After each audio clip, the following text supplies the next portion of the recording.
Have you ever seen a normally calm person completely lose their shit? What happened?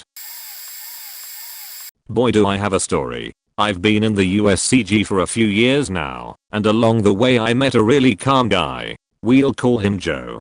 Joe had a wife and 2 daughters. He's soft-spoken yet still authoritative when need be. Always is nice to others, and works very hard. Then there's another worker. We'll call her Jill.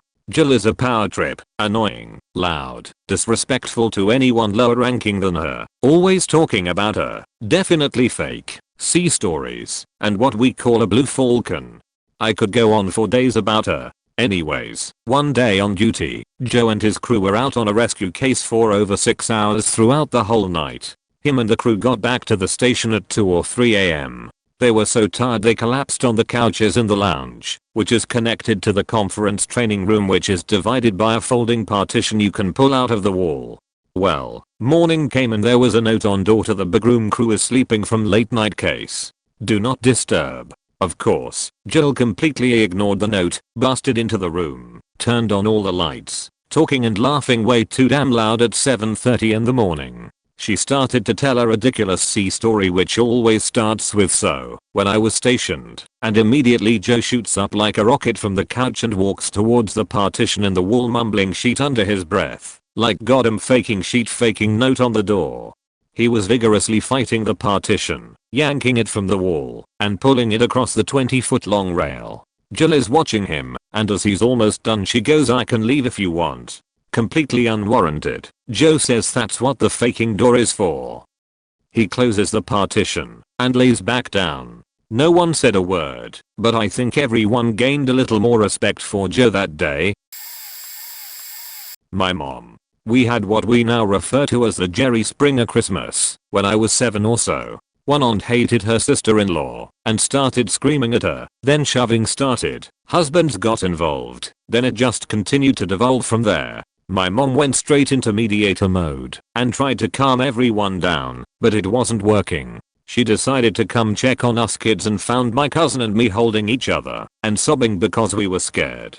The next thing I hear is her scary mom voice screaming over everyone, "Listen here you motherfuckers. My kid is in there crying on Christmas because her family can't keep their sheets together for the one day a year we all see each other. You're gonna march your ass into that room single file and apologize to each kid individually. Then you're going to shut the hell up until I get them out of here. We are going to go find look at lights and this family better be the picture of goddamn Christmas joy by the time we get back." My mom never really cussed in front of me and only ever used GD when things were really bad.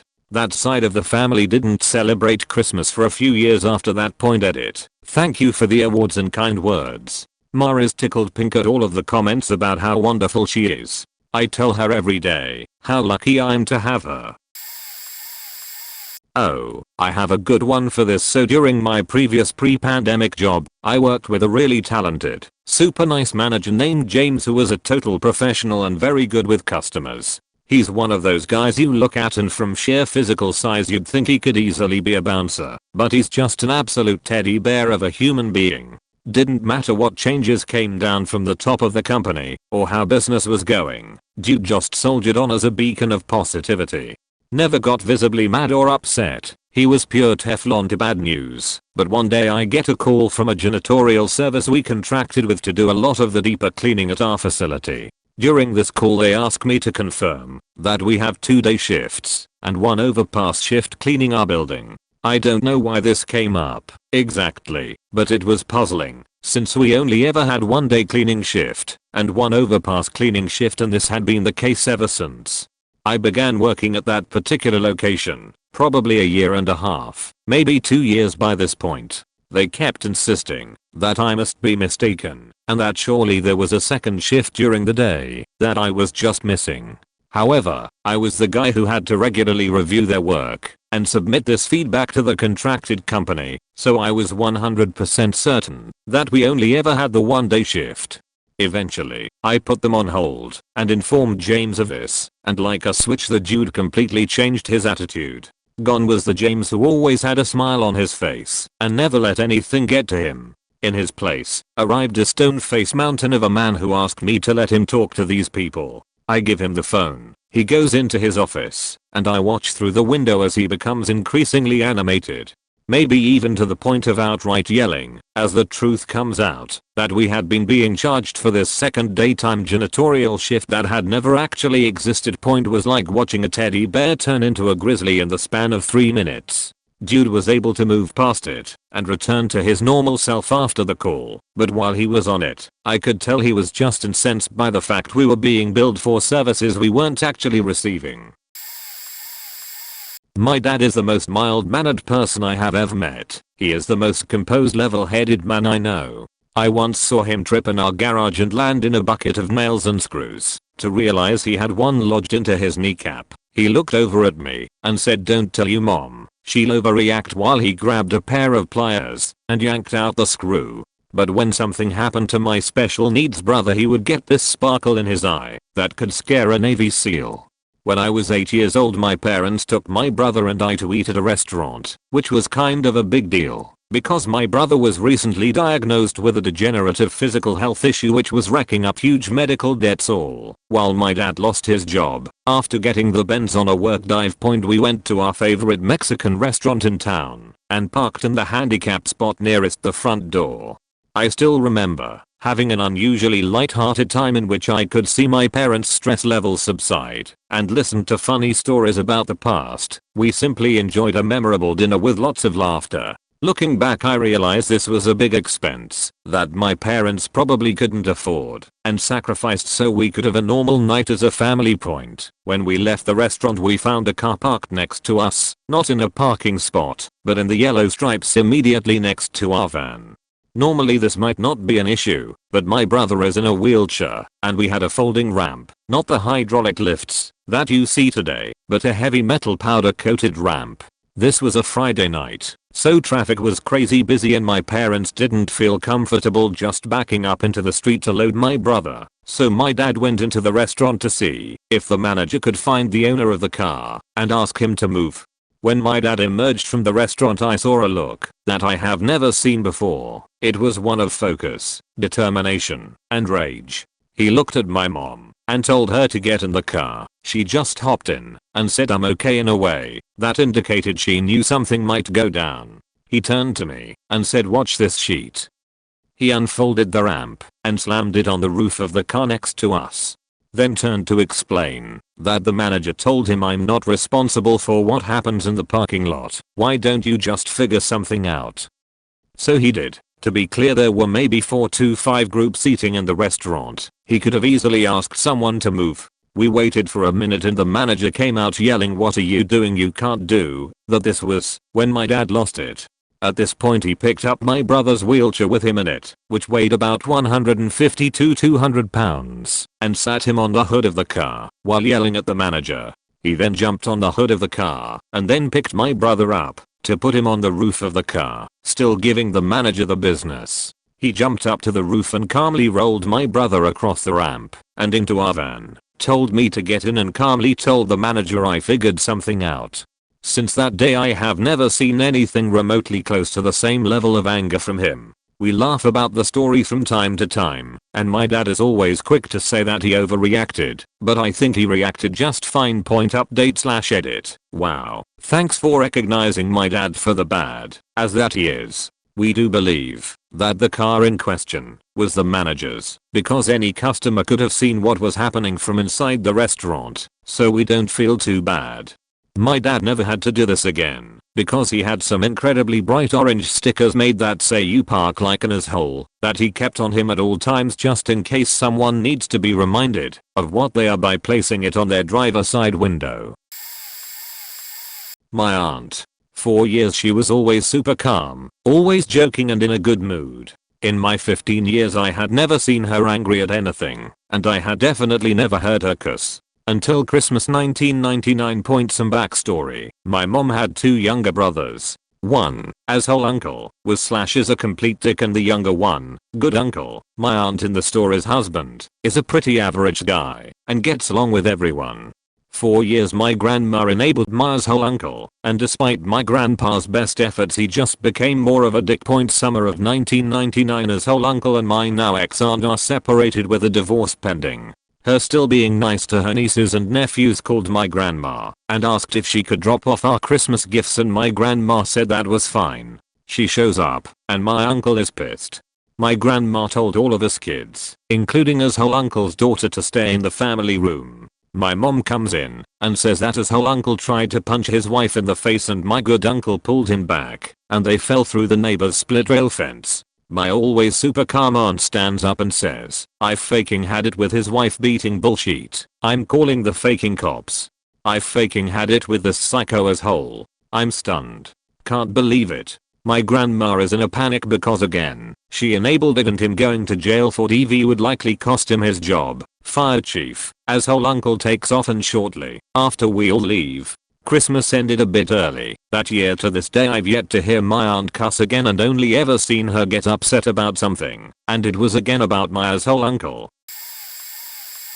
My own story. I was in a high school history class in 10th grade. I was the quiet student who did their work quickly and efficiently, just so I could keep reading my book in the back. Huge fantasy nerd. However, the 4 class clowns were also in that class. Our sweet, older lady teacher, Mrs. Z, was a German-born woman who lived through the Holocaust in Germany, and being half Jewish she was a bit of an anomaly when it came to her experience dealing with the Gestapo and S.S.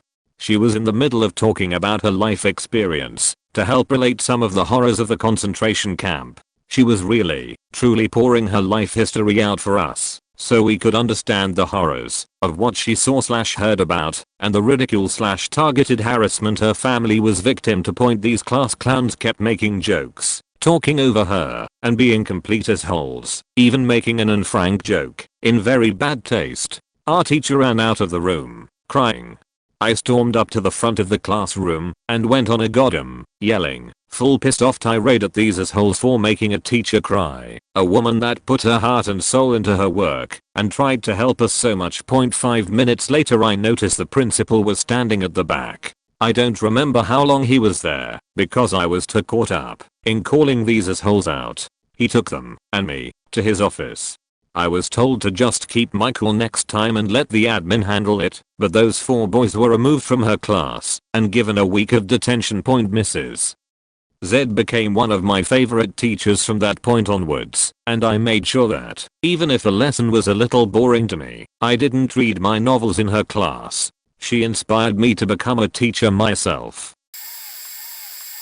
I remember having these 2 friends in 5th grade who at the time I didn't think they'd thought of me as their friend. I'd been bullied up to 4th grade and moved the summer before 5th grade, and everyone called me annoying and at a distance those 4 years. There was this one day where this one kid was being an asshole for no reason, literally just making fun of people, pushing others, so on and so on. Well, for some reason, he decided that I was worthy of getting punched, so he came from behind me and somehow hit me in the eye. This was at recess, mind you. Well, when I got back to class, these 2 tall kids, one girl and one guy, saw I had a bruised eye and had been crying. The moment they got the chance, they came over and asked me in a pissed tone, "Who hurt you?" And I remember thinking something like, "Oh shit, I can't let them know who hurt me, they'll kill him."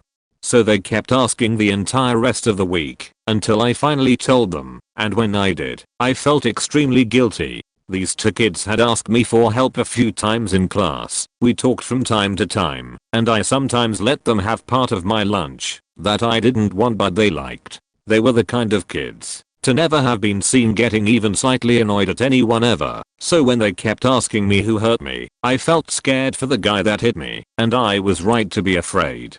At recess, the day after I told them who hit me, I saw them drag the guy behind some trees, which were behind the playground. No one was supposed to go there, and from there on out, I couldn't see what they did. But before recess ended, the kid, with the 2 kids who kept asking me about him following behind, apologized, and I could tell he had been crying on the way to me. I told him it was fine, and the 2 kids let him go. After he left, I asked them why they hurt him. They said because he hurt our friend, and we'll do it again if he tries hitting you again. I did feel like crying after they said that, but held my tears in. For the rest up 5th grade and all of middle school, they hovered around me, and anybody who seemed like they might wanna start shit with me got chased away by my 2 friends. If I could find them again and express my gratitude to them, I would do it a million times over. They were the very first people to get angry on my behalf ever and stick around with me.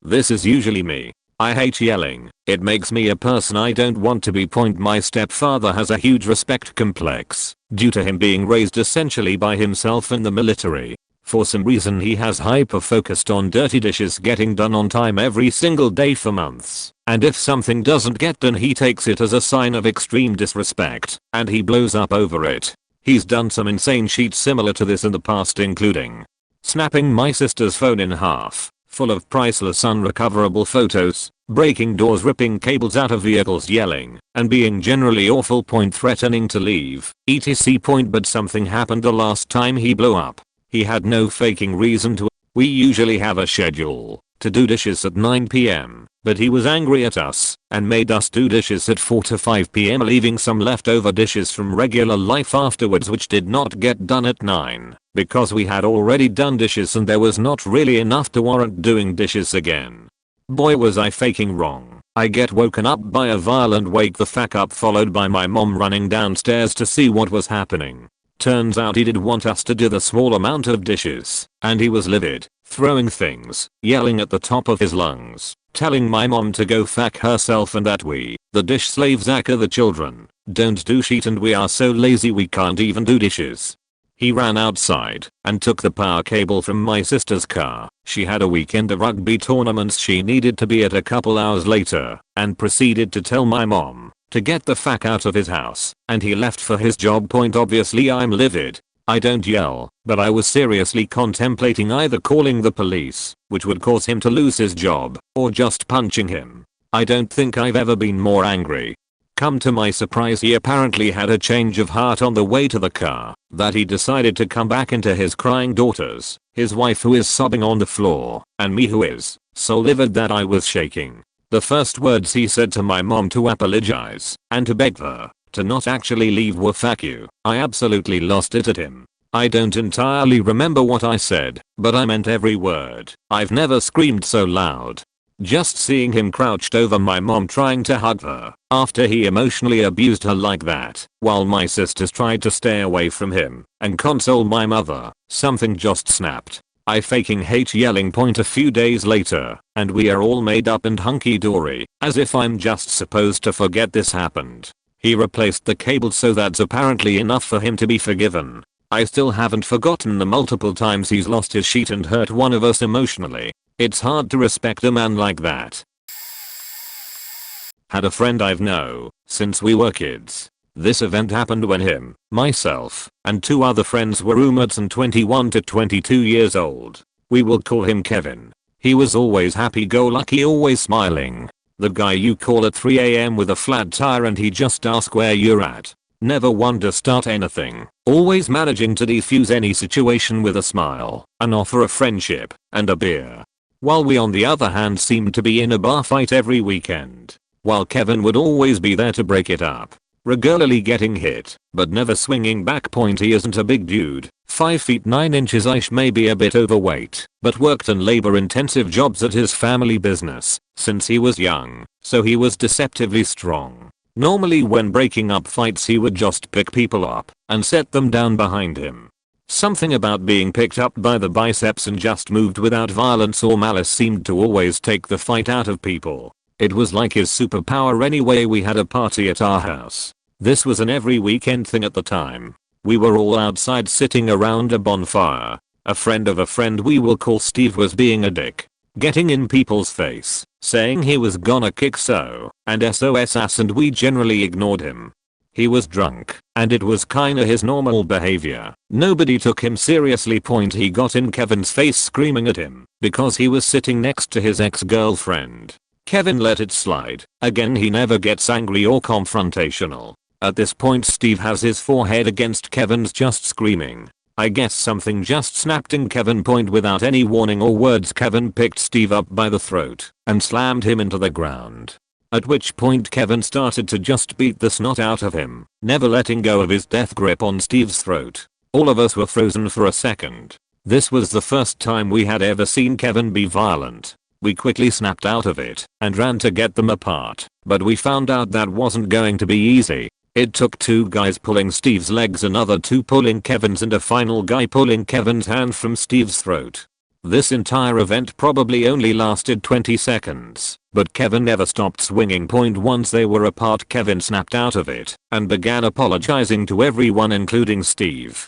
Kevin even went and got a wet rag and ice pack for Steve. Kevin kept apologizing to everyone the rest of the night for ruining the party. We told him he didn't. Besides, we got in fights all the time, just don't worry about it. After that night I've only seen Kevin snap once more. A guy sucker punked our friend in a bar while we were just talking on the patio. Guy ended up with a handprint on his throat and 2 black eyes. It again took several people to pull him off. Our always smiling Kevin has a genuinely frightening side when he stops smiling.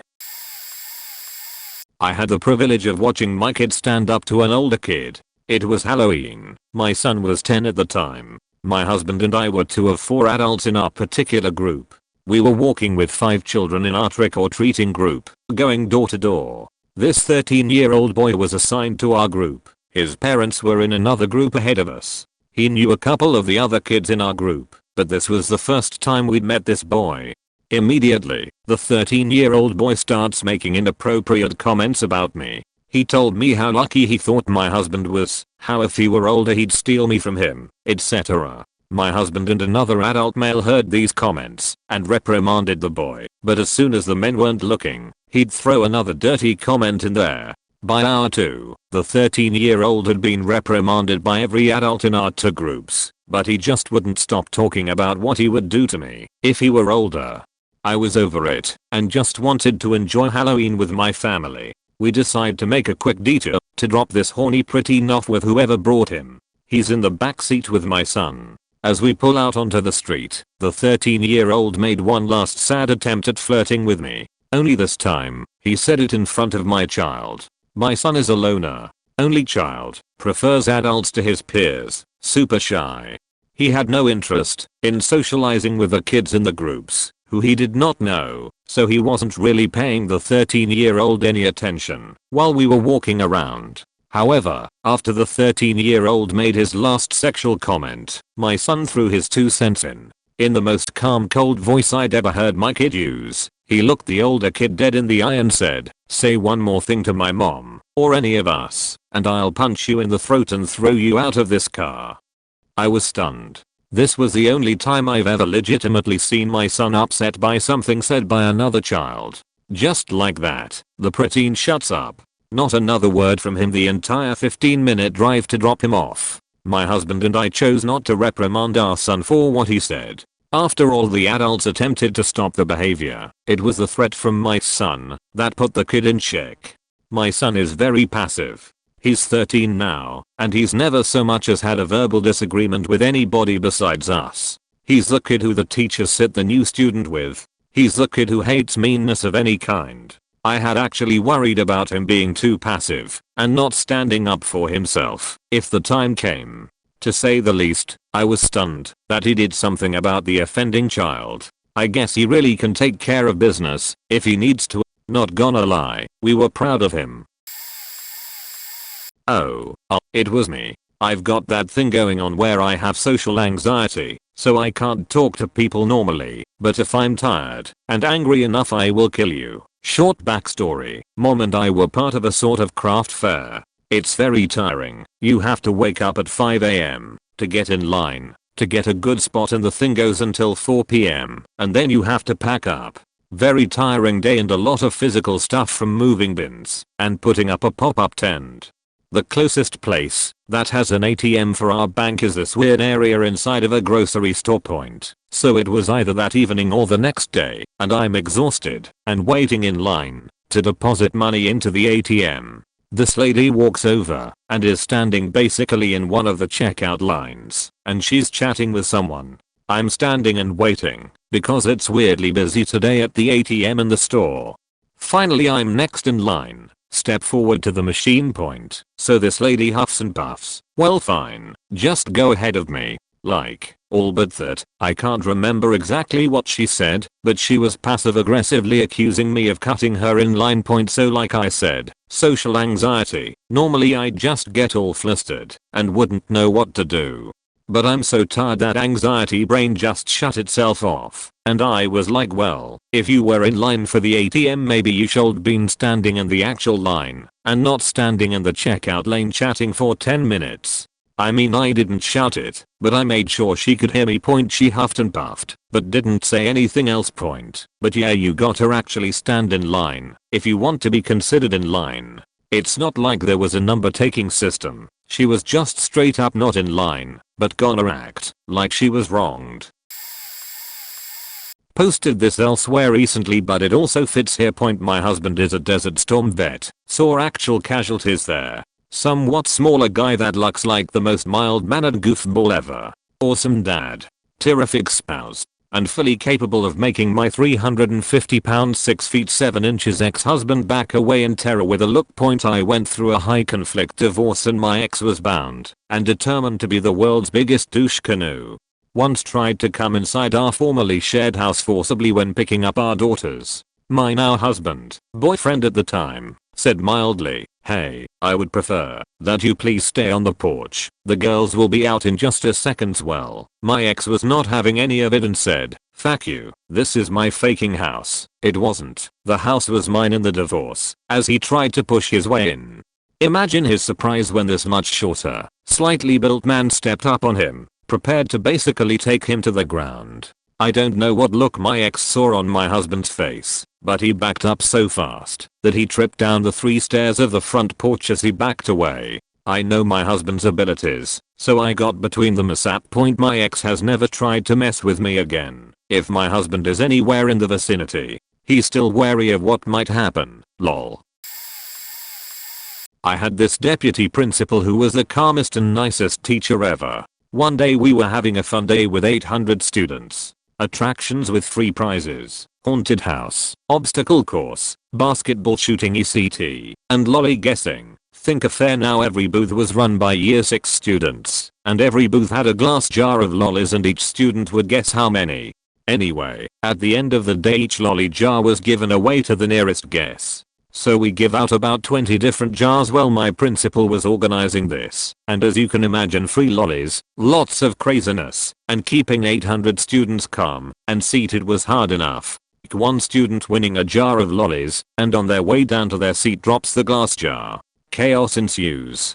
Trying to calmly manage these 800 students was challenging even with either teachers trying to help. All of a sudden he just snapped, screamingly yelling at students to quiet down on the microphone. Everyone froze, teacher and students alike. We had never seen this side of him, and I never have again. TLDR. Nice guy. Lollies in glass jar bad. Lots of kids. Chaos. And jar smashes. Nice guy screams and yells. I read through a lot of these, and they mostly have to do with work. Mine doesn't, but I'm sharing it anyway. Our son Jay, 22 meters, is the most laid back guy I know. Born that way, nothing usually fazed him. Life's little disappointments would make him sad for a minute, but then he'd be back to being happy. Our daughter M, 20F, is Jay's polar opposite, type A, and gets furious when things don't go her way. She's much more chill as an adult, now that she's learned not to be wound so tight, but as a child she was intense. Despite their differences, J and M were/are tight, so close and always laughing together, to the point strangers would ask me if they were twins. The donut incident happened when J was 16 and M was 14. My husband had picked up a dozen donuts on a Saturday. Family of 4, everyone gets 3 donuts. Sunday morning rolls around, Jay is out for a run, and there are 2 donuts left, a cinnamon sugar cake donut, and a maple glazed. I hate maple glazed, love cinnamon sugar, so I reach for the tasty thing and M jumps in front of me and says, "Mom, cinnamon sugar is Jay's favorite, you have to save it for him."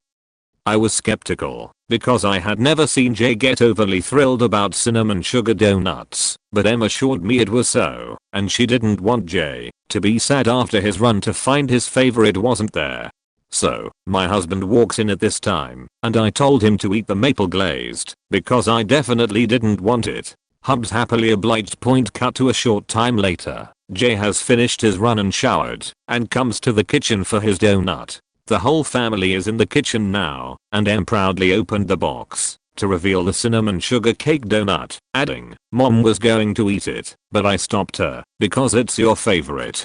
Em was standing there, smiling, waiting for Jay to thank her for being awesome. What happened next has become a part of family legend. Jay, normally so laid back, yelled, "It is not my favorite donut. I hate those freaking old people donuts. I always get stuck with them, and I hate them." Turns out, Em had been curating the family donuts for years, always making sure that one of Jay's 3 would be a cinnamon sugar, and all this time, he's been too chill to say anything.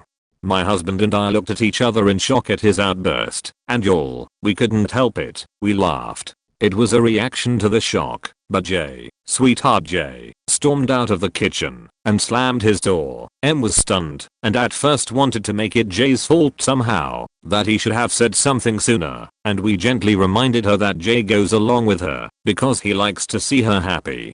Then Em looked like she was about to cry, so she went and knocked on Jay's door and in a small voice asked him to walk with her to the donut shop. Jay went with her. She brought him a maple glazed with her own money as an apology, and the storm passed. It's been 6 years, but to this day, in our family, cinnamon sugar cake donuts are referred to as old people donuts.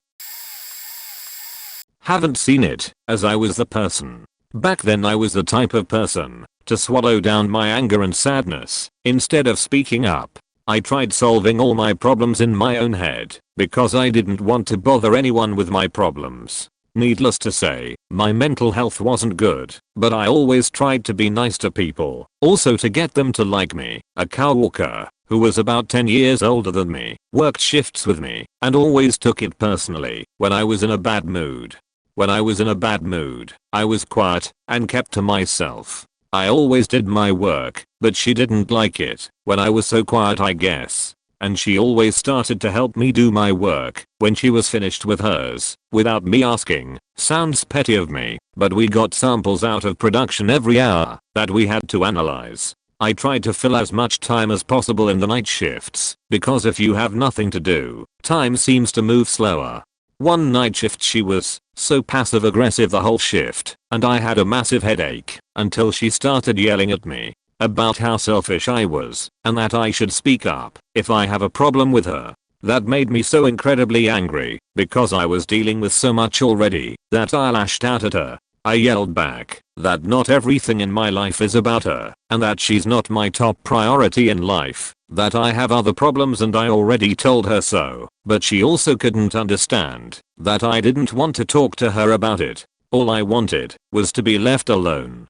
Normally, when someone catches me so off guard like she did, I instantly start crying. I didn't start crying this time because I was so faking angry. Instead I made her cry. Don't know why exactly. I wasn't calling her names or anything, and she ran away and locked herself in the bathroom. I guess she was caught off guard too and expected me to take in her yelling and finally apologize to her. Here, me, I'm that very calm and relaxed person. My mom always screamed at me during my childhood for days on end, sometimes from morning to evening and several days after the other. So, when I was old enough, I swore to myself I'd never scream or yell in any way, shape, or form if it wasn't absolutely necessary. Well, as it happens, I'm a very experienced rider, 20 years, with trainer experience. I had my horse standing in a private stable, and as the rules were, only the people with horses, trainers and staff were allowed on the ground, plus family/friends we brought along. You get the picture. I had her there for a very simple reason. My horse was dangerous. Literally. I was training on the jumping outside pen with my then very young and admittedly dangerous horse. My mare was a beach like, a real beast, that wanted nothing more than getting the rider down and hurt him. She aimed for the heads and body whenever she got someone down. So, I usually trained where I was alone and wouldn't endanger anyone but myself. So, here I was, sitting on a ticking time bomb, watching every damn ear twitch, waiting for her to explode, when I heard a screeching from next to me. There was a mom, probably late 30s, with her kid standing on the fence and screaming at me to finally get off the horse and let her daughter pet my horse. Of course, taking advantage of me not watching her for a minute, definitely used that and had a bucking fit. I stayed on top and got her under control again while the girl and the mom screamed and wailed that I was hurting their horse, yada yada. Once I got her back under control and calm, the girl and the mom, both red-faced, ran onto the yard and directly towards my beast of a horse. I yelled at them to stop and not get closer. I only trusted a few people around Bastilla, my horse, knowing how difficult she was, that she's not safe to be around. They didn't listen. The girl ran directly behind my horse and began beating her little fists into her hind legs. You can imagine my dragon did not like that. The mom grabbed my arm and pulled me from the saddle halfway. That was also the moment my horse had enough and bucked, successfully shrugging me off. I landed awkwardly on me shoulder and, you guessed it, I got injured pretty badly. I broke my shoulder and collarbone. I yelled for help as the mom and daughter were still trying to get around my horse and told them to stay away. Well, the mom got a nice headbutt and started to bleed from her nose, and the little girl was about to get trampled before I pulled her away. Yes, I grabbed her hair and pulled, but it was the only thing I could reach before Bastilla aimed for her head with her hind leg. I screamed my head off. I yelled at them and called the mom and the daughter every possible name under the moon. The owner of the stable heard the yelling and came running, knowing about my horse and how dangerous she could be. The owner called the police and an ambulance while the mom tried to sell him a story that Bastilla was her horse and I was riding her within permission. Long story short, mom got arrested and got a good amount of payment towards me and the stable owner, and she even dared to lie during court hearing, saying that she got permission to be on the ground and so on. Fun fact, today, 7 years later, Bastilla was the best horse I had. She had the drive and will in competitions, and, funnily, she loved children. Sadly, she passed away from cancer a few years ago. I'm that calm person. I normally fake being happy and have done so for a decade. Was a decade when this took place because people always got upset with me if I was anything other than happy. I pretended to be happy and put others before myself for most of my life cause I thought that's what I was supposed to do. Well, one day, when I was 16, something finally just snapped. I forgot exactly what caused it, but it was something happening between me and my parents because I wasn't being perfect enough for their standards or something school related. All of a sudden, all of the emotion I had been repressing for years just came out. It was honestly like a dam bursting open. I absolutely lost my shit because I was so done at that point. I remember thinking before that about how they were allowed to scream at me and be pissed and sad about stuff, but I wasn't. I guess I finally realized how unfair it was for everyone to ask me to not show emotion, even though they were allowed to point. So I just got so angry that I started crying, cause every emotion I'd bottle up just happened all at once, and I was screaming at the top of my lungs. I still remember them being kinda taken aback by the sudden change in my demeanor, from me being on the verge of tears to suddenly pissed off. I just walked into my room, closed the door, and started crying. I actually felt awful for what I did. I literally felt like a despicable human being for feeling how I felt and expressing it to my parents. So yeah, I cried for a long time after that and went to bed with a stress migraine at night.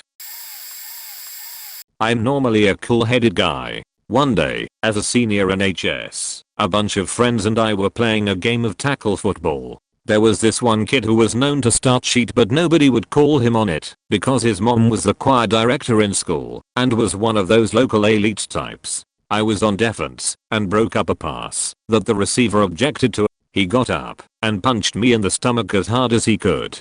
Words were exchanged and we were separated. The next play, I'm still on defense. He blindsides me and completely lays me out. As he's backpedaling away, he starts talking shit about my mom. I got up and chased him down. When he stopped and I caught up to him, I planted my feet and absolutely threw a He-Man style haymaker on him. He dropped like a rock so quick, his face stained my shirt with blood.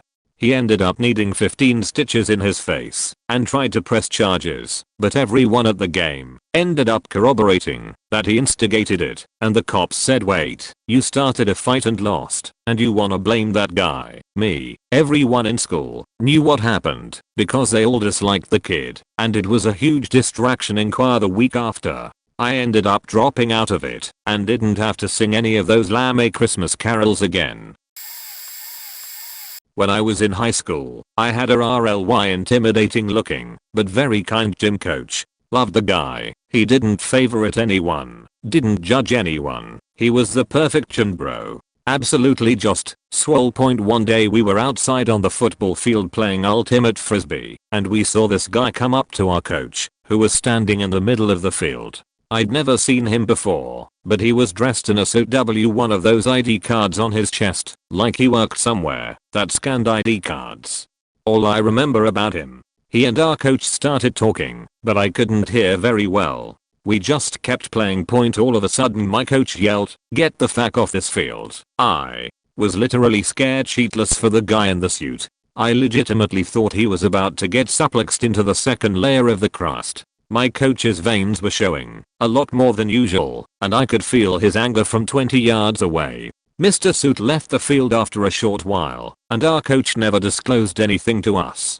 Later I learned the suit guy never worked at the high school and wanted to do some activities some PPL there. Our main guess was that our coach was suspicious of them and just sent them off their tails between their legs. There had been recent school shootings at the time, and the area we lived in had a mall nearby, which had a case of sex trafficking. So we all kind of assumed he was trying to protect the students. I have a story about myself actually. I'm a very calm, concentrated, patient person. I'm an artist and a liberal if that matters. Growing up, I've always been quiet and shy, and I always stayed to myself in school. I never used to be outspoken or assertive either anyway. About a year ago this customer at work was being a creepy old guy, old enough to be my dad to be exact, and I'm standing at the end of aisle 14 helping a coworker, and this guy walks past me and says while staring at me and not facing the direction he's walking, and continues walking towards aisle 17 which was 3 aisles down. He gets to the end of that aisle, turns around and comes back, and he's still staring at me like I'm a piece of fresh meat. So I snapped because I was uncomfortable. I yelled, "What the fuck do you keep staring at?" So he stops, and my coworker looks up at me and then continues working and minding his business. And then the guy starts walking towards me and he's like, "What's wrong? Come here and talk to me." And I took a step towards him, and he stops and I said, "What you said was inappropriate, and you're staring at me. What if I was your daughter?" And then another coworker hears me yelling at this guy, and comes over, and asks what's going on and I said, "This guy made an inappropriate remark and keeps walking back and forth just to stare at me, and it's making me uncomfortable." And then the guy says, "I gave her a compliment and she's being a bitch about it." And I jumped towards him and said saying isn't a compliment, that's a catcall, and it's called sexual harassment. And my 2 coworkers had to hold me back from going after this guy cause I nearly blacked out. And then the guy decides to walk away, and while he's walking away he replies to what I said with FKU. And I gagged loudly and said I'd rather not UFKN predator. And the coworker that asked what's going on said, "Go cool off." And then I walked to the break room and swallowed an entire bottle of water and grabbed another bottle and went outside to breathe and relax. I don't ever usually get mad like that, and frankly I would really hurt that guy if I blacked out completely, and my coworkers didn't stop me. I have an enormous pet peeve with creepy guys harassing women, especially while we are working cause they think that just because we're at work, we won't say anything. So that is one thing I will not put up with no matter what. Even if it happened to any of my other female coworkers, I will say something I jaff, if I'm at work or not. The only thing you can get fired for at my job is tardiness, stealing, and harassment of other coworkers. The place I work has a lot of asshole customers, and most coworkers and managers will stick up for you against a nasty unpleasant customer. Most of those customers are made to leave. But yeah, that's my story. Law teacher in high school. She was super cool, always calm, used to be a successful lawyer before she made the career switch, and you could really tell from her behavior. She had this air around her that made it clear that you shouldn't mess with her. But she never abused that, never showed off, never raised her voice, never lost head patience with the students, or made snappy remarks. Everyone respected her, except for this one girl. This girl was a typical class bully. And frankly, everyone had enough of her, but no one could do much about her because of this poisonous way she always phrased her insults, like she was merely stating her opinion and didn't mean anything bad by it. She had started to feel like she could get away with anything. Well, one day this girl was trash talking the teacher in the middle of her class, whispering it to her friend, but loud enough still so everyone could hear it. I don't remember exactly what she said, but it was something about the teacher's ass. The teacher just very calmly walked through the classroom, as if she hadn't heard it, and the girl and her friend were laughing about it, thinking that they got away with it. Well, the teacher just quietly stopped behind the girl, put her hands on her shoulders and whispered, in the manner that the girl had been doing, in her ear, "Get out." The girl actually froze. You could tell from her face that she realized she finally pushed it too far. She actually went a bit pale. And when she didn't immediately react, the teacher just calmly added, "Now we don't quite know what happened afterwards, but the girl was suspended after that." In college, I had a professor for my criminal law second class that was an older gentleman, mid-60s in age, who was super calm and collected. He essentially moonlighted as a professor for evening classes. As his day job he was a circuit court judge. For one class, we even had to go sit in the jury box for half a day and observe while he adjudicated cases. Even on the bench, he was calm, collected, never raised his voice, and was fair. Then, one day, we were all in class waiting for him to arrive. This man is a judge, very punctual and never late. After 20 minutes or so he arrives, very clearly not in a good mood. Weird thing was, he came in the second rear entrance to the lecture hall. This is important, which he never did. Not his usual self at all. No introduction, just tells us to get our textbooks out, open to page whatever, and prepare to take notes. He begins lecturing and that's when shit went down. He snapped. A younger, maybe late 20s woman came storming in demanding this is not close to over, this kid is his, and, judge, will be a part of its life. Judge calmly looks at her, looks at us, back at her, and asks her to leave saying this is not the time or place. Needless to say, we are all stunned. Holy shit, our judge professor had an affair and knocked up a 20-something. No faking way. After enough of her pestering and refusing to leave, he slams his book down, screams at her to get the fuck out, grabs her wrist, and storms out with her. We are all speechless. What the fuck just happened? 10 minutes go by. We are all not sure if we should leave or what point then it happened. From the back of the lecture hall, second entrance, we hear face forward and get your notepad ready. No one dared to look back, but it was our professor. He proceeded to question us on what color her hair was, what she was wearing, how tall she was, any notable identifiers, tattoos, etc. He approached the front of the class and calmly explained to the class that this was a demonstration to show how unreliable eyewitness testimony is. He asked each of us to read off our answers to his questions. You had people with answers ranging from she was wearing jeans to a zebra striped t-shirt. It was faking incredible how all over the place answers were. Not a single person had a completely accurate description. The girl came back to the classroom and introduced herself. She was a former student that was clerking for him at the circuit court. This was a demonstration he did every semester for his crim law class. He was the best professor I ever had.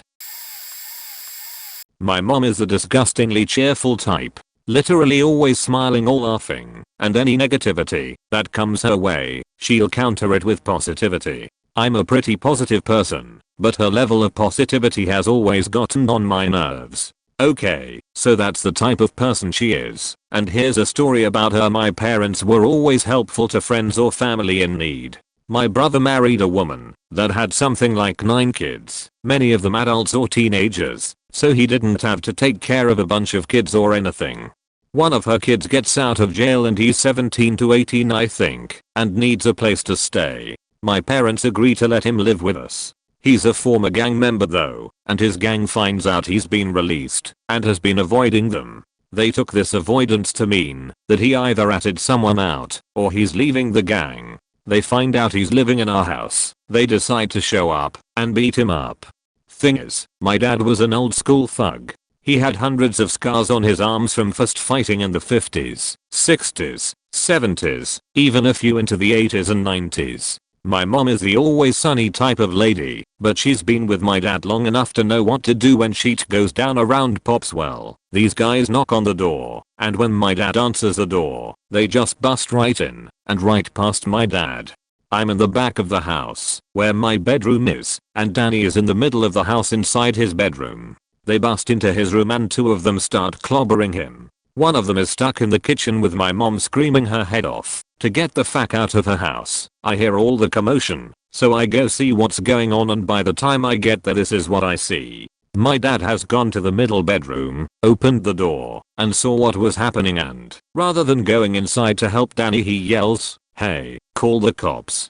I'm locking this faking door on these assholes." Then he waits a few seconds before opening the door again, and I come in behind him to see one guy already jumped out the window. The other guy was struggling to as well, and my dad strolls over and ninja kicks this dude in the ass and he goes launching out the window. That window was like 8 to 9 feet from the ground, which was a cement pad. Lol. I keep going down the hall to check on my mom, and there's this guy that is like 6 feet 7 or so in the kitchen squared up to my mother, who is 4 minutes and 11 seconds. She isn't afraid or cowering. Nope. She's jumping into the air and knocking the fucking shit out of this guy. Every single time she jumps, she's nailing this guy in the jaw, and she's literally jumping like she's on a pogo stick. As soon as she lands, she's jumping and punching this dude. He's just stumbling backwards constantly with his eyes closed and trying to get away. She fucking pummeled that dude. Funniest shit I've ever seen my mom do. Looked like a cartoon. Point dude finally gets away and bolts out the door, and my mom is like, "Told you to get out of my house, punk. Come back and see what happens." Lol. My former high school math teacher. Dude did not like me because he had to deal with my asshole brother in another class. He assumed I will be the same. Guy never gave me a chance. One day Faker tells me as I'm staring at a Marine Corps poster in the class, "Can I please have your eyes on me and not something you'll never achieve?" His name was Mr. Newell. 4 years had passed, and I returned to my high school after completing boot camp.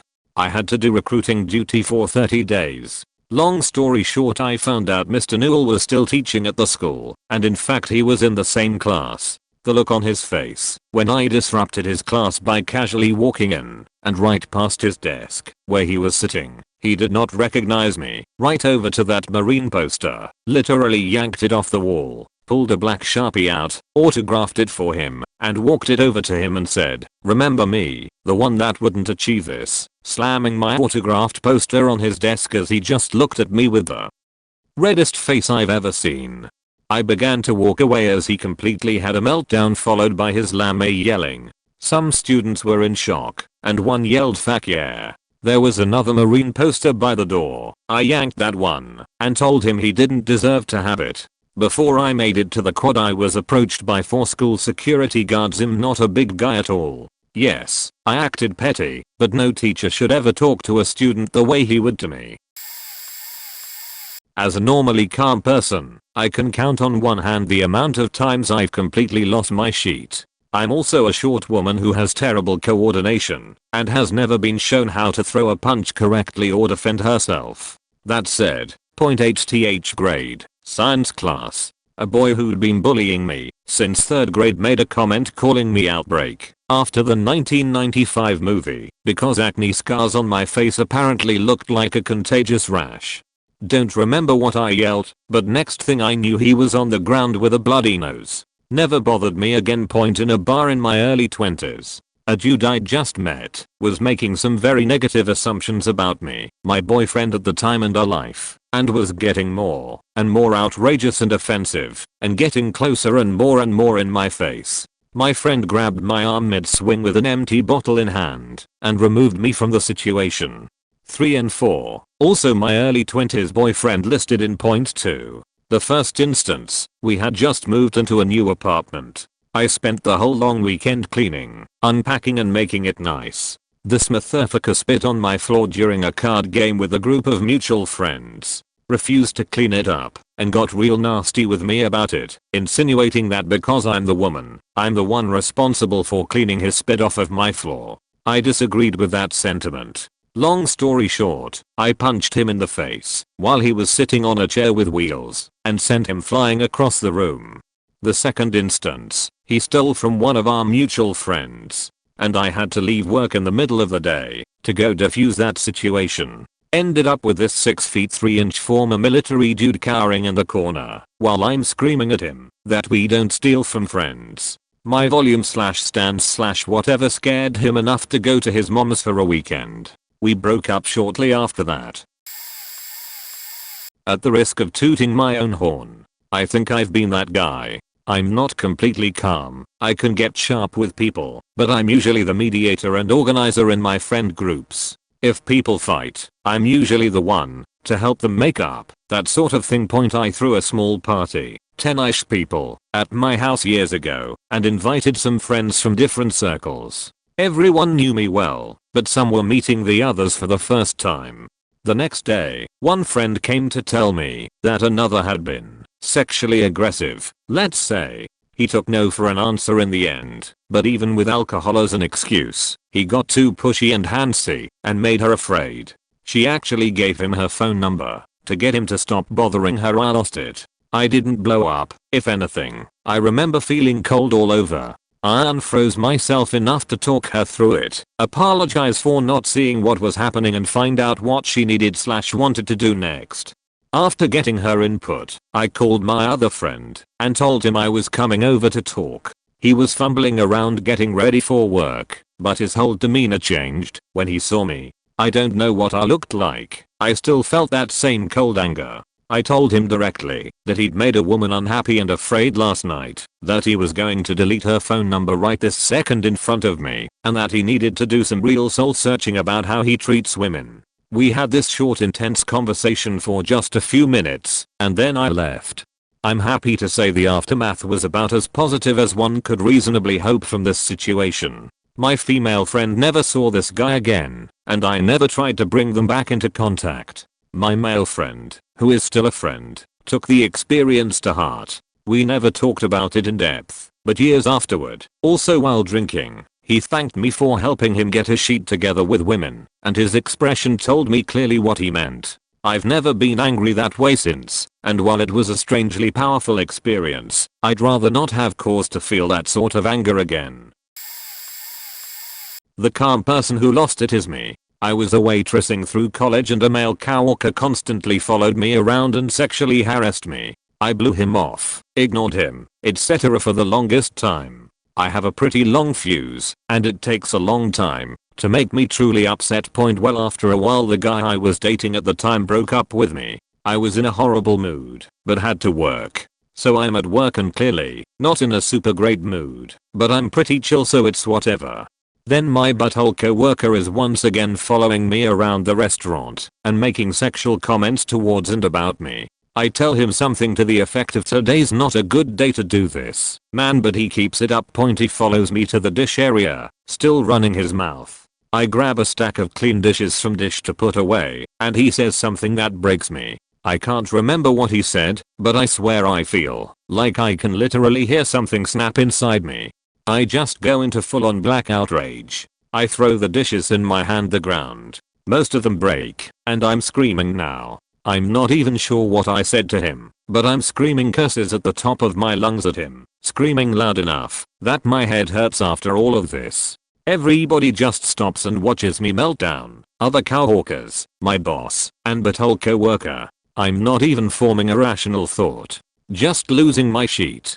I know guests in the restaurant can hear me. Once I'm done screaming, my boss pulls me aside and seems more amazed than mad. Not mad at all really, and just asks, "Are you okay?" I'm a bit infamous for the throwing the phone incident. Mild-mannered engineer who got shanghaied into working as an accountant in a $3 billion global corporation. Physical inventory time, and I wrote a massive manuscript access front-end to our SQL back-end application to do our inventory of our biggest plant, 50k SKUs, multiple locations, 500 people counting, 30 people doing data entry at night, and I'm running the data side. Had not really slept for about 3 days. And it's time to print the variance report. 50 supervisors and managers and auditors are waiting for this report so they can go out and double check sheet point it's not working. I'm hacking away like those bad SF movies. And people are clustered around the table where I'm working, asking me when I'll be done, interrupting me, faking up my chain of thought point, and my boss calls for the 5th time in 30 minutes, yells at me, demands to know when I will be done. I snapped. I'll be done as soon as I figure this out, if you will stop faking interrupting me, and I threw the phone across the room. Everyone slowly shuffled away. I took a deep breath, stretched, drank coffee. Leaned in and found the problem, fixed it, printed the reports, told my second in command that they were ready and to deliver them, waited a few minutes then went for a walk. I'm the one concerned here. Just for you to understand, I'm the quiet person who can sit alone and watch his environment without talking, who takes everything with a calm approach. When I was 15, I was at summer camp. In the bedroom in front of mine, there were 3 11-year-old kids who pissed me off during multiple days, but like usual, I didn't say nor do anything. I let them be immature on their own. One day, I asked a girl out and got rejected. Not gonna talk about it, LMAO. So I wasn't in a good mood. I went outside of the bedroom building just to watch the environment and other think, like usual. That's when I saw one of the 3 kids running from my bedroom to his multiple times, just to make me angry. Well, he did it. I was angry. My face completely changed. I had the face of a supervillain ready to blow up an entire city. I went to his room. He saw me angry and knew he was screwed, so he got on this bed. I took his foot, grabbed it, and threw his entire body violently on the ground. I began to choke him, but some girl took my arm and took me outside so I could calm down and think. After 3 minutes, I went back in to apologize. I don't know why, but let's say that's because I preferred being nice. He kept laughing at my face and I started being angry again. He saw it, went again on his bed, sheeting his pants, and I began to prepare my fist to destroy his face. While doing that, I had like a voice in my head telling me not to do it, and to think of all the consequences of this. I deviated my fist on the upper part of the bed. It was a bunk bed, with all of my then strength. After that, for the rest of the week, he and his friend were literally terrified of me. They wouldn't even approach me, and my hand hurts for an entire week.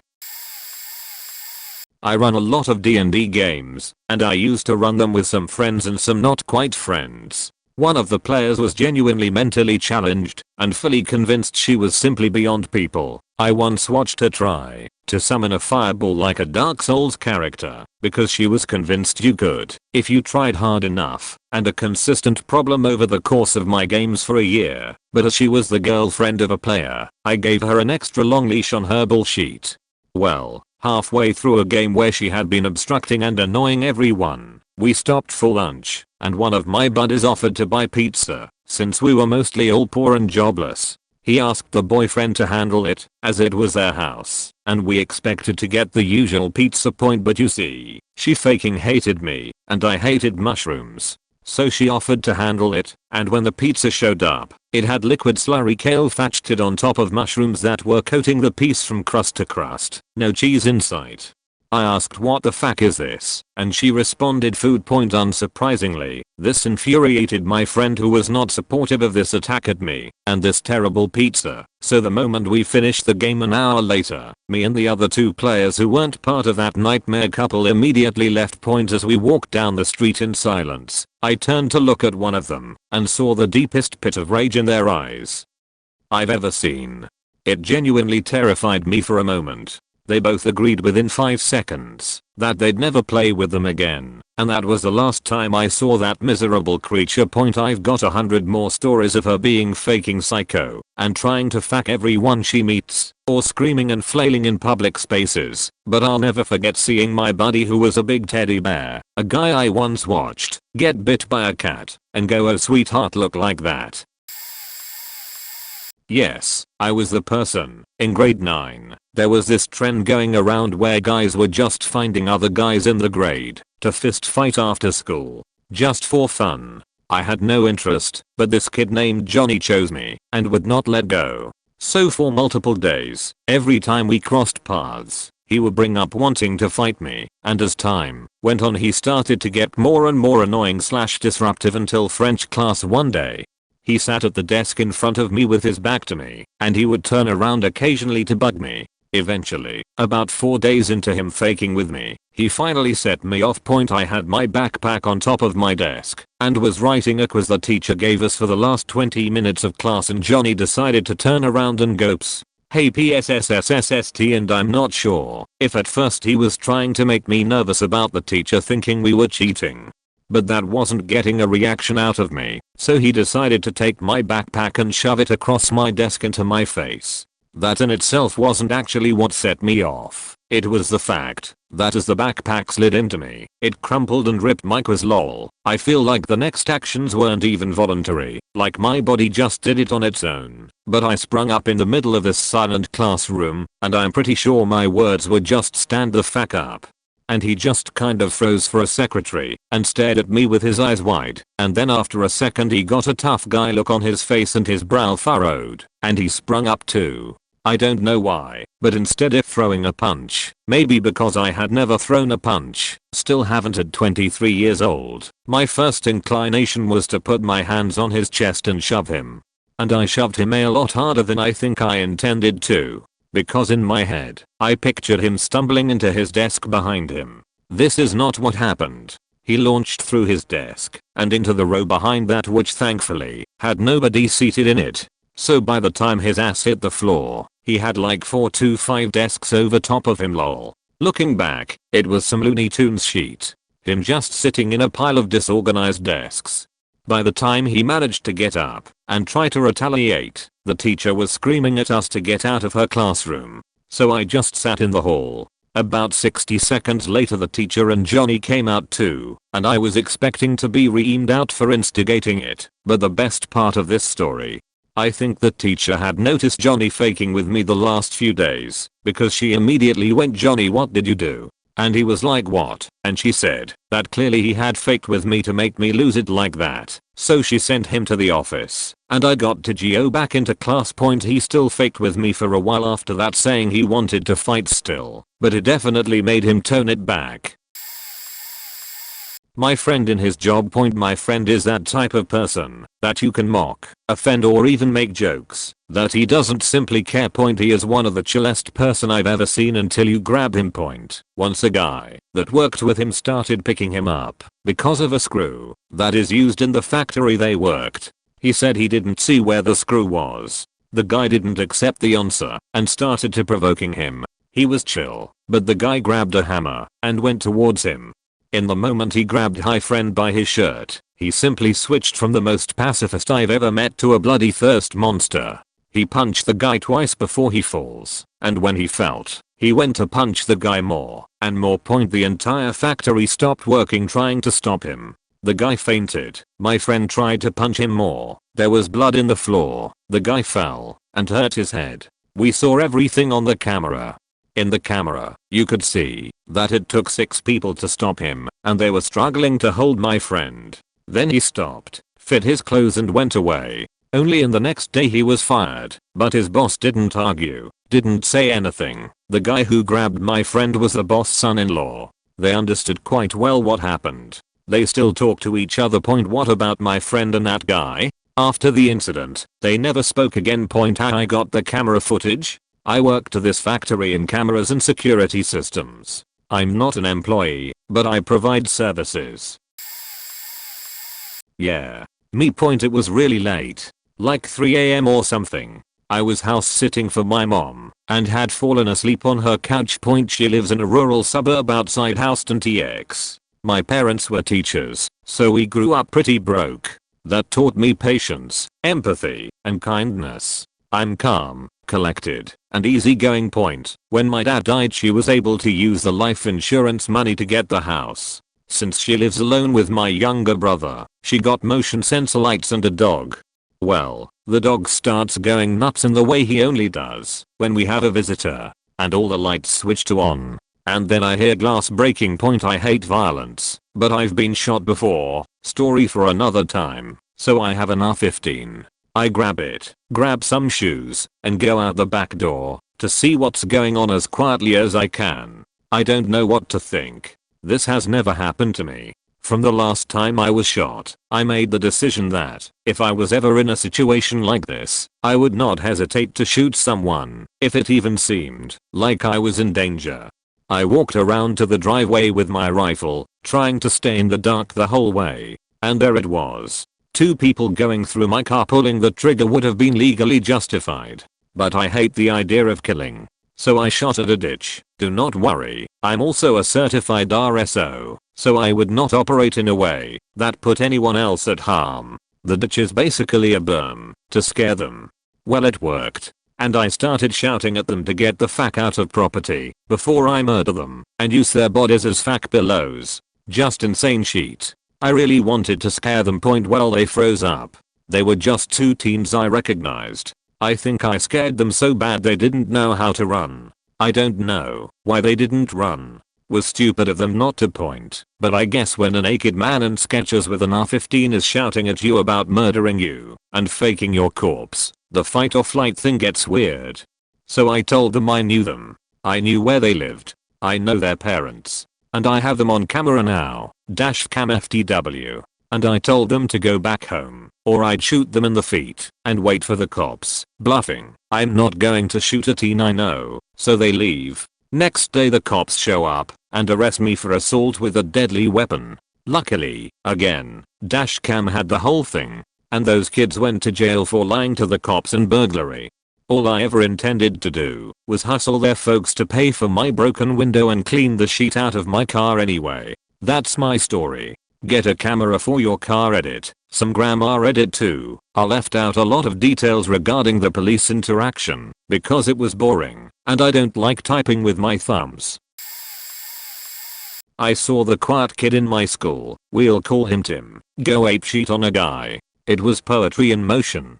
Tim was a quiet guy on the spectrum and kept to himself. Super talented artist and a sweet guy. Once he'd open up to you, but he just preferred to stay to himself. Respect. He was constantly getting harassed by an asshole guy in my grade. Let's call him Joe. Exchange student. Thought some skills on the football pitch have him rights to be a dick to the entire student body.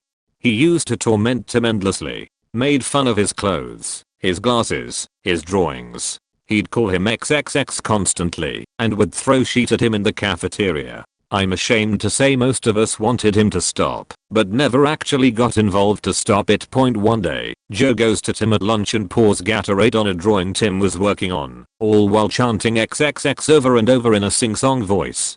Tim snapped. He kicked Joe in the balls, and when he doubled over, hit him with the most beautiful Mike Tyson uppercut you ever saw. Almost popped Joe out of his Jordans. Once Joe went down, Tim took his lunch tray and gave him an almighty beach slap. Joe was out cold. The whole cafeteria sat in awe of this absolute hero. Tim just sat back down, took out another notebook, and started a new drawing. Joe was suspended for instigating the fight, and Tim was also suspended for a slightly lesser time. But from that day forward, Joe never ever messed with Tim again. A friend of mine since high school is usually the most chilled out guy. We got stopped at a border crossing for a routine check. Granted, it was in the middle of the night. We were the only ones, also in quite a loud car without a front license plate, which are mandatory in Europe. I had some weed in the pockets of my jacket. We always put there just in case we get stopped, so my friend/owner of the car won't get the extra trouble. It didn't take them long to find the first bag. We had 3 bags with a total of 10G for the holiday, and we didn't hid it or anything, just in different pockets. It's still fun and games, laughing a bit with the border patrol, who are surprisingly chill about it. They find the other 2 and still laughing and asking if we are sure we don't have more, which at this point we genuinely didn't have. They proceed to take my friend into a holding cell/office to interrogate him, meanwhile searching the car top to bottom, getting the suitcases out etc. At this point I'm still outside, just waiting until they're done. After about 2 hours they come outside asking me to please take my friend with me and just go, something among the lines he's crazy in bad English. I find my friend fuming, and in a state I've never seen him. The translator apologizing to him, trying to calm him down. Me being very confused. What happened? They though the small bags of weed were a distraction for more drugs in the car. Fair enough. My friend trying to collaborate with them. It didn't help they had a translator there who didn't really speak English. But they were telling him they were going to bring a dog to search the car, and if he gave it up now there would be less problems. He was completely fine with it, but after more than an hour of hearing the same, and not being able to properly communicate, he got so mad the dog didn't arrive yet. It's about 3 AM now, and we've been on the road since 10 AM. He completely lost it, and in a way, that they couldn't get him to calm down, throwing around stuff in the office ECT, including his own. It was a mess really, and until this day I'm surprised that after that, they just let him go and even apologized. We didn't get the weed back, but also didn't hear anything more about it. My boyfriend is 6 foot, but naturally broad, so he looks bigger. He's usually a giant teddy bear, super friendly and always the first one to try and diffuse an argument. I'm 5'1" and happen to be non-binary. We were at a social thing in a pub. Someone we knew brought their friend along who was very drunk before even turning up. The friend and I chatted for a little bit and the topic of trans people came up, which I guess flipped a switch in this guy's drunk brain. He told me a long, rambling story about how his friend was beaten up for being gay, and how non-binary people don't know what oppression is, because I'd never been beaten up myself. He kept insisting I admit it wasn't the same, and that non-binary people are just posers. I said repeatedly that I wasn't comfortable talking about this, and if he didn't let it go then I was walking away. But when I tried to walk away the guy got up and physically blocked my path, reaching out like he was going to grab me. My boyfriend roared "Don't touch him" loud enough that most of the bar went quiet, and I took advantage of the guy's sudden lack of attention to slip past and head outside. I couldn't hear most of the words from outside, but I could hear my boyfriend loudly berating this guy for being a dick, trying to grab me, etc. After a minute my boyfriend came outside with me, and we went home, because I was pretty shaken up. I've never seen him be aggressive towards a stranger before or since, but it was heartening to know how much he cares about me. One of the boys in my class was a kinda quiet and wasn't completely accepted by the other boys, so he would sometimes play the clown during group assignments, which I found annoying. Another boy was a bit more accepted, but his way to get there was insulting the girls, so I definitely didn't like him. One time the quiet boy was sitting next to someone that the insulter wanted to sit next to. So he tried to convince him to change seats, and after a while for whatever reason a lot of the boys got invested and also kept trying to get the quiet boy to get up and sit elsewhere. It got to the point where the quiet boy was almost crying. You'd think the quiet boy was gonna lose it, right? No, actually, the normally calm teacher blew up completely. He was screaming incredibly loud about how bullying was not okay, and was so forceful that the insulter he was screaming at started crying and actually said that he would never bully someone because he himself was getting bullied by the other boys. After that the teacher had conversations with the quiet boy and the insulter separately, as well as with the whole class. Theme being, bullying is never okay. As one of the girls, I'm still not sure if the insulter was in fact getting bullied or not. I just found it glorious to see him cry after all the crap he had said about me. I went to a severely conservative Christian school for 5 grades and there was a teacher who was one of the nicest soft-spoken people ever.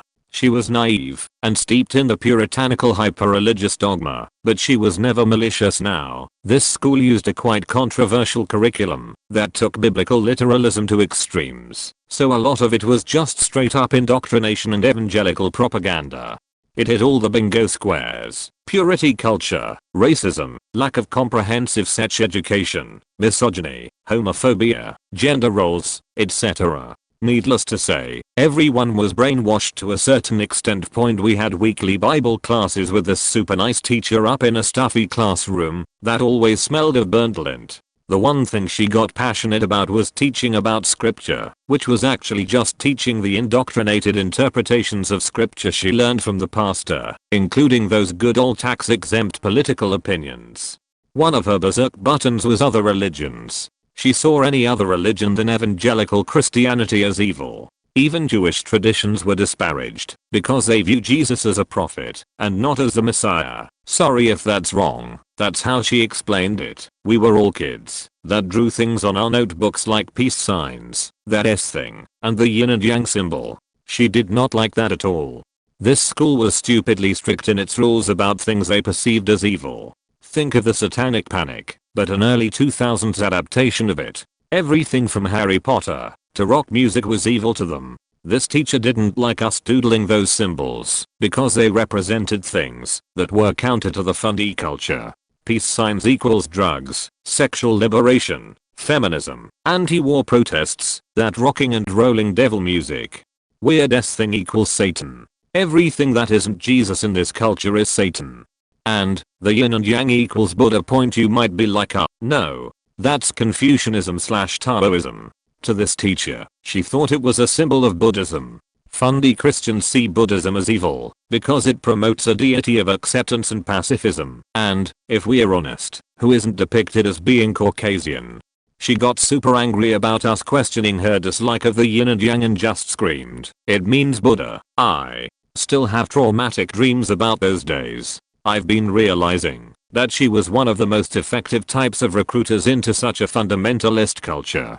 Not all fire and brimstone Christians are angry people screaming at pride parades or outside clinics. Some are honestly really nice people. If you're wondering how people join cults and hate groups, sometimes it's because a person offered them friendship and inclusivity at the roughest, loneliest parts of their lives.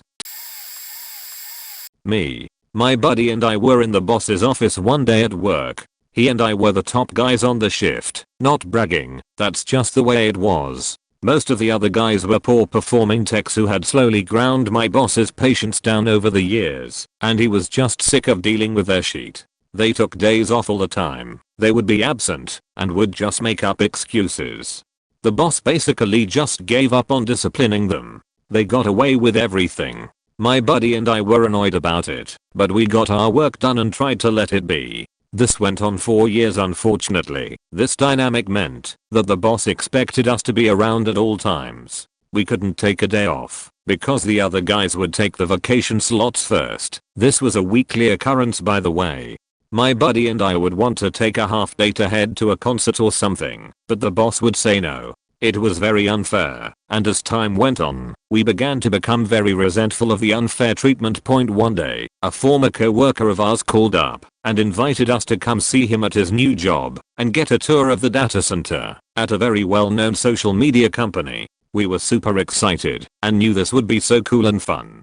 I immediately knew the boss wouldn't let us go and told my buddy as much, but we went and asked anyway. The boss gave us the usual excuses and an IDA request. What happened next, I don't fully recall. I remember becoming instantly engaged to a degree that I've never been before in my life. I think I began yelling and protesting and demanding that he let us go just this once.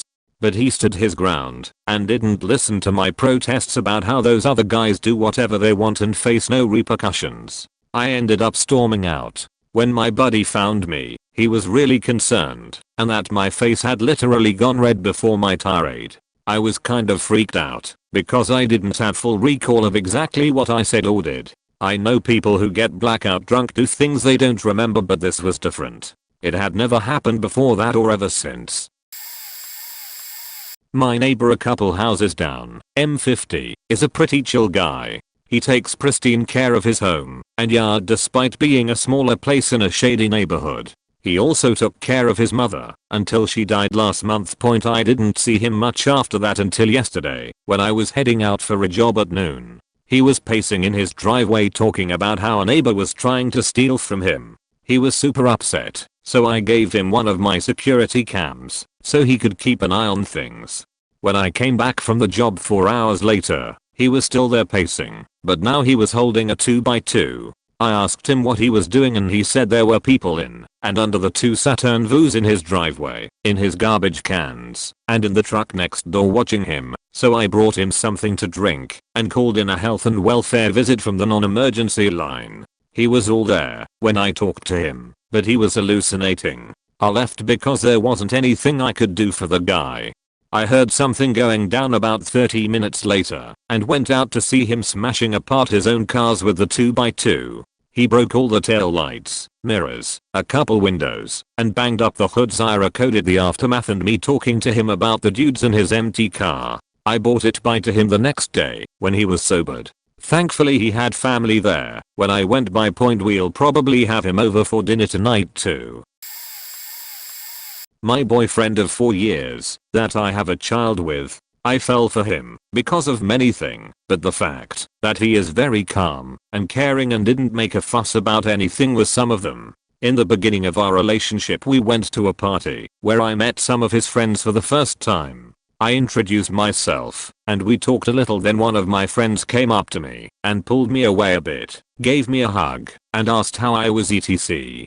I see over my friend's shoulder that one of my boyfriend's friends whispers something to my boyfriend and my boyfriend completely switched from his happy and proud look and grabs the guy by the shoulder and drags him away. I get a little confused but tell my friend that I'm gonna follow them because I get a little worried. My boyfriend drags him outside and starts screaming things me like, "Don't ever talk about her that way and you don't faking know her." His friend starts laughing and scream back at him, "She's a faking hoe, can't you tell? She's way too good looking for you anyways, you should let me fuck her instead." My boyfriend then completely loses it and starts hitting his friend straight in the face, pushes him to the ground and just goes mad. I'm in shock at the moment and just stand there watching, but people that were outside smoking comes up and tries pulling him off, and after a few minutes they succeed.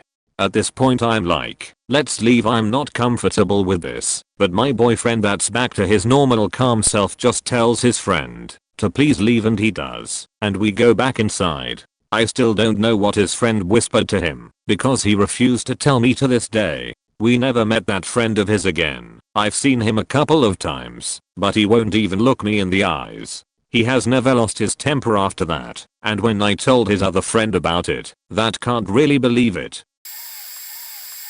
Me. I'm a relatively new psychiatric nurse. I was in my first month off of orientation. We had a patient who was currently psychotic and acting in an agitated and hostile way. As a result, we gave him an emergency injection. This injection is a combination of Ativan, an anti-anxiety medication, Haldol, an antipsychotic, and Benadryl, antihistamine that is supposed to help reduce side effects. With my patients, even if they are in a psychotic state of their disease, I always stay calm and respectful, tell them what is going on and why, and usually you can get to them through the psychosis on some level. Most people don't want to hurt others when psychotic, but they basically get sent into fight or flight mode. So we gave the guy his injection. Unfortunately, we had to call security and use force. I hate doing this. He is now walking the locked psychiatric unit. I'm the only big guy on staff, so I take the lead redirecting him to his room, keeping an arm's length away from him as I do. I tell him he needs to lay down in bed. He's going to get dizzy, sleepy, and groggy soon, and I don't want him to fall. As I'm escorting him to his room, again arm's length away, gently guiding him with my fingertips.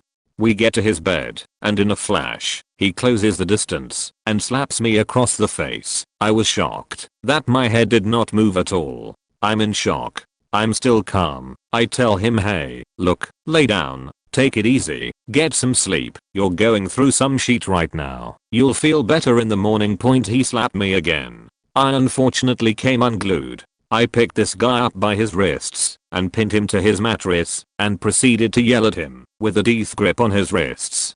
I was yelling, you do not hit us. We need to keep everybody safe. You are now a threat to everybody and I have to hold you until you fucking relax. I have always had a bad temper, childhood trauma, and have put in a ton of work to learn how to control it, and have not lost my cool like that in 6 years. My coworkers were shocked to see this 6'3", 280-pound teddy bear just straight up throw this guy like a ragdoll. I will also say, he was 100% okay. I had a few days off after this, and processed what happened. When I came back to work, the patient actually gave me a hug and a kiss on the cheek, inappropriate for our unit, but I know he felt bad about slapping me. 90% of my patients are the sweetest people. They are just going through a hard time, and it can be hard sometimes to basically guide them through. I lived my childhood years with my grandparents in a Eastern European country. Being from the countryside, I was taught all sorts of things by my grandfather, like how to chop a chicken head, how to butcher a pig, how to cut grass with a scythe, how to ride a horse, how to cut wood for the fireplace. Well, all the basics of a countryside farm. It was a simple but rewarding life. I was 6 or 7. Of course I didn't butcher a live pig myself, but I watched and learned. You can say that it's traumatizing to some extent. My parents were working in a more civilized European country. They lived in the city. At 7 years old they decided to take me with them, and it was a cultural shock, learning a new language, adapting to a new and quite different environment, seeing all the cars and city life. I went to school without knowing a single word, so I didn't speak much, and didn't make friends at first. I was the quiet kid, not because I wanted, but because I couldn't interact. One day I brought a toy in class, the ones you find in chocolate kinda eggs. There was this kid who stole it, and I started arguing with gestures and whatnot. Teacher saw all that, and decided to confiscate the toy, because she didn't know who it belonged to. During recreation that kid started running in the hallway and I took the opportunity to push him. He lost a tooth, and I was put in detention. I vividly remember how the teacher screamed at me. She pulled my shirt and shoved me on a chair. After some hours I was brought back in class with the kid and his parents. I was told to apologize, but I didn't. Half of it was because I didn't want to, and the other half because I couldn't understand what they were telling me. I learned it afterwards when my mother was called in. That kid changed school a month later because his parents said that other kids were bullying him. All bullshit. He was the bully and played the victim. Years passed and I learned the language. I adapted and I became one with the environment. I became a calm person and didn't snap another time. Now I'm a chill person, but deep down I know I can still chop a chicken head with one axe motion. I still have that part of countryside me somewhere inside. At this point in life my dream is to retire somewhere in the countryside, reliving those free spirit moments. By the way, I never apologized to the sheethead. Who knows what he's up to these days. My grandfather is the most kind and caring human I know. He's UN-phased by everything. At least I thought so up until a few years ago on Christmas Eve. My family is evangelical Christian, but it's tradition for our whole family to go to the Catholic midnight mass. We arrive in 2 cars and park next to each other across the street from the church, where we've always parked. It's a snowy night, and we rush out to the cars at about 2:15 AM, only to discover both cars we arrived in disappeared. We live in Denver, so shout out to Wyatt's Towing for entirely bringing out the crazy I didn't even know existed in my grandpa. We get a ride to the toll lot and find out the only way to get our vehicles back is by paying $400 in cash for each car. At this point my grandpa is shaking his head in disbelief at the situation and raises his voice for the first time in my life at the woman working the booth at 3 AM on Christmas Eve. Can you have any compassion? Do you all get some sick satisfaction by doing this to people? My entire family is out in the element on Christmas Eve and you're telling me we can't go home unless we shell out $800 in cash at 3 AM. He goes off on this poor lady until we all calm him down enough to make a plan to come up with the cash and come back to get our cars. It was a very late night and we didn't get home until about 5 AM, but we tried to make the best of our circumstances. I'll never forget how angry he was. It made the whole situation feel a lot worse because he's an even-tempered guy. TLDR, religious grandpa gets to cars towed during midnight mass on Christmas Eve and completely flips his sheet on the employee who would not release our cars until coughing up $800 in cash at 3 AM. When I was in the field training program, police, my 4th phase training officer was a guy who had 20 years on and was a former priest. He was a quiet, tall, ordinary looking man who was soft spoken and full of old man wisdom. Never heard him raise his voice even in tense situations. The 4th phase trainers wore plain clothes and were just observers who rode with the probationary officers for the most part. I got a call for an in-progress bank robbery and I was only a few blocks away. I pulled into the lot. Rookie mistake, as notes were coming in. There was one masked suspect in the bank and another caller said they came in a beat up SUV. Just so happens that I parked directly behind the SUV. My FTO calmly said, "Stay in the car, E." walked up to the SUV, in plain clothes mind you, and pointed his gun at the driver's head.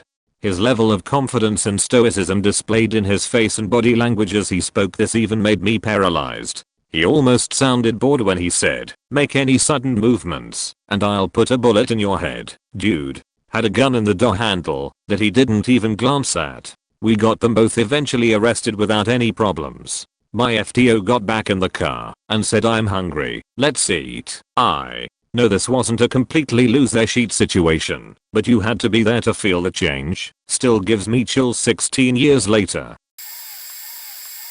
My dad.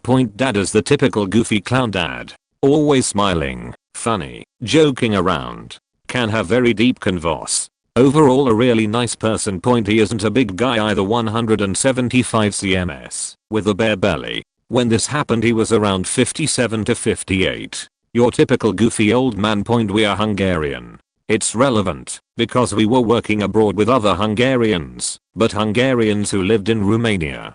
They had a complex about it that they need to prove that they are even more Hungarian than the Hungarians living in the motherland, that were from a very underdeveloped and rural place as well, and very traditional. My dad would say, "It's say primitive af." I went to work there to Austria when I lost my job, and dad said I could go. They need people. The others automatically started to single me out. I was a 22 years old young girl. I had a relationship back home, but as my boyfriend wasn't with me to supervise me it didn't count. All the women working there had their husbands working there too. I needed to put up with daily sexual harassment from them, like straight up asking me, "How's my coochie feeling today?" and other shit. Boss was a Romanian Hungarian as well, and she said, "Well, ignore it." It was clear she wasn't gonna do anything about it. Her husband was Austrian, but he didn't really consider us humans, to be honest. Like most Westerners don't consider people from the eastern parts more than primitive cheap white workforce. One day, one of the guys got handsy, groped me, and I reflexively slapped the ever-living shit out of them. Guy got so pissed a woman hit him that he grabbed the back of my neck and started to shake me. My dad within 3 seconds had the guy howling beneath him, locked in an aikido, don't faking mess with someone who did it for 30 years form, and I saw in his eyes that he was contemplating breaking his wrist, elbow, and shoulder in one quick twist. Other guy grabbed dad from behind to pull him off, but he was flying over dad's head in a second, landing on the already down guy. Another started to rush dad, but dad put his arm up and yelled, "Don't." My guy froze right there and didn't dare to move. Dad then grabbed my hand, took me into our room. We both packed our sheet in complete silence and union. The women came in and tried to beg for us to stay, but dad yelled at them that peace will never be an option. After they put their hands on me, we went over to the boss house where dad explained what happened. And the boss said we can't go anywhere until tomorrow, but we can use their spare room. To cut the story short, dad and boss with boss wife translated, got drunk that day while talking, and boss ended up letting go the guy's dad thrown to the ground and begging dad to stay. And the rest never ever faked with me or dad. Who I've been this person. Normally I'm pretty laid back, upbeat, and positive. Some years back I was working at a fairly nice restaurant in my city as a server and cold line cook, salads, appetizers, and desserts. I had a coworker who was about as incompetent as you can get, constantly disappearing for like 30 minutes at a time, making the wrong food, all the fun things. It annoyed me when I was working the line with him, but when I was serving it didn't bother me too much. Until one day. I had been working 12-hour days for a couple months to make some extra money, but also really respected my boss and wanted to help him out in a pinch. I would come in at 8 AM for morning kitchen prep, drive home to shower, and change around 3, and come back from 4:10ish to serve. Long days, but worth it. So one day, this problem coworker mouths off to me across the handoff, while I'm serving about leaving him to struggle back there and not leaving him prepped. This guy, this dumbass that can't make a salad dressing with directions in front of him. Nope. I snapped. Hey you, no, look at me. Eyes up here dumbass. Are you serious? Are you seriously calling me lazy? Me. Look at me. If you ever talk shit to me again I will faking light you on fire. No, I'm not joking. Look at me. So I look like I'm joking? I will light you on fire and watch you burn. Got it? But now make the apps for my faking table. Not my best moment, but the message was received. I'm a little late to this party, but my dad has always been pretty even keel. Like, you can watch a movie with him and not know if he's enjoying it or not, since his face doesn't change expression. Only at the end, when he will chuckle and ask if there are any more movies like that we can watch. Will you no point anyway. Back in the late 90s my grandparents were going a little senile. We'd already had lots of phone scammers call asking for personal information. Some of them got like $10k out of them before we realized what was happening. We put up signs in their kitchen to not give out their personal information over the phone. Like if someone called them claiming to be from the bank, get their name and call their branch and see if it is a real problem kinda thing. Well, one time we were visiting and the phone rang. Nana answered it and you could hear her start to go for her wallet to get her credit card. Dad asked for the phone to talk to the guy. The man on the other end immediately said he wanted to keep talking to my grandmother. That he only wanted to talk to my grandmother. And dad refused and said he was now dealing with him. The man wouldn't continue to do whatever business he wanted to do and started threatening my dad. After a few minutes of heated conversation the man said I'm in your town. Are you scared? My dad puffed up and said you tell me where and when and I'll meet you. The guy hung up. I've never seen my dad so red in the face. I was that person. I'm normally pretty unemotional and I have a high tolerance for things usually, but I have a sibling who is extremely passive aggressive and will do things specifically to annoy you or that they know bothers you just because. For example, I remember as kids, if we went out to eat somewhere, which was rare since we were poor, and they ordered something that came with a side they didn't like, I would ask them for it and they would tell me no, even though they weren't going to eat it. If my parents tried to take it from them to give it to me, since they hated wasting food, sibling would either spit in it or throw it on the floor. They would rather throw it away than give it to me. Since we shared a bathroom, if they used the shower, whenever they were done, they would turn the shower head to face outside so whenever I turned the water on it would spray me with water. Totally petty and unnecessary shit like that, for years, every single day. Before anyone suggests this was normal sibling teasing, it was not. I lived through it. It would take too much time and space to describe some of the psychotic things they did, completely without provocation, so I left a lot out on purpose. It also wasn't always like that. We were super close as kids, then around puberty their behavior started to change and get really nasty. On the day in question, our parents were not there for some reason. We were teens, so leaving us alone was fine, and the entire night they had been doing just minor things like that, or making little homophobic comments. I remember having dinner in the living room, and getting up to go to the kitchen to get something, and when I came back, my sibling moved from where they were sitting to my seat, even though my plate and glass were there. I asked them to move, because I was sitting there, and they said no. We argued, more homophobic comments from them, etc. I don't remember a lot of the argument point. I just remember feeling a lot of adrenaline because I was getting really angry and then feeling a sense of calm. I was emotionless and stopped talking and just stared at them for a bit. Then, I remember going into the kitchen, seeing one of my parents' large paintbrushes in the sink, taking it and going back into the living room and then beat the shit out of my sibling's head with it. I don't remember hitting them, just remember stopping when a drop of blood hit the TV. Then I just remember stopping, wiping the blood off the TV screen. They ran to their room, and I sat and finished my dinner. It was actually kind of scary, because had something more substantial been out in the open or easily accessible, they would have been way more seriously injured. They only bled a little and the next day just had a big bump on their head. No serious injuries, and no serious cuts. My parents never punished me for it, maybe because I had been asking them for several years to send them to a psychiatrist and they wouldn't do anything about it, and my siblings' behavior was becoming worse. I guess I reached my limit. It did not get better either. I cut off contact with them years ago and have essentially disowned them. Nothing like that has happened since. Yeah, I did this. I had to deal with a selection of would-be bullies when I transferred schools.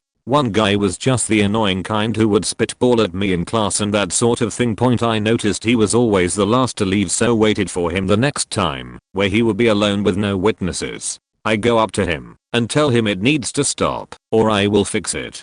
He then makes the mistake of laughing in my face and saying, "What am I going to do about it?" I saw Ed for the first time in my life, lifted him up by grabbing the front of his shirt and proceeded to throw him around the classroom for a bit and then told him never to fuck with me again. Then I left him and calmly walked out the building trying to avoid anyone seeing me. He went crying to the principal, but because there were no witnesses I just denied everything so as an olive branch to his two parents.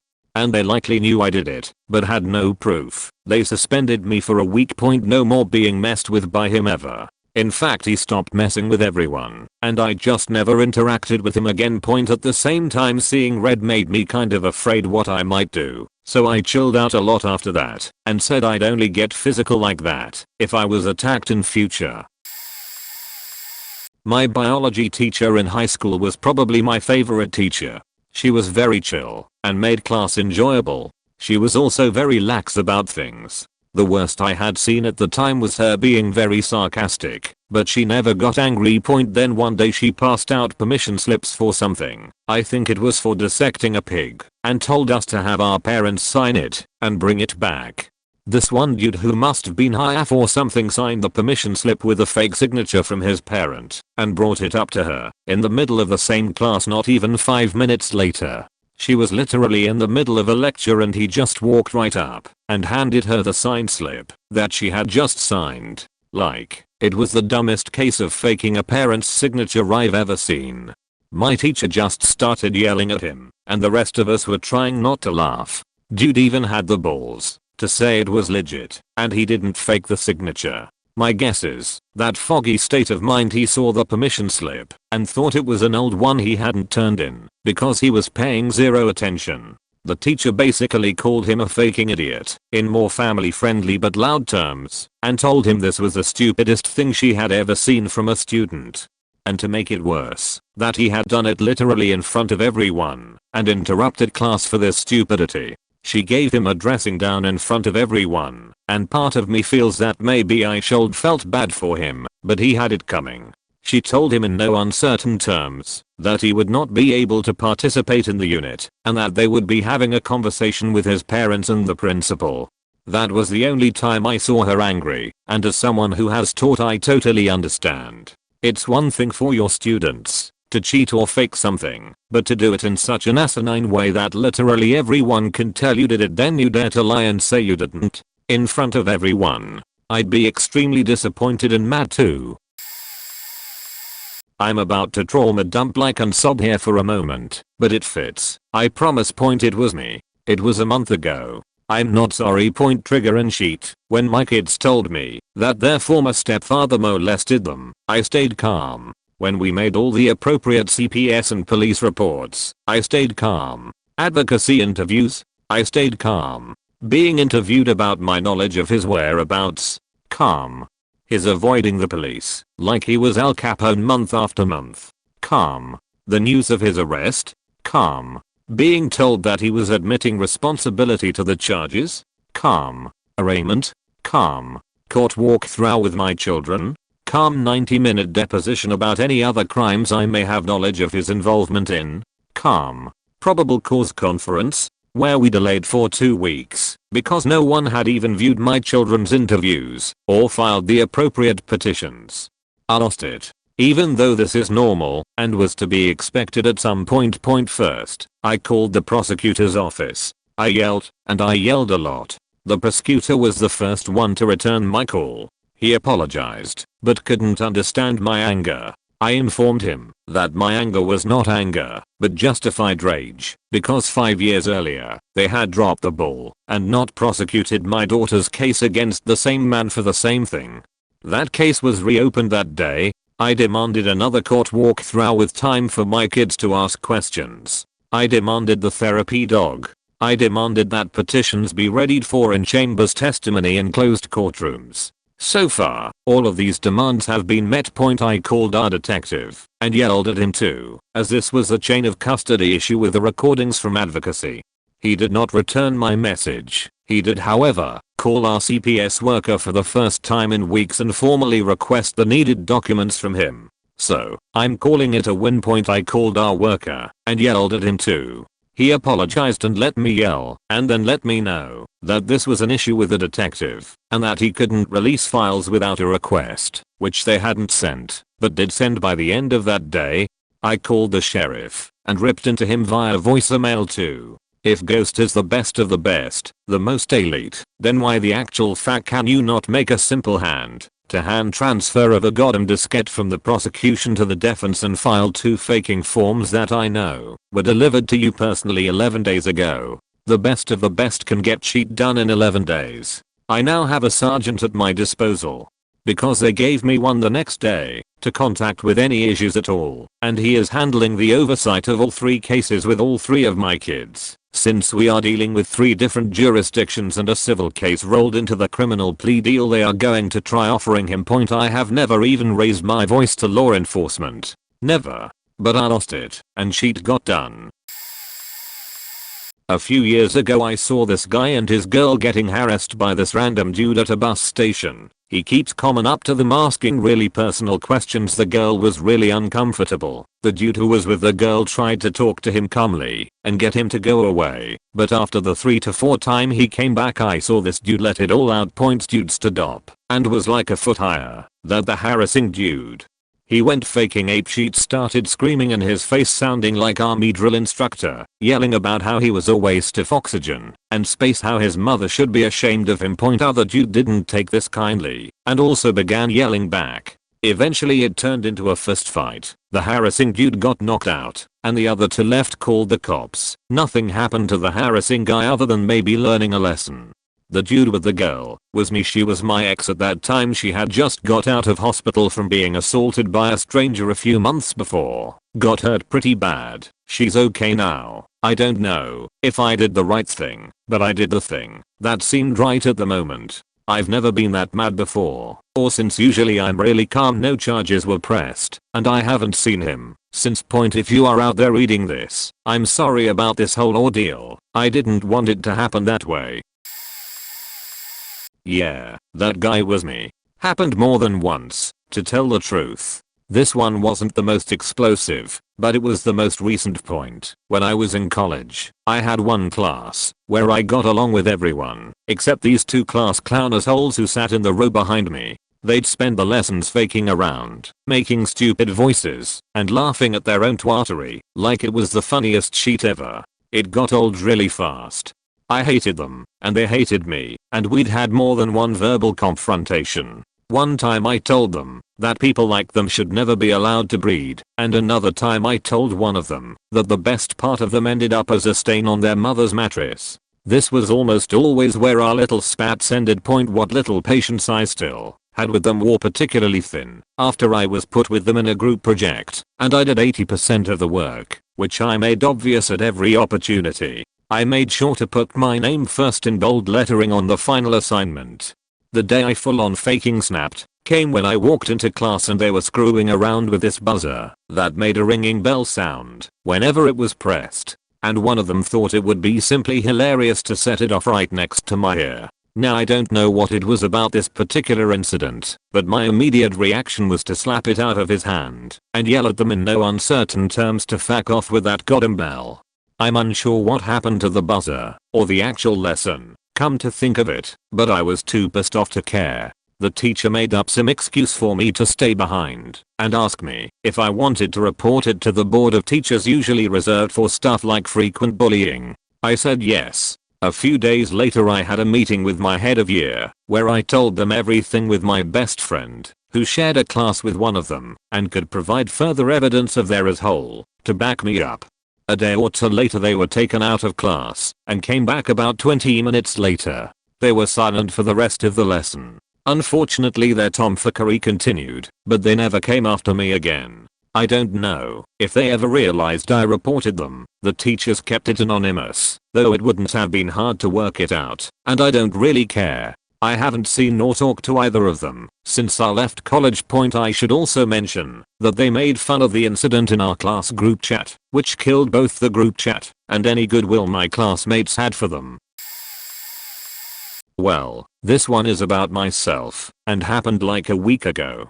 I'm a really calm and chill dude and can't even remember the last time I raised my voice.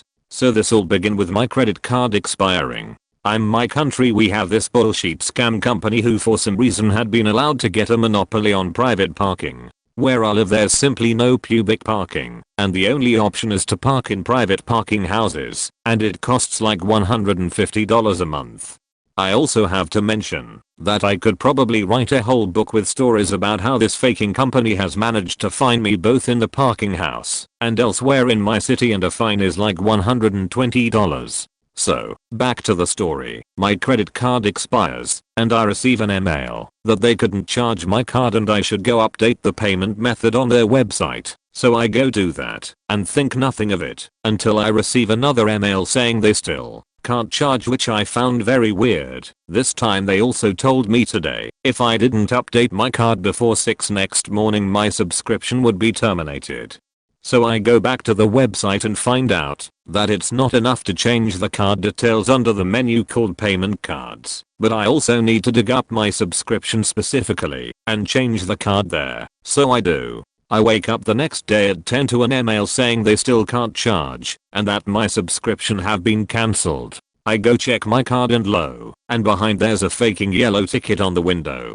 I have to go with my pregnant wife and the dog to appointment, so we drive off and I decide to call the company since I thought it would be easy to get the fine cancelled since there must have been some kind of mistake. Boy was I wrong. The first person I reach quickly transfers me to whom I assume is their dedicated bringer of bad news. This lady I reach smugly informs me that I'm no longer a customer of theirs, so I can go fuck myself. She further mentions that I'm more than welcome to contact this other company who's the one managing the fines and parking guards and complain to them.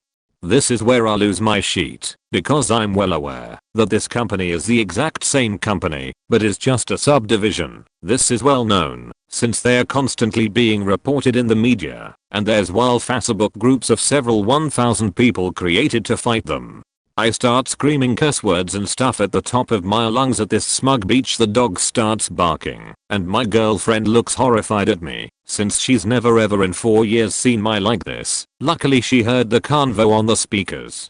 After she hung up there was dead silence on the car for 15 minutes and then I became super embarrassed and apologized profoundly to my girlfriend. I guess this has been building for years, but seriously fuck that company.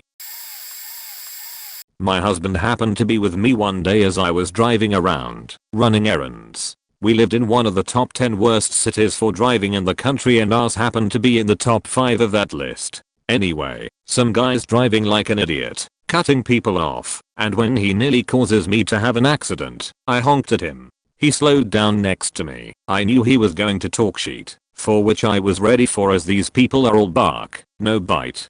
I'm rolling my window down, ready to talk shit. The guy's already screaming at me, calling me a bitch and other worse things, and my insanely patient, calm, intellectual, rational husband is ready to climb over me to kick this guy's ass. Never in my life have I seen that vein pop in his forehead, nor have I ever heard the shit he said to this man. He's yelling at him to pull over. He's yelling at me to pull over.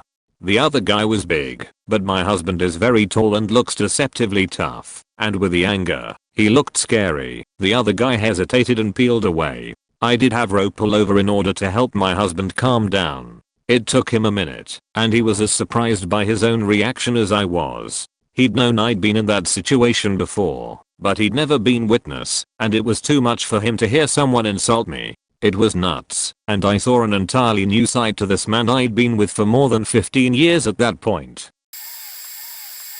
We have this whole neighborhood just hates me, and my family. We had the misfortune of meeting this guy when I was in 4th grade, after we moved from Seattle to Illinois. It was in a small suburban area that had a creek running behind several houses. We moved in, and he just was not happy. I'm an avid skateboarder, so if you lived where I live you would see me on the streets every day riding laps on my skateboard around the neighborhood. This guy just hated this though. Like one day he came to our house and demanded I get rid of my skateboard or he would do it himself. We brushed it off like nothing, but he meant it. One day I was just cruising past his house when I took a raw egg to the head and fell off my skateboard. Then the guy ran over, picked up my board and threw it into the creek. He laughed at me and said I would get rid of it, and he continued to pelt me with more eggs.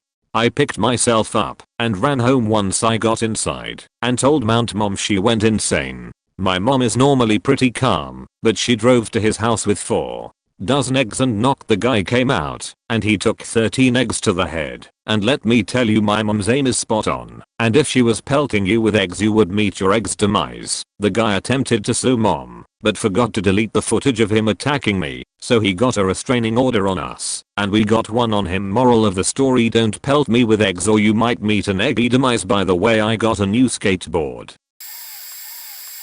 Okay, so he was the typical quiet kid of the class, not necessarily the teacher's pet, but appreciated by the teachers because he didn't create any trouble, which was quite common in that year of high school. We had an old math teacher who only cared about getting retired that year, so he would avoid taking any responsibilities or anything.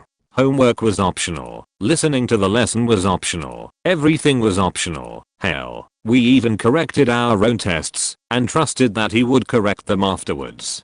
Turns out the teacher didn't correct any test and just announced that because the class had been chaotic that year we all would get a 5/10, except other kids who would have 6/10, quiet kid included, meaning we all would pass but not have a high mark. It was extremely unfair because most of the people didn't deserve to pass and a minority deserved higher grades. So when the teacher announced this, the quiet kid got up, called the teacher incompetent, and went to talk directly to the school principal. It was basically by the end of the school year, so it was difficult to change the marks on the software, and also the principal didn't care. Most of the kids sided with the math teacher, and so the marks stayed like that. The parents were all happy that their mischievous 14-year-olds passed 2 point, but hey, the kid was heroic for trying, even if he didn't achieve anything. Oh, a post I can finally relate to. I have a 2002 Harley Davidson Electra Glide, and at the beginning of the year, and former friend vouching for this particular shop, I had a shop do some major repair work for me. My bike had all the wiring and the fairing repaired, had the heads, cylinders, pistons and piston rings rebuilt, and had the cams replaced, and a new cam support plate, updated cam chains and cam chain tensioners and a new drive belt. All in all spent about $5k in parts and labor. Without notifying me or my authorization they replaced my stator, kinda like an alternator for a bike, with a better looking used one from the pull off shelf, a shelf for parts customers replace and don't want but still usable. About a day after the warranty runs out on the work done, and this was about a month after the work was done, and I got my bike back, I started having charging issues. I called the shop and spoke with the guy who worked on my bike and was told to check the battery cables as one may have just come loose. So I checked and the cables were tight. Called him back and he said I would have to pay more money to look into it. I thought to myself, F that. I went to school to repair Harley Davidson motorcycles. I only had a shop do it cause I didn't have all the necessary tools to do the work originally needed. After testing and diagnosing, got the conclusion that the stator was bad. Bought a new one, and when I removed the old one, it looked like someone had taken a welder to it. A lot of the copper windings looked welded and burnt together. And this is the one that supposedly looked better than my original one that had no problems. Finished the work and put the shop on blast on FB for doing something like this, and that it wasn't authorized by me to do anyway. Well, my former friend, the one who vouched for the shop and had no interest in this whatsoever other than referring me to the shop, flipped his sheet, saying the owner and mechanic have been calling non-stop demanding that he talk to me and get the post removed, threatening legal action and to kick my $. Side note, I put all the work they did for me in the FB post, and that the unauthorized replacement of my stator was the only thing they did wrong, and I would not recommend using that shop. Basically a Yelp review. My former friend was blowing up my phone for 3 days before I had enough. I cussed him out because he had told that shop was a good one and that they do their customers right, and when I discovered the condition of the better looking stater, I knew they were trying to screw me for more money. I even talked with one of the employees there and he said that they keep a healthy stock of new inbox staters on hand. Needless to say, I took their threats with a grain of salt. Who the heck charges and sue someone over a bad FB/Yelp review? Just yesterday, good friend of mine got some bad news about their dog. They're gonna try different medication over the next week, but in all likelihood he'll have to put her down. One of our other roommates came home ridiculously drunk, in a very look at me kind of mood. Completely failed to read the room. After friend gets irritated and invites him to leave the conversation, and roommate continues bludgeoning his way through our support session. Friend loses his sheet and attacks roommate.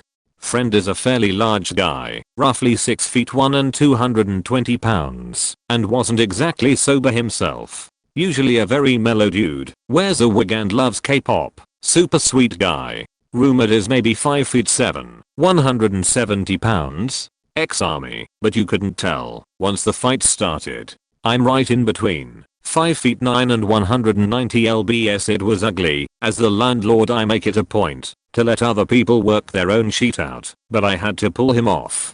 He turns around and punches me straight in the eye, but I managed to get him down into a chokehold, and he calmed down before the cops got here. Good thing they talked to me on the porch and him around the block. They were pushing to arrest him and concerned about the blood coming from my eye, but I refused to press charges and he didn't roll me under the bus either. Other guy got knocked around a bit, but neither of them had any visible injuries. Tense moment. The one cop goes, "We've already put 5 people in jail tonight. If we have to come back, at least one of you will join them." Reasonable enough, I guess, but they left. We don't live in the best area, to be honest. I'm surprised any of our neighbors gave enough of a shit to call them at all. He feels terrible, and he's generally an extraordinarily nice dude, but all that emotion just, like, exploded out of him. Became a completely different person. We're all okay. Rumor dude is a bit shaken up, but they worked it out, and life will go on, I guess. Me, the usual calm person who lost it, and it was at my dad's funeral. At the funeral director, my dad passed away in front of us from a heart attack. Being Muslim, we bury as soon as possible, and during Ramadan it's supposed to be a blessing if you die in that month. So we get everything arranged, but since it was a Saturday, we had to wait until Monday because everything was closed. We couldn't even get a burial plot sorted. We washed the body before burial. As we were doing this, because my dad had a heart attack and the paramedics tried to revive him, they gave him adrenaline. We had to remove the plasters, which caused the areas to bleed. The funeral director comes up to us and says, "This is the time we need people who know what they are doing." Like, what the fuck are you talking about? Then he quips, "We will see who truly loved him by seeing who stays overnight in the mosque with him." Like, what the fuck? So if I don't stay overnight, I don't love him. I have to leave my mom and 7-year-old home alone at this time. On the day of the burial, this idiot is driving the hearse, talking on the phone all the way. Then, after burying my dad, someone is supposed to do the call to prayer. He jumps up saying, "Shall I do it? I'll do it." It has nothing to do with him. The point I lost it was when he asked me, "So what was he to you?" FFS. The fucking director didn't even know he was my dad. I'll let him have it. Turned out he was a taxi driver before this, and you could tell he was. Told him he's in the wrong job and the shit he done, and said he's lucky he's still standing. Me. We run a business, and it was our busy season. We bring on a bunch of temporary workers to help with the surge. I was working on minimal sleep and we were trying to get the finishing touches on the product and load it on the truck. 3 teenagers were there. They could not move as independent people. They all had to move together in the same direction, even when we gave each of them a separate task. They were constantly on their phones, even though we told them to leave their phones in their pocket. The task involved putting product in a plastic bin, but not putting so much in that the lid wouldn't close. They had to mark the bin with a tag and stack the bin on top of the other completed bin, so they nested properly. They weren't doing that, so I stopped, trained them on the proper way to do it, made sure they understood, and we proceeded. I was frustrated, but very calm. 5 minutes later, I come across a stack of bins. They are all overfilled, none of them are marked, and the stack is unstable because they didn't properly nest the bins and the 3 of them were all on their phones. I lost it. Fire coming from my eyes. I was throwing the bins all over the place, marking the bins, fixing the quantity of product in the bins, and stacking them properly at light speed. The boys were standing there dumbfounded and closed by saying, "If you are not going to do the job right, there is the door." Then silence. They all went back to work, performed the job well, and the phone stayed in the pocket. I apologized to the boys at the end of their shift for losing my cool. I was telling my daughter about the blow up, and she said she knew the boys and they were idiots. 2 weeks later, she saw them at school and they approached her. "Boys, wow, your dad is mean." Daughter, "No, he's not. He never yells, like ever, unless you really messed up." Boys, retells the story to my daughter. Daughter, "I don't know. Like I said, he never gets mad. In 16 years, he has only yelled at me once, and that was when I was doing something that was going to get me killed." Boys, "Do you think they will have us back to work next year?" Daughter, "Highly doubtful." At my last job, the owner was kind of a greedy nerd who was mostly hands off. When I hired on, I told him that my sister was getting married in 6 months and that I needed that weekend off. He said, "No problem." My manager was kind of a seagull management kind of guy. Fly in, sheet all over everything, leave, and so 90% of the time it was just me, the other guys on my team, and the chill team leader. Owner, manager, and chill team leader all knew I had that weekend off and knew months ahead of time. The week in the run up to that, I advised team leader I'm off this weekend. He says yep. A few hours later manager comes in to say, "No, you can't have off. We are too busy." The following conversation with me, manager, and chill team leader ensues. Mostly accurate. It's been years. Me, "I told all you guys about this months ago and got the okay. This is my only sister and I need to go to her wedding." Manager, "This is not a discussion. The answer is no." Me, "This is a not me asking. I'm telling you that I'm going, not asking permission. I got permission from owner when I hired on. If I have a job when I return on Monday, great." Manager, "You won't. I can replace you like that." Snaps fingers. Chill team leader, "Jesus faking Christ. I have been asking for more guys for months and you haven't done shit and now you're going to piss away one of our best guys when you know we are all already overworked and have been doing mandatory odd 4 weeks. This is his faking sister's wedding. You knew months ago and didn't plan shit. This is all you." Chill team leader stormed off and called owner who then called us all in. In short, chill team leader said he was done with team leader duties and that manager needs to manage his own team. Owner told manager that, yes, I have the time off, and that the company would accommodate it even if he, the owner, needed to come in and cover my duties for me, unless someone else stepped up. Manager covered my duties while I was off. I got offered a new job by a friend of a friend at the wedding reception and went back to my old job to turn in my notice.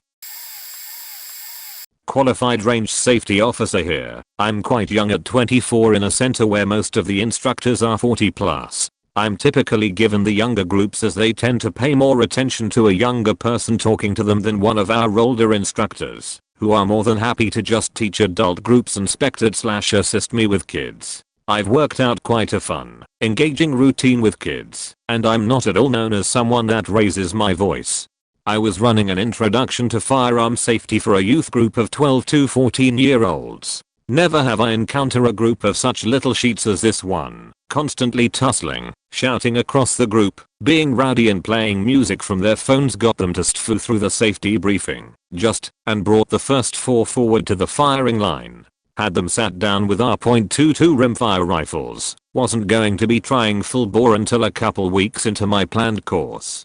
One of the shooters after 3 shots, stands up and turns himself around to face the sad group behind him to comment to one of his friends about a shot he'd just made, with the rifle in his hand, flagging the entire right side of the range, myself, 3 other shooters and half his group including the group leader.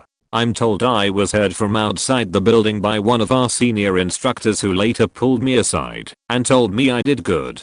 I have never kicked someone off the line before that day, but from that moment forward the group was one of the most well behaved I've ever run. Part of what made me eject that particular kid was the immediate attitude he gave me following me pushing the rifle to point at the ceiling. He very angrily told me the rifle was empty, following which I cycled 2 rounds out the internal magazine, which he then accused me of having in my hands already. That's when I kicked him out.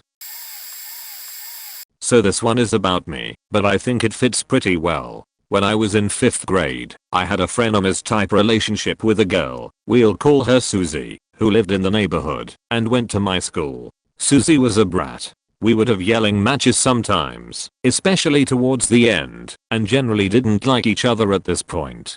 I was sitting 1 seat ahead of Susie in the opposite aisle on the bus, and we got into some sort of fight over something stupid. We were shouting at each other when all of a sudden she kicked me. It wasn't a hard kick or anything bad, but she had crossed over from a verbal battle to a physical strike. We had never had any physical disputes before, and I wasn't okay that we had now. For context, sometimes I would shout, but it was always normal bickering and never all that intense. My family taught me that it was never okay to get physical when arguing. When Susie kicked me, a part of me came out that I had only seen once before. I started screaming louder and with more intensity than I had in any other fight. What was I saying? I was yelling at her about how it was not okay to kick me and that she should never do that again. People around us were telling me to stop because she was sobbing. I did not. We were in the back, so the bus driver didn't hear/didn't care, so I kept going for what was at least 5 to 10 minutes. I didn't lay a finger on her, but she never touched me again. TLDR, a girl who I used to be friends with kicked me, and I screamed at her for the next 10 minutes about how that was not okay. So I'm pretty calm and collective. I don't get angry that often, but when I do it's nothing entirely over this one time my friend kept messing with my backpack, and it kept getting more and more annoying, and he wouldn't stop despite clearly being annoyed and pissed off at him, and not being in a clear state of mind. I decide to act. They say violence isn't the answer, but it's rather a question and the answer is yeah. So I whipped around and full on with full force punched right in the jugular. Thankfully he's fine. My friends didn't entirely like my act, especially over the fact he kept unzipping my backpack over and over, so I decide to punch him in the throat, but they don't seem to understand that anger detonates with violence, and I was pretty angry and therefore wasn't in a clear state of mind. They all still believe his side of the story, which is bullshit.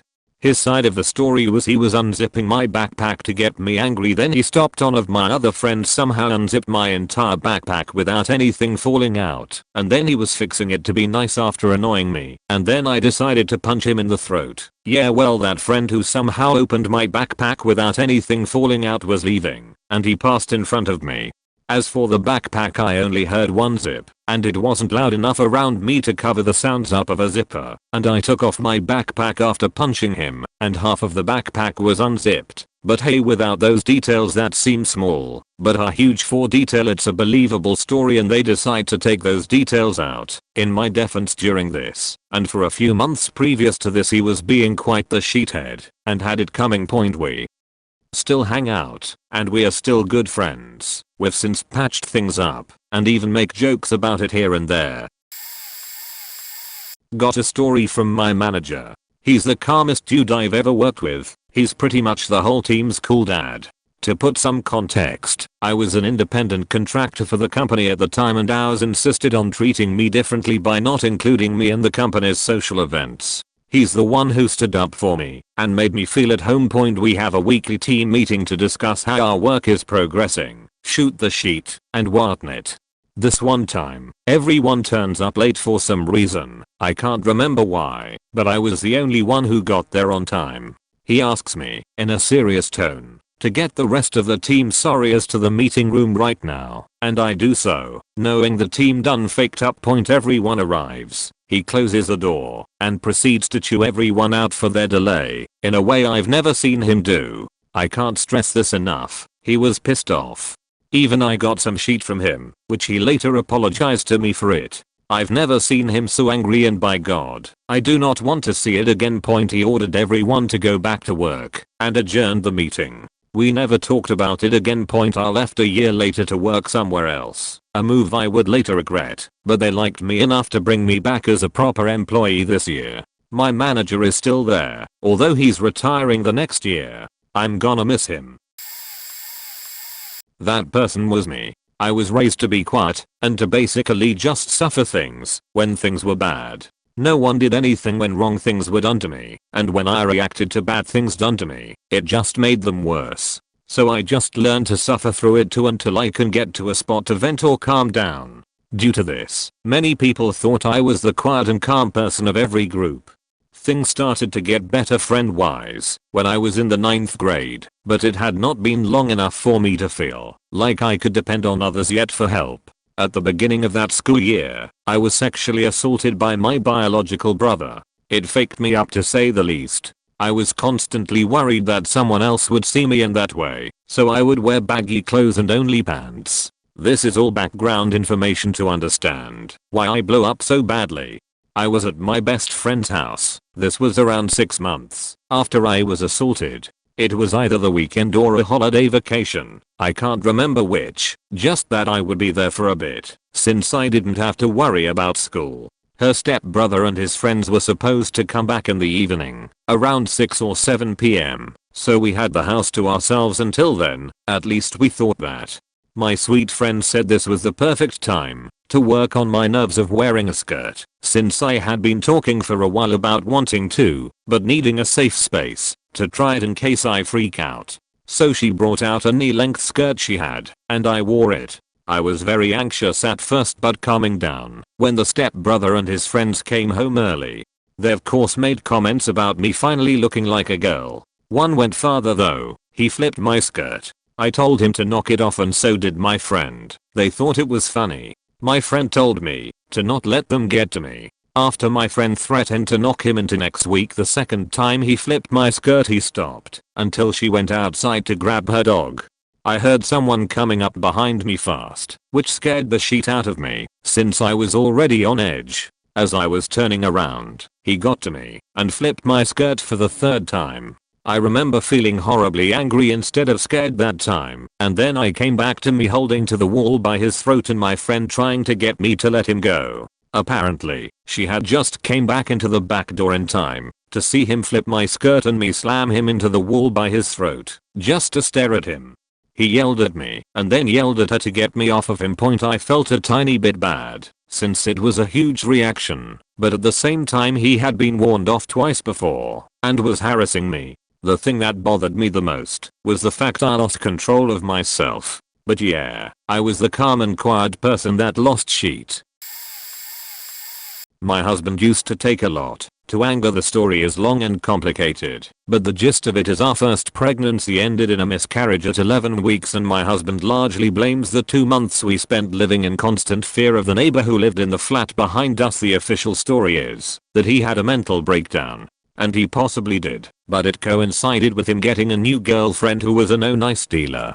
He went from the quiet guy who did our lawns in exchange for bumming our internet to a violent, irrational person in a matter of weeks. His violence was directed at his ex-wife, but we were the ones closest to his acting out. We were terrified, but the cops couldn't do anything useful. They asked us if we had thought about moving. We were trying desperately to do so the whole time. The police sieged the flat several times after he would threaten his ex via text, but he would be back the next day.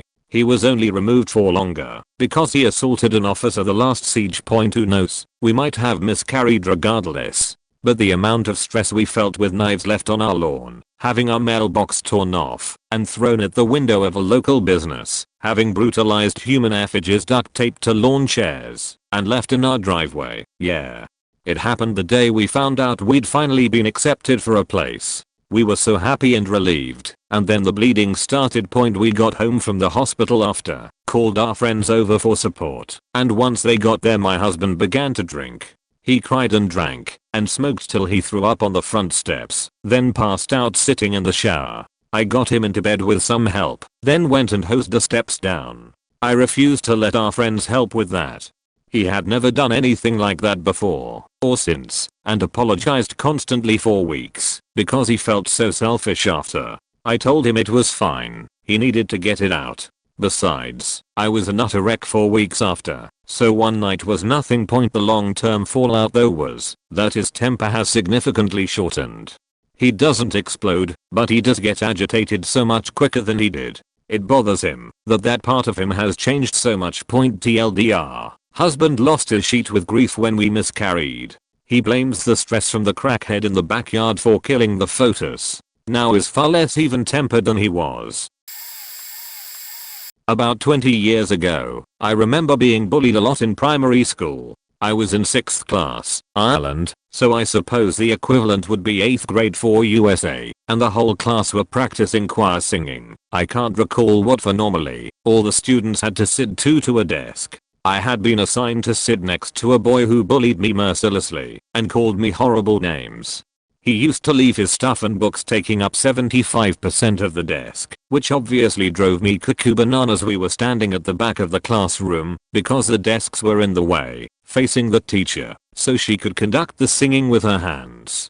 She was a beach and I hated her because she had clear favorites and was fairly obvious about it. Like for example, I'm sure I told her a million times that the boy had upset me, but of course it was my fault or he couldn't do anything wrong. Fuck you, you old wagon. So anyway, we were singing and I saw the desk with the boy's stuff all over my side of it, including a school jumper, sweater, on top of my books. I kept singing, but staring at his stuff was slowly driving me insane. For about 10 minutes straight I was internally screaming. So I just snapped. I stepped forward and just cleared the whole table, throwing all his stuff to the ground. It was extremely satisfying and freeing, but the teacher didn't see it. That way faking beach cussed me out, but I do not regret it. I've included a link to a gif that is a pretty accurate reenactment. Lol. It's me, I'm that person, only I don't think I've fully lost my temper since I was a little kid. My mum likes to tell me about how, before I could talk, I would get so frustrated by not being understood that I would flip out and bang my head on the floor, and it weirded her out so much that she would just pick me up and put me in the hallway by myself until I calmed down. So I learned pretty early on to swallow my anger and pretend it wasn't there. I'm only just now learning, at the age of 35, how to accept and express those kinds of emotions instead of directing them inwards. Like, there's only a few people in my life who have ever even experienced me raising my voice to them, and I can count on one hand the number of times in the last 5 to 10 years that I've actually gotten mad enough about something to think, wow, I'm really faking angry about this.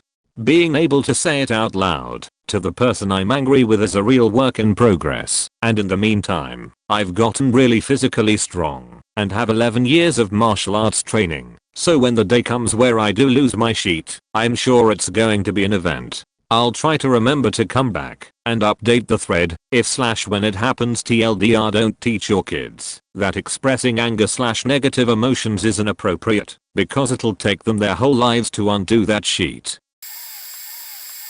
In my first year of high school, the quiet kid who never really spoke to anyone completely lost his sheet with the asshole of the class every day. This asshole was bullying him, throwing pencils and paper balls at him, shoving him, pretending to much him to make him flinch, dragging him by his backpack, you name it. Almost everyone, including myself, always stepped in to make him stop, and he would, but he'd just continue it soon after until teachers got involved.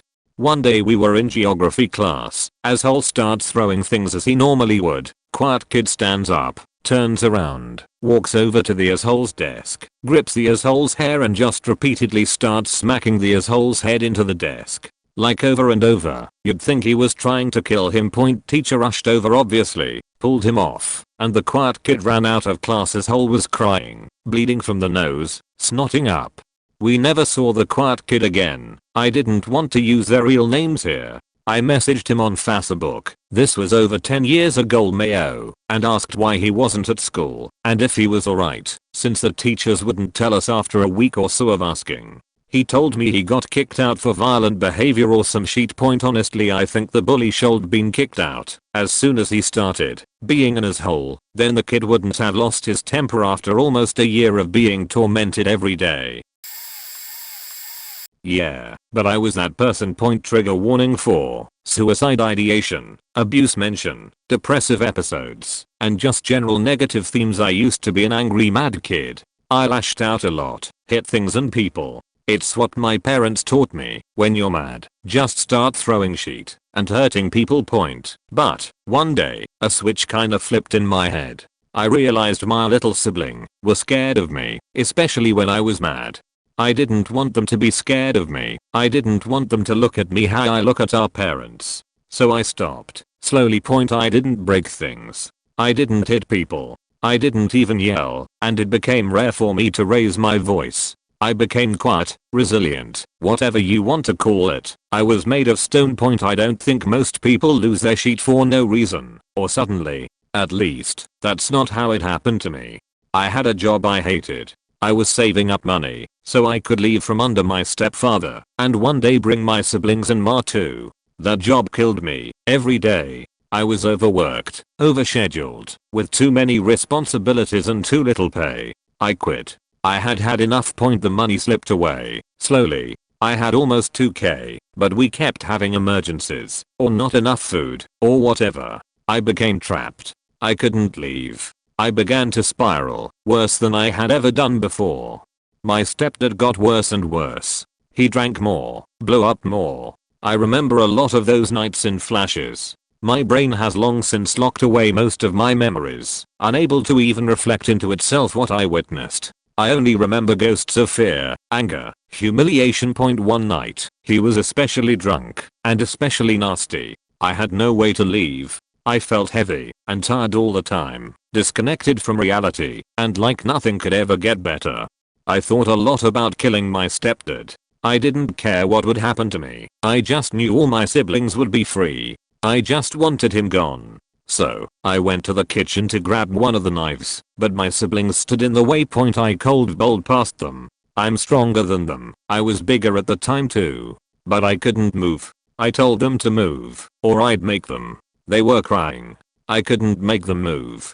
I didn't do it. I went upstairs, began to panic and dissociate. It felt like I was a stranger suddenly, in my own body. I ceased to make sense. I cried openly. I haven't done that since I was a child. I broke down. All my siblings stood around. They looked lost. I had never been so uncomposed around anyone before. I had never been the one who needed somebody to stop them, or look after them, or ask if they were alright or needed anything. Time passed. My family talked to me. They got me to realize that, even if I didn't care what happened to me, they did. It would kill them if I just went to jail, especially over someone like my stepdad. I ended up going to a psych ward, then leaving my home state to live with relatives.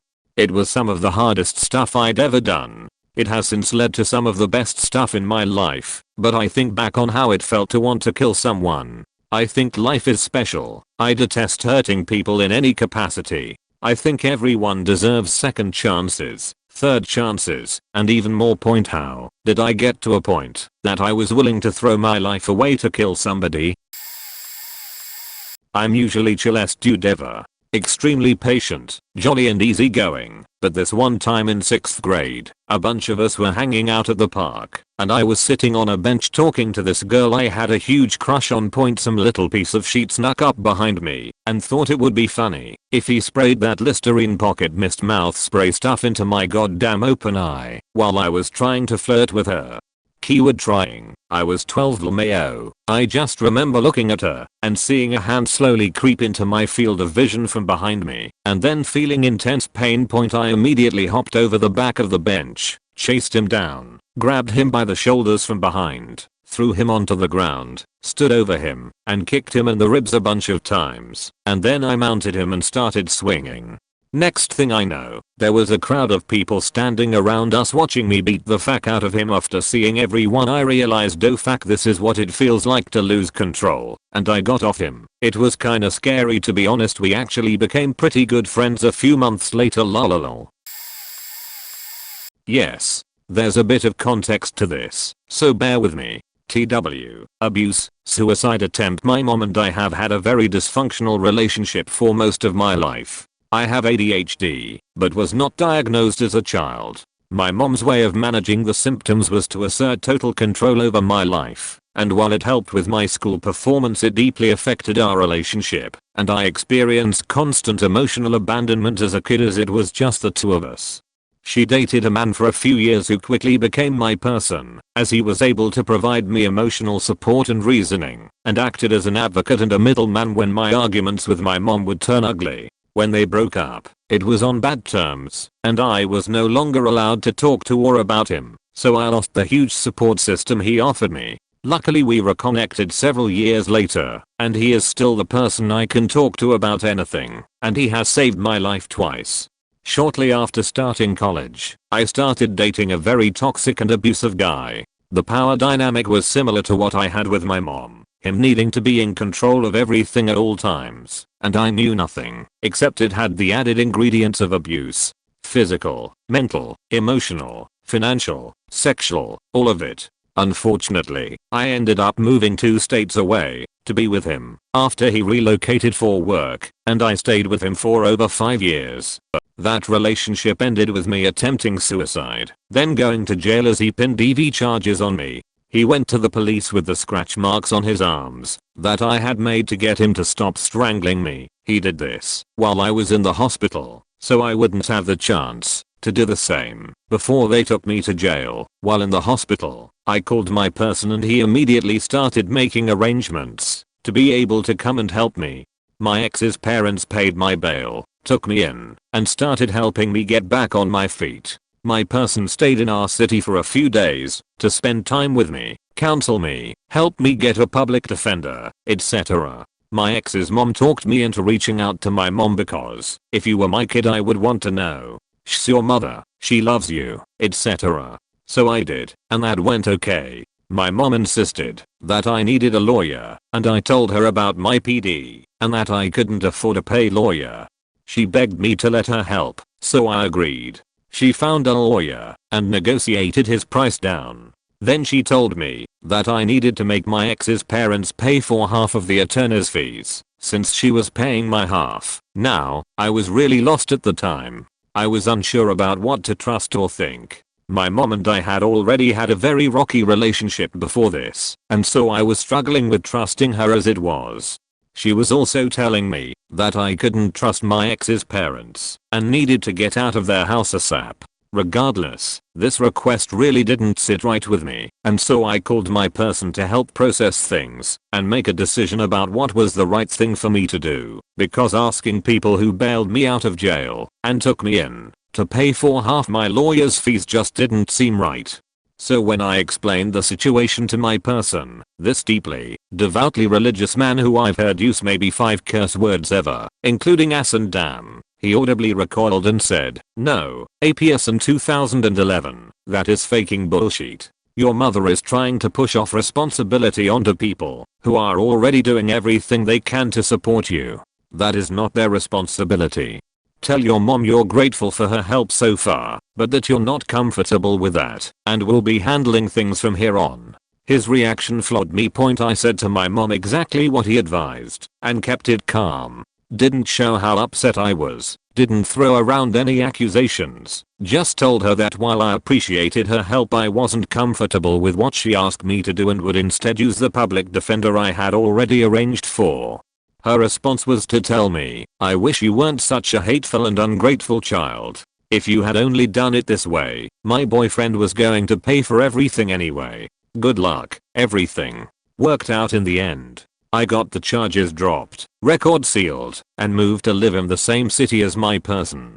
I lived with his now wife when I first moved here, and when I tell you they are both angels on earth I mean it with every fiber of my being. I'm not religious, but they make a good case for Jesus. The world is a better place with them in it. Seeing him lose his shit over that situation is something I will always remember. Thanks for reading. TLDR, it's me. I have the power of absorbing all of my drastic emotions until one day I have enough and explode. I black out. If I have enough anger built up. Every few years I've made one person cry because of how I felt about them. Age 10, my best friend, and it was culminating over 2 years or so with slight indirects. I ended up punching her after she dunked me in my birthday cake, but I don't remember. Just her crying and her bruise. Age 15. My dad. Anger of all my life after my parents' divorce. I went off and ended up dumping my drink on him and making a grown man sob. I don't remember what I said. I know I had a list made up though. Age 16 to 17. My aunt. Build up over how she treated me growing up. Made her sob and she completely changed her ways. I don't remember what I said, but I went off on her and we are cool now. Age 18. My mom. I don't remember at all, just the aftermath. I left immediately after and never came back. Age 19 to 22. I was pretty calm. Raising a kid with love and patience. No need to lash out on anyone yet, just building up anger until I did and bottling it up. Age 25. My spouse. I let a lot of shit slide. Multiple breaks. Until one day, I don't remember much of what I said. I just saw black. Lots of crying. Now we are doing okay. Truthfully, it needed to happen. I was absorbing every decibel of every word over the last few years and was done. I exploded like a grenade.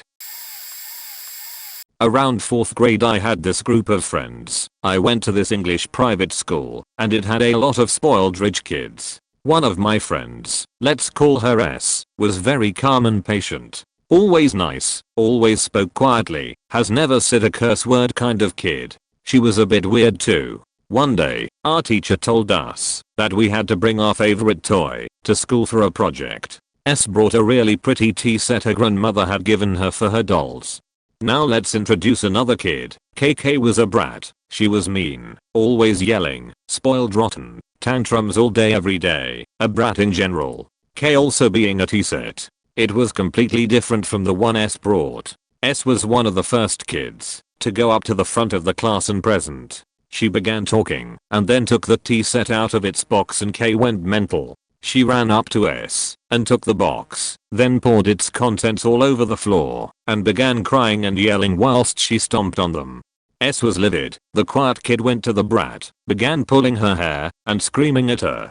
K was mad because S had copied her idea of bringing a tea set. S had no idea what K was bringing and S was mad because her tea set was ruined. The teacher told them both off and told them to sit on the corner whilst K was crying. S was silently planning her vengeance. When she told me her idea later at break I was stunned. She was the quiet kid. This was nothing like her. Later in class, she stole a bottle of glue and poured it all on K. She was covered in glue. I'm generally a pretty quiet dude. I've got a solid social circle of like 2 people and my wife. Few months ago some lady was blocking the lane, single lane, and I sat there for a while. I'm really a patient dude. I like driving safety so wasn't looking to try to squeeze around her into oncoming traffic. Waited a while till a long block line behind me, sat through a whole light, so I decided okay time to signal and go around her. The moment I signaled and started to go around her she floored it into a U-turn. No signals or anything. Then she proceeded to curse me out for being in her way. First time in maybe a decade I've gone off. I used to be a real angry skater kid kicking down doors and shit. Been with my wife for a decade and a half, almost, and I don't think she's ever seen me flip point. I cut her off at every moment until this lady was stuttering, and then I went after her broke as looking banged up car and told her she needed to learn how to fucking drive holding up blocks and shit doing dumbass shit. People from behind me got out of their cars and I was kinda freaking out cause I thought they were mad at me, but nope, almost turned into a mob yelling at this lady with me. That freaked me out even more because I was now trapped between crazy lady and a mob yelling. I regret even responding to her, it wasn't worth it, and thought I was about to start a fight. Me and 3 other cars all had to back up because that fucking nut would rather block both lanes than just back up. I hate driving. My dad has this story about a jerk brother of the groom at a friend's wedding. Dude was drunk and getting aggressive with the women there. When the men put a stop to that, he walked off, cooled down a bit, and then came back. Point after coming back, this jerk went after an older man, focusing on a particularly good-natured but short and heavyset uncle of the bride. The bride was frantic to intervene, just begging this turd to stop as he kept insulting the uncle who was trying to ignore him. The groom is trying to pull him away and not having much luck. Finally the groom gives up on his brother and walks off. At which point this jerk shoved the bride's sister and the uncle lost his temper and stood up. In the following silence, the bride could be heard wailing, "Please don't kill him, uncle. Please don't kill him, uncle." Punched the guy in the chest hard enough to break several ribs plus the inch-thick wood paneling behind the guy. The groom felt like his brother had been warned and earned it. The police the brother called at the hospital felt like the uncle had more than met the threshold for self-defense as he was 60, short, and had been backed into an alcove and slapped repeatedly before he finally fought back. Uncle was also quite the martial artist in his youth and kept teaching long after he stopped competing. My father. I was working with him during the school holidays and we went to a bakery to grab something to eat. Parked up. Went in. Bought some pies. I was young and I was short for my age, so I would have to look up at him if we were talking. He's also tall. As he went to take a bite from his pie I looked up to say something. I immediately noticed a very large fly baked into the bottom of the pastry. I told him of course, and he calmly went back to the counter to ask for another pie. The baker refused and essentially told him to deal with it. My dad looked at me with a look I'd never seen before. A look of pure rage. Turning back to the baker he placed the pie on the counter. He proceeded to absolutely annihilate the pie with a thunderous fist slam. It shook the room and covered everyone in bloody hot pie bits. Everyone was just in stunned silence. As we walked out that's when it all went to shit. Outside of the bakery a car was parked next to ours. A rather large woman was trying to get out and was repeatedly slamming her car door into our car. My father let out what can only be described as a battle cry. It was so shocked I flinched away. He ran to the back of his car and grabbed a large lump hammer. He's a tradesman. He proceeded to essentially destroy this woman's car. Every panel had huge dents and holes in it. The poor woman inside cowered in fear as this very big, 6'4", and very angry man pummeled her car. A few people came out to see what was happening. Everyone was too frightened to say anything. After the rage had passed he motioned for me to get in, and we drove away. He simply apologized and left it at that. He didn't talk about it then, but some years later he explained to me what had been happening the weeks prior and why that pushed him over the edge. This was extremely out of character. I had never seen nor seen since anything remotely close to this from him. Definitely one of the most intense things I've ever seen. I'm a really calm person, or at least a deeply non-confrontational one. Like when I get angry my eyes start to tear up, and I just take a few deep breaths and walk away. I also did martial arts, Kyokushin karate, for 6 years, and boxing for 1. Never got into a single fight, except this one point, when I was at my first ever school dance. I think I was 11 at the time. Some guy started grinding me from behind. Now this is what everyone does at high school dances, where I'm from. No matter how hard the teachers try to stop it, it's basically like a nightclub set up in the cafeteria with a bunch of kids and they're sweating it up. So this guy who's grinding me, he's not doing it because he thinks I'm cute, just the opposite. He's got a circle of friends standing around me laughing at me, and I'm not even moving, just standing still asking him to stop while he keeps doing his thing back there, and his friends are watching and laughing. I didn't even turn around. I did a karate move where basically you rotate your back a little and send the back of your fist straight up in a pendulum motion to hit them right in the bridge of the nose. Next thing I know his nose is gushing blood and all of his friends are dying of laughter. I ran off and called my dad because I thought I would get in trouble for fighting. When he asked why I wanted to leave I just said things were getting a little rowdy. The next Monday I ran into the guy in the hall and he had 2 black eyes. Earned me a lot of respect as a first year. Never had to hit anyone again. My best friend in high school was a silent guy. He was 6'7" and 240 lbs. He was massive compared to me and was very muscular as well. All the girls in our class had crush on him, but he did not give a fuck about girls. I was the only person in school that he talked with. We were called freak brothers at that time. Both of us were muscular and handsome. No one ever said no to us for like 2 years.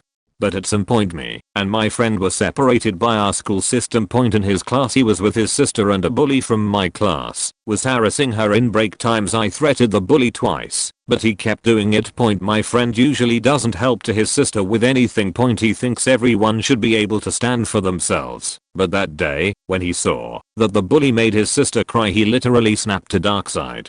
I had never seen him shout to that day. He jumped on the guy and started punching him to a point where his face was deformed so bad I couldn't recognize the bully. Then he was stopped. Boo, security and cops pulled up to school. We both went to principal to get our scholarships cancelled. We were both sued and had to pay 600 Turkish liras total. I was sued for threatening the bully and my friend was obviously sued for making the bully permanently unable to speak and breathe from nose.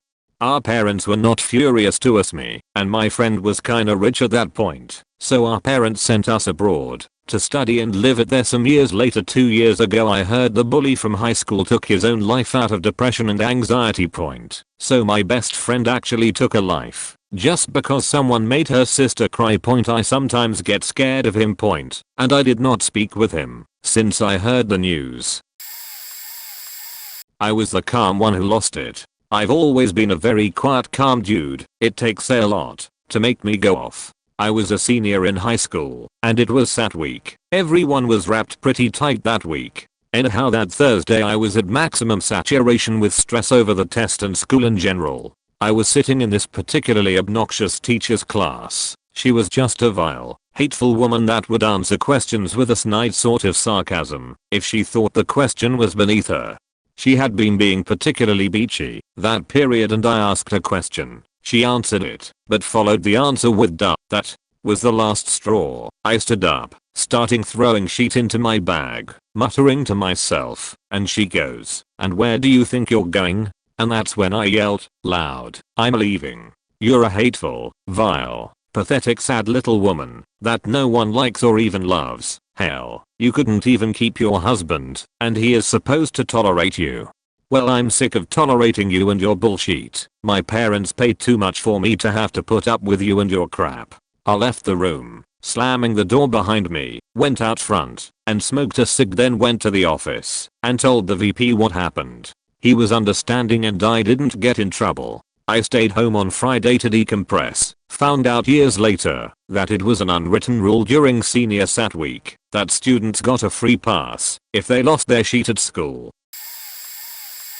I've been the calm person who lost their sheet. I, 16 at the time, was on antidepressants and they had stopped working. My psychiatrist wanted me to go to the mental hospital so I could be in a safe place while they figured out what would work for me. I agreed and voluntarily went to the facility they had recommended. I'd go back again at another time for the same reason. While they were experimenting with different drugs and dosages, I was on a whirlwind of emotions, being thrown left and right, but I handled it with grace for the first few days.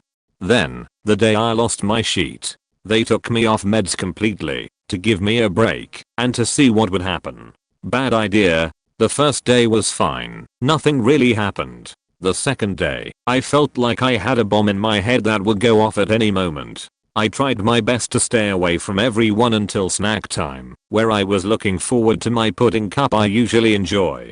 Today, the girl in front of me got the last pudding cup. Okay, fine, I guess. Is there any ice cream? No. A PB&J? No. I lost it. Everything I had been holding back all day came exploding out. I started screaming and throwing things across the room, and finally, I picked up a chair and threw it through the day room window. Throwing it as hard as it did made me fall down, and I was a sobbing mess on the floor when the orderlies came and scooped me up, gave me a tranquilizer, and put me in the padded isolation room. I went back on my meds that night. TLDR, I was fine until the DRs took me off my meds, then had the audacity to run out of pudding cups.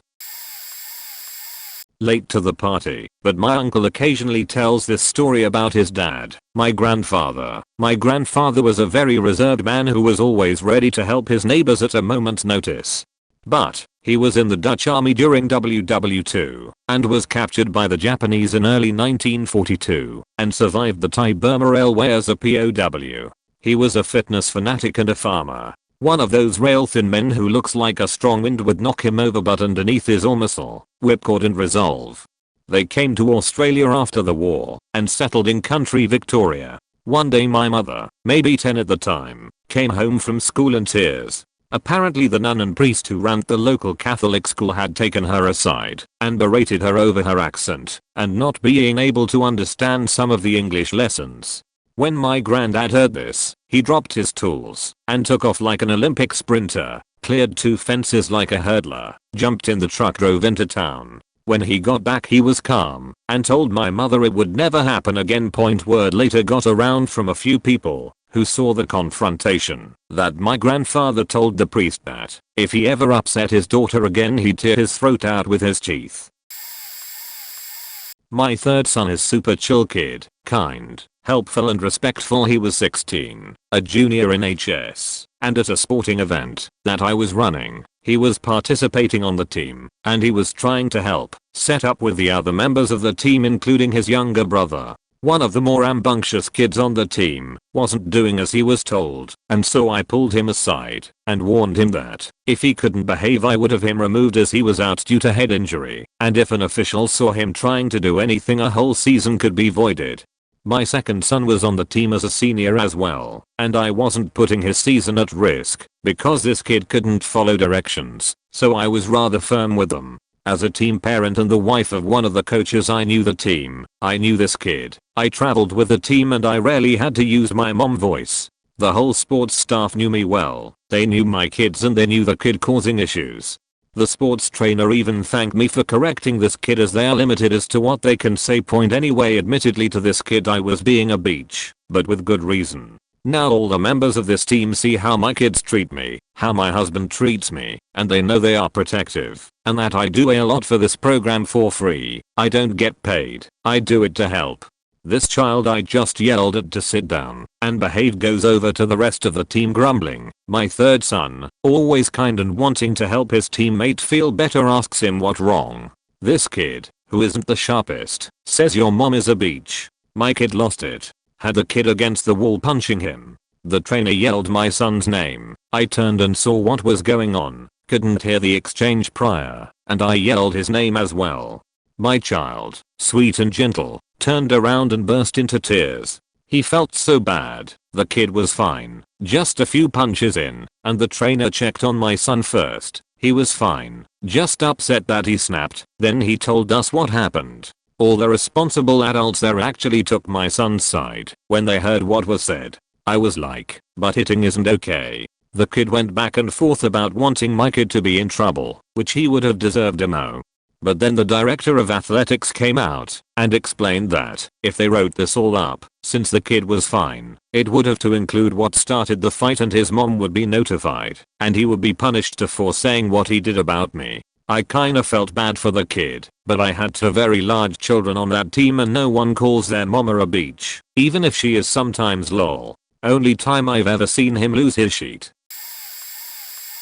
I'm a normally calm and collected person. I grew up in a dysfunctional, abusive household, so I know how to manage my emotions rather well and have an insanely high tolerance for stress and bullshit. I can count on one hand how many times I've lost my sheet, and the one in particular that stands out to me is when my mother pissed me off back in high school. Everything is always about her, and she's like a faking bulldog. If you tell her no, she just keeps asking and asking and asking. I also worked through most of high school and was able to buy myself a car at 17, as well as I would buy my own groceries, since my family ate horribly, and the only way to escape obesity was purchase food myself. Well, one day my mother wanted to borrow my car to go see a friend read, get drugs. I told her no about 50 times, since I had to leave for work within the hour and didn't trust her to be back in time.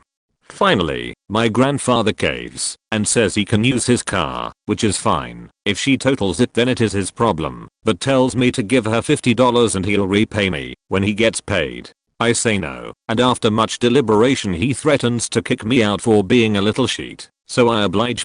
This was all between the time I got off school to the time I went to work. When I left for work, I had some leftovers in the refrigerator at home that I was counting on to be my only meal of the day. When I finally got off work around midnight, I went to the refrigerator to grab my food, and guess what? It was gone. She ate it. For some reason, this was the tipping point for me. I can never say I've gotten this violent before in my life, but I slammed the refrigerator so hard I broke every shelf in it, went to my mother's room and just went off for at least 10 minutes. She was baked off her ass, but not baked enough to not be in tears by the end of it. I left that night and camped out in my car for several days, parking in various different parks each night so they wouldn't find me. I could have stayed much longer, but I finally calmed down and went back. There was no apologies, there was no change in behavior. After that point I just started keeping my leftovers either at work or in the teacher's lounge at school, with permission, of course. I can't say I saw myself do this, but I definitely felt it, and it was not something I enjoyed feeling. It still haunts me to this day because, as long as I'd like to say I had no control, I knew exactly what I was doing and saying, and my only intention was to hurt. It was me. I'm not confrontational at all, and used to rarely stand up for myself. I worked as a pharmacy tech, and had a coworker who was lazy and bad at his job. Constantly got customer complaints. Couldn't even be trusted to fill. He was basically just a cashier. Anyway, we had just started doing drive-through COVID tests. My manager brought me to do training at another store and told me to train the other technicians, so I did the best I could at least. When it came to this coworker, I'll call him Mark. Still, a lot of the tests got pawned off to me because we all hated doing them, and they knew I would give in to pressure because there's nothing worse than having a customer yell at me about long wait times anyway. One afternoon I was so sick of doing them. I was doing them all morning because our senior tech would only fill and refuse to help customers, so I just really wanted some help since we had more staff in the afternoon.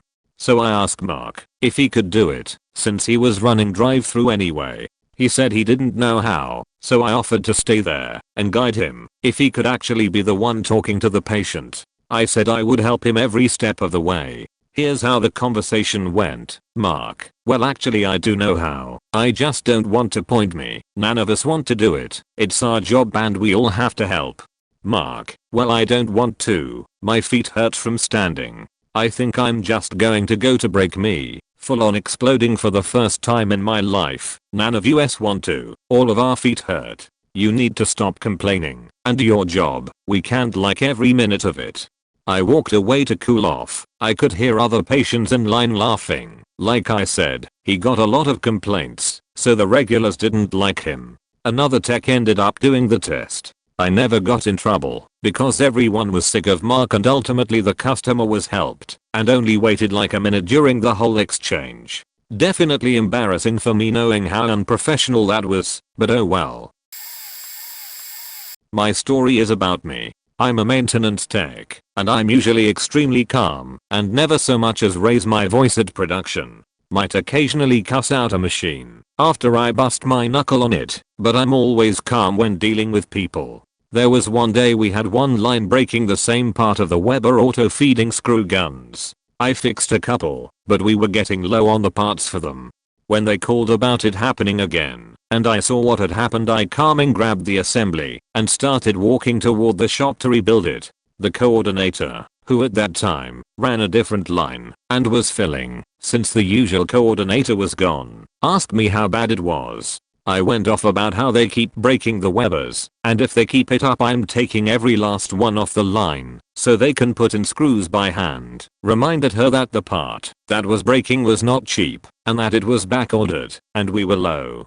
I felt bad because it wasn't her that was breaking the screw guns, she just caught me when I was annoyed with it. But when I got back to the line, the person who broke it told me that they had done it, and I had several people apologize for the mistreatment of what they now knew was a $10K tool that made their lives a lot easier.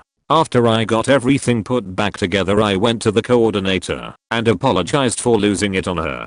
She thanked me for getting things fixed and said she understood my frustration. She also said how much it scared her to see me angry because she had never seen me in a bad mood at all, let alone to that degree. I didn't even actually yell when it had happened. I had pretty much just ranted about it in a louder than usual voice. That coordinator has told me several times that I'm her favorite maintenance tech because of how calm I'm about everything and my fixing things quickly.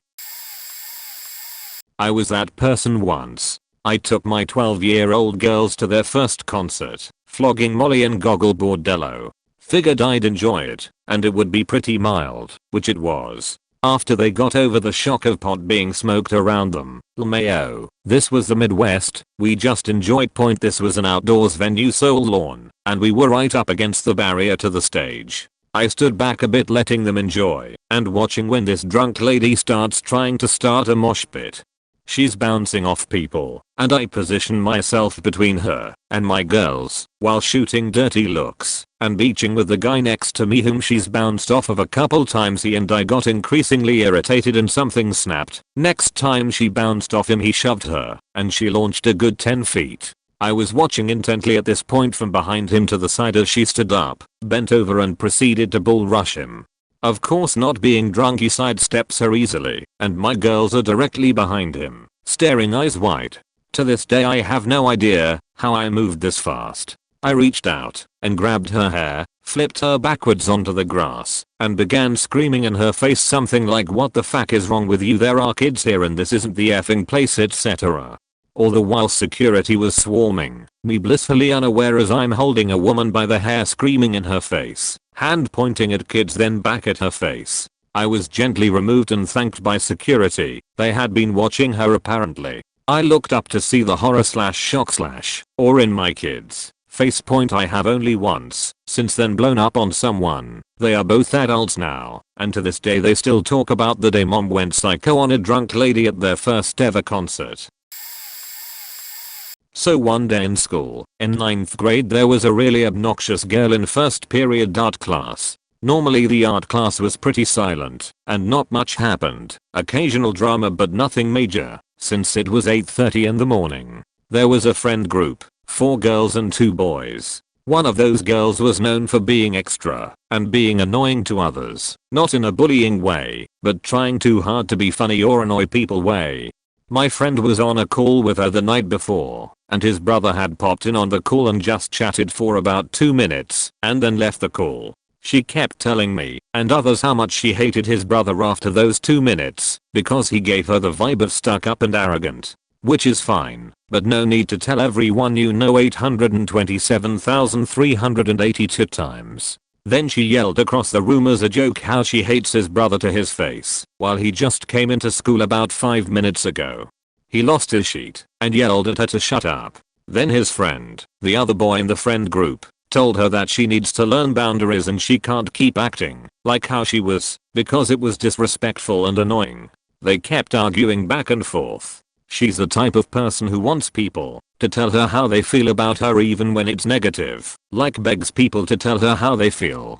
But when it is negative she will yell at them etc. I just stay out of it because I don't want to get into the drama. But then the friend storms out the room yelling because she had pushed it too far. I knew he was a very calm person. I never knew he could get like this. So I followed him out of the room. I wanted to make sure he didn't harm anyone or himself. I talked to him and cooled him down eventually. The teacher did nothing in this moment. She is very dumb. Then the girls started pulling out all the friends one by one in the hall. All the girls saying how she hates herself etc. I walked out of the room before she tried to talk to me because I didn't want to hear it. Another time, I'm normally very calm. If there is a conflict I will just keep it in and ignore the person, not confront them. She threatened to hurt herself if I didn't talk to her, and so I snapped at all my friends who were guilt tripping me into talking to her and told them all to shut up. Guess what teacher I had then as well? The same one. The boy whose brother she hates, she had also screamed at him for no reason and then 5 minutes later texted him like it was nothing. Not fun. I'm normally a calm person, rarely get angry at anything, but one day I snapped. I was at school just chilling playing guitar when some kid, same age, just smaller, came up and tried grabbing my guitar. I said don't touch it. Then his friend said what's gonna happen if we don't? So I just got up and said you don't wanna find out. About 10 minutes later they come back again. Now I'm 6,1. and I'm 15 big kid, whereas these kids are 5, 9 and 5, 5. They grab my guitar and try to throw it, so naturally I grab the guitar and give it to a teacher who was nearby who could see I was visibly pissed. I don't ever throw the first punch, so I'll let the little one do it first. He hits my leg, so I grabbed him by the neck, pulled him into a corner, and started beating the shit out of this kid. Now I mean headlock hammerfist on the back of his head, whilst his friend tries to intimidate me. I've been told by the teacher who was in the middle, hadn't been taught how to hold a child, yet because they were new, that they genuinely thought I was a psycho, because he was like, "Can you do me a favor and move before this gets worse?" And I calmly told him no. This kid snapped something in me as I let him, and 2 others pushed me around the first year I was here, so I didn't let it go. After the staff moved him, I followed him, just getting any hit I could in. I really faked him up, whilst his friend left. Kid hasn't been in school since, supposedly coming back in next year, and I can't wait for round 2 as I've been working out for the past 6 months, and I'm ready for that sheet. TLDR, kid pissed me off, beat him up, and he hasn't returned.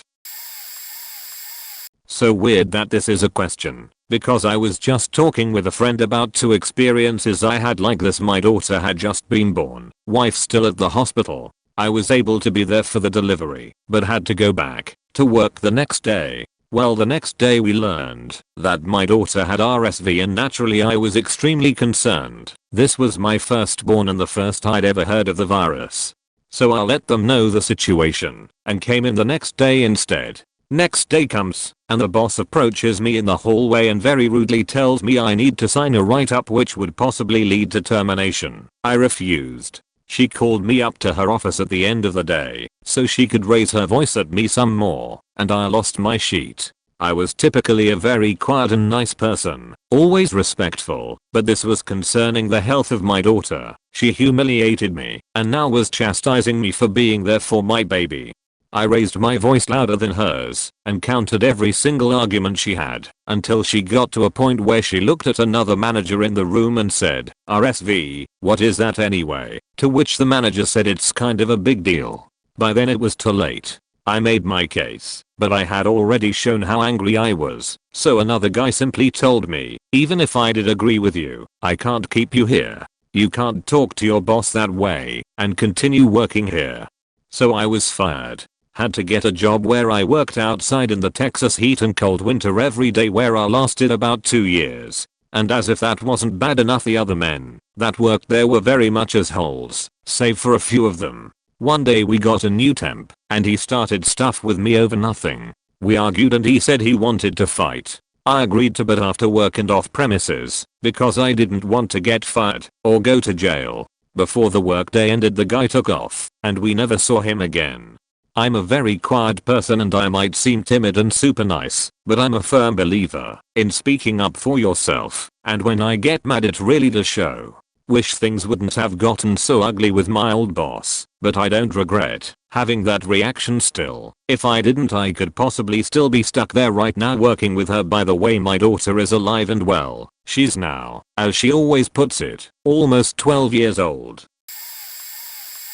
Me, myself and I. I'm likely the most chill and reserved person you'll ever meet. I've had cars crash 2 feet from me with me not giving any more reaction than calmly checking on the people in the car. I'm well known for being unfazed, uninterested and unflinching, to the point many people question if I even have emotions. I do, boatloads. They just gnaw on my insides without ever touching the outside. The only time in my life I blew my top was a period I was having some personal issues with a girl and my living arrangements. At the same time, a virus was unleashed on the world named Nimda, admin backwards, that exploited the fact old Windows versions came with blank or idiotic standard passwords. It replicated by infecting every file it could find on the local PC and any network it was connected to. And it infected the network of the multinational company I worked for that had a network connecting all continents with over 100,000 employees worldwide. I blew my top as a culmination of days of shoveling shit because of this situation, which culminated in the following. I got 5 speeding tickets ranging 140-240 kilometers per hour. Because I worked at several of the locations this company operated from and decided for myself as a mere junior network admin to pull the plug on the external connections to and from these locations until I was able to clean the virus out and re-establish the connections with validated antivirus software checking the traffic. So I had to drive between them whenever some idiot opened another obviously infected email with the virus, reinfecting the local network point. This both lost me my driver's license for a period of 4 months and my company, while I knew they did it for others, refused to pick up financial fines attached. I was called into higher management to get chewed out for disconnecting the in and outgoing network connections for the locations I managed the network for without approval from higher up. Even though my locations were the first to be back up 100% operational and remained virus free, after I made that decision and started days of cleanup work. I was denied overtime for the 4 days and nights I spent cleaning that sheet from the network at my locations and denied reimbursement for buying software for my locations that stopped the virus from spreading after its installation. It wasn't approved software by corporate, so I could suck a lemon. I was eventually fired for disconnecting these connections at another meeting with higher management. So I punched my boss's boss in the nose, not my boss, because they had been entirely understanding and gave me praise for handling the situation well as a mere junior admin. Literally flipped a table and left. Granted, that was the extent of losing my sheet. By the time I was at the train station, 5-minute walk, I was completely relieved of being rid of that cheat-ass American company, and when I got home I slept 2 days straight because of the release of stress it had given me. No, I haven't seen something like that, but I could tell a story about myself. Well, I'm actually a very laid-back person and rarely lose my temper. Few things make me angry, but if someone makes me angry, that's a very big mistake. This all happened when I was in 7th grade. I had a friend, let's call her Josie. I've known she's been lying to me for months, but I wanted her to tell me herself. I also kept telling/writing her not to lie to me. She did it anyway. One day when we were doing art together, we were arguing about something trivial. She yelled at me and punched me on the arm, and that was it for me. I've had enough. The whole class was quiet because they wanted to know what happened next. Josie provoked me because she thought she somehow had power over me. She was a head taller than me. I was 4 feet 11 at the time. I got very close to her, looked her straight in the eyes and whispered, "I'll fuck you up." That was a threat to her without my using force. I whispered because the threat was only aimed at her, not my classmates. Josie and our art teacher, who heard the threat because we were sitting close to the teacher's desk, both turned very pale. Apparently Josie believed me because after that she was always honest with me and never provoked me again. Our classmates never bothered or provoked me again either. My English teacher was known as one of the nicest teachers in the school. She was kind, calm, and always put others above her own. One day she told the class we would have a sub-and to behave. The next day rolls around and no teacher shows up. We wait 10 minutes and still no teacher. Now this started to make me worried, since no classmates even brought up going to the office. People were running around, flipping desks, playing Just Dance. 3 girls were in the front of the class using their phone for it, and even a few kids who were pouring water over a popular kid who was crippled, and they all called it holy water. He was in on it, and of course everyone but me tried to keep this away from other teachers and students. The next day that same teacher came walking down the hall, cup in hand, hand on hip, and she had a serial killer smile, I kid you not. She then stopped in front of all of us, liked up against the wall, and had a very chopper and threatening voice, and basically said yesterday was unacceptable. Not a single one of you did your assigned homework, and when the teacher never showed up none of you even thought of taking initiative. Creepy laugh. I want you all in that class and I don't wanna hear a word from any of you, or you will be written up. I will also be pulling you all out of class to interrogate you. This was one of the times I was glad to be a good kid, because when she questioned me, she sounded genuinely nice and understanding, and not infuriated. I found out over the summer, because I worked at the school during summer, that she ended up quitting. So, wherever she is now, I hope she's having a happier life. It has happened to me. Quite honestly, I love it. I just go berserk or heavily ballistic on someone or something. I rage and yell shit to people who made me lose my sheet. There was this time, I was in a party, Some dude was talking shit to my girlfriend at the time. I wasn't with her cause I was being an asshole at the moment, but when my friends told me I was losing it, I went straight to the guy and said if there was a problem. Dude got kinda mad. He asked whom I was. I said her boyfriend and placed my hand on my girlfriend's back. Dude started to call me out for a fight. I was trying to prevent it, and then randomly he threw a punch to my girlfriend. That's when I lost it. I don't remember what happened, but I'm gonna tell you what I saw on the videos they took. I was practicing boxing and Brazilian jiu-jitsu at the time. When he threw that punch I was able to change place with my girlfriend and I received the punch. After that I pushed aside my girlfriend and I started to walk in circles, changing my speed and direction, with the purpose to confuse the guy, and so happened. Dude almost fell over when he stepped on his own pace. That's when I saw the window to knock him out. I threw a jab to his chin that immediately got him down. I didn't stop there. Once he was on the ground I laid on his chest and started to throw consecutive punches to his face, and especially his nose. After 2 minutes of that he started to try to push me aside. I'm 5'7". Dude was 6'4". When he started doing that, I moved as fast as possible and got on his back and got him on a choking hold. I didn't realize he was tapping, which means he yields and surrenders. I just kept him like that till a friend of me tapped my shoulder so damn hard. Dude almost died. Left him with a broken chin and nose. Couple of ribs too. I heard a rumor that said that I almost broke his neck with the pressure I held him on. Joke. Hold. My girlfriend broke up with me 7 months later. Well, this will be buried, but it's my dad and brother before I was born, or maybe really little. Anyway, dad still had his first car, a 38 Oldsmobile 2-door coupe. That thing had a massive trunk, but the thing to prop it open was gone. What's a dad to do but use a kid? So my brother is holding the trunk open like baby Clark Kent holding that truck off his dad in the Christopher Reeve Superman, while my dad digs around in the trunk. As you can imagine, my brother being about 10 can't hold it up for long, and it slips and whacks dad in the head. Now, I must say dad had a temper, but we didn't live in fear of physical abuse past the occasional well-deserved swat from a belt. Well, brother is shocked, so he quickly picks up the heavy trunk off of dad. Well, as you can imagine, dad was upset, and he had a temper anyway, so he goes to hit my brother who jumps out of the way, dropping the trunk on dad again. He goes to pick it up off of dad who is even more upset, and he takes another swing at my brother who drops it on dad again. This time, my brother ran. My mom saw the whole thing and yells from the window, "Serves you right for losing your temper." Later in life they used a stick to prop it open. My grandpa, my hero. Before I start, I want you guys to know this. I realize that this is the first time I'm writing this story down, and realizing it puts the tears in my eyes again, because I've been struggling with mental issues because of what happened in this story. English isn't my official language, so if there are any mistakes in my text who needs to be fixed, don't doubt if it's rude to say, because it isn't.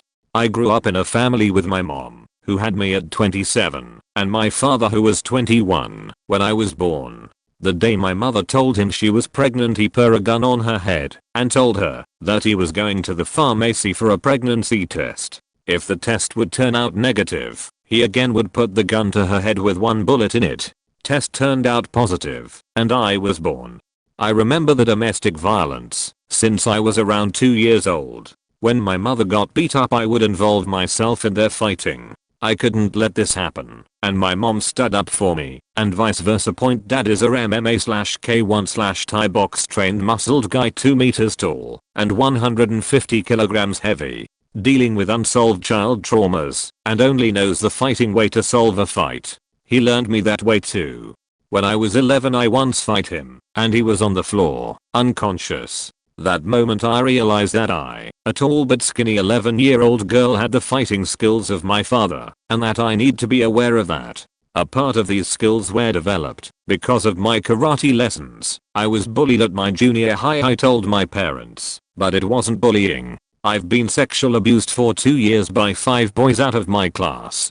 I was too afraid to tell my parents, because they had enough on their minds. And from that point my father didn't fight me as much as my mother, because I was getting way too strong for him. Mom got pregnant again when I was 12, and from that point everything went next level. Like extreme. My grandpa was always there for me. I was his first granddaughter and we were buddies for life.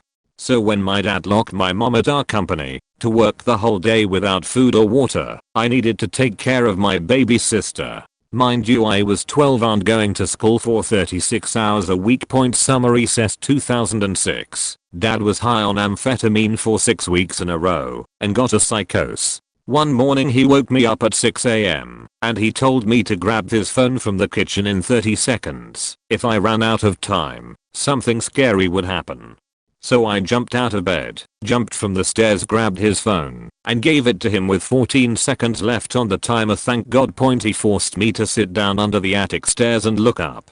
He was there sitting with my mom, with a wire on her neck and a knife on her throat, connected to a lamp. He called the police, because she would have her ecstasy lab, and I was forced to look up, and to stay looking at them. He started to burn her with her inspection light, the one they use with cars, in her face and her legs. Then he told her it was her time to go. Mind you, she was stunning to see. He took her beauty away from her and, as if God was helping us at that moment, police knocked on the door and I convinced him to let me open the door. There was SWAT everywhere. Police rapport said there were over 30. When I opened the door, the officer asked where they were and if I can put myself into safety. I could, because I had warned neighbors that this was going to happen. Knocked on the door by my favorite neighbor, called my grandparents, and all I could do was cry. When I saw my grandpa, who took his brother with him, park his car, I ran outside. It took the cops a half an hour to get my father out of our house because of his strength. They put him in the police van with all the drugs still on his chest. My grandpa ran to the van, who was already driving away, started yelling and grabbed me inside where my mom was crying like a baby. He opened his coat and took a gun out of his pocket with the police around us and yelled, "This is going to be his bullet, I promise you, ma'am of mom." Police was just quiet. I never saw my grandpa that angry and never hear his voice like it was at that moment. My grandpa passed away 2 years ago, and I'm still so thankful for all the support he gave me when I needed to act like an adult when I was just a child.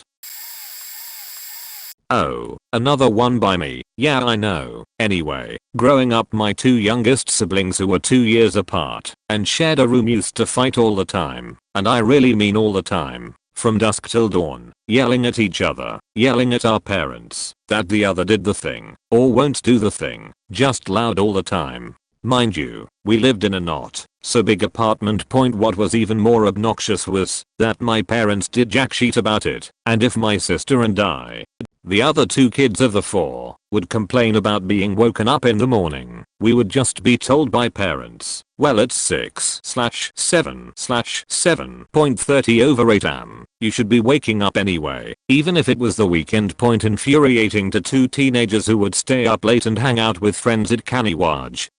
As it happens, I'm a fairly poor sleeper in my own right, insomnia, so after a couple of years of this, I just kinda got fed up and was thinking of somehow getting back at them.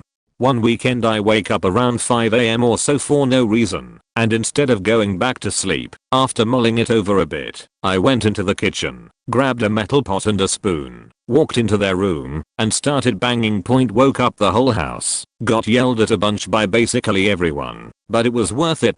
As I remember it, they calmed down a bit in the mornings after that. Thought that could just be faulty memory.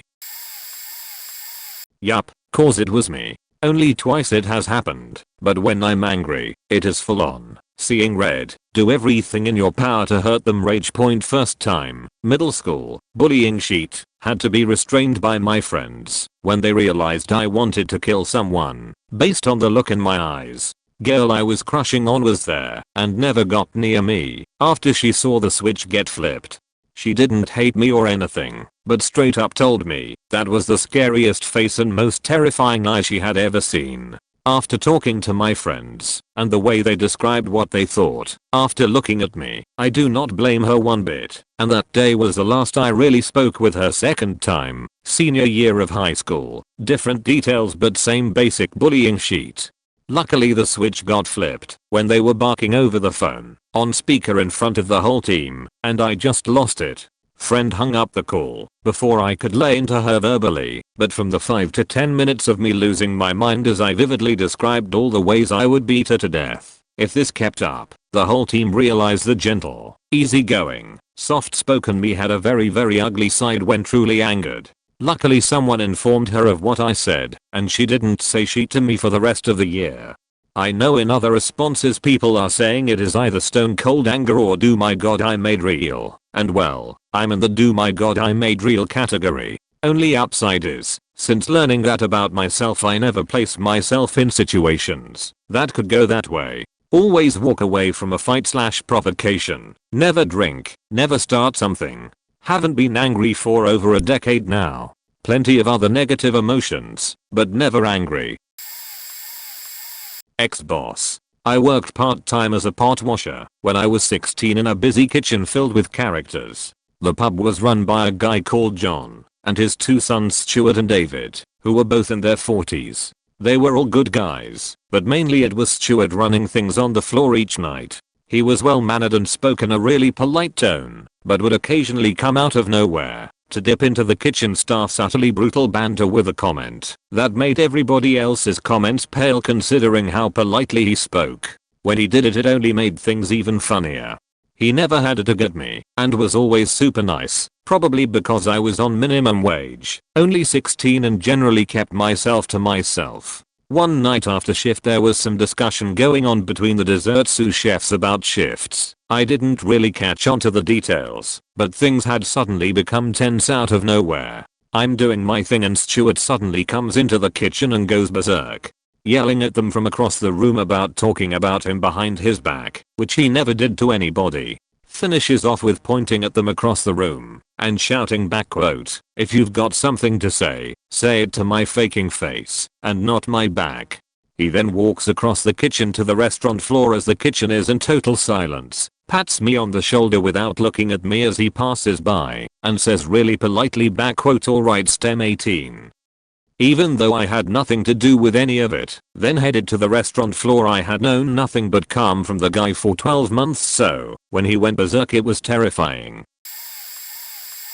I'm that person. I have a lot of patience, but when it's gone, it's gone. Here's my favorite instance of it. Point. After graduating high school, I had a smallish graduation party at the camp/cabin that my great-grandparents built for family gatherings. One of the guys at it was a friend for about 5 years, Phil, but he was that kind of friend that likes to push your buttons. He was never outright mean to me, but he'd do and say shit that annoyed me even if he knew.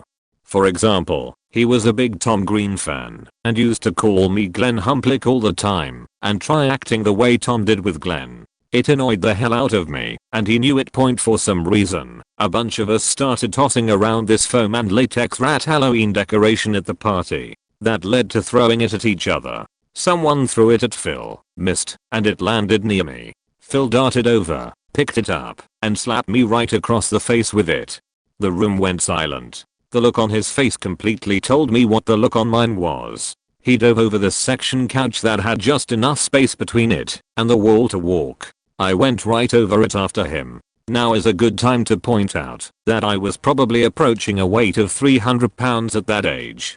I landed on top of him, had my left hand on his jaw pushing the side of his head against the floor, and my right drawn back ready to pound him. Then I snapped out of it, realized I'd likely kill him if I started punching, and let him up.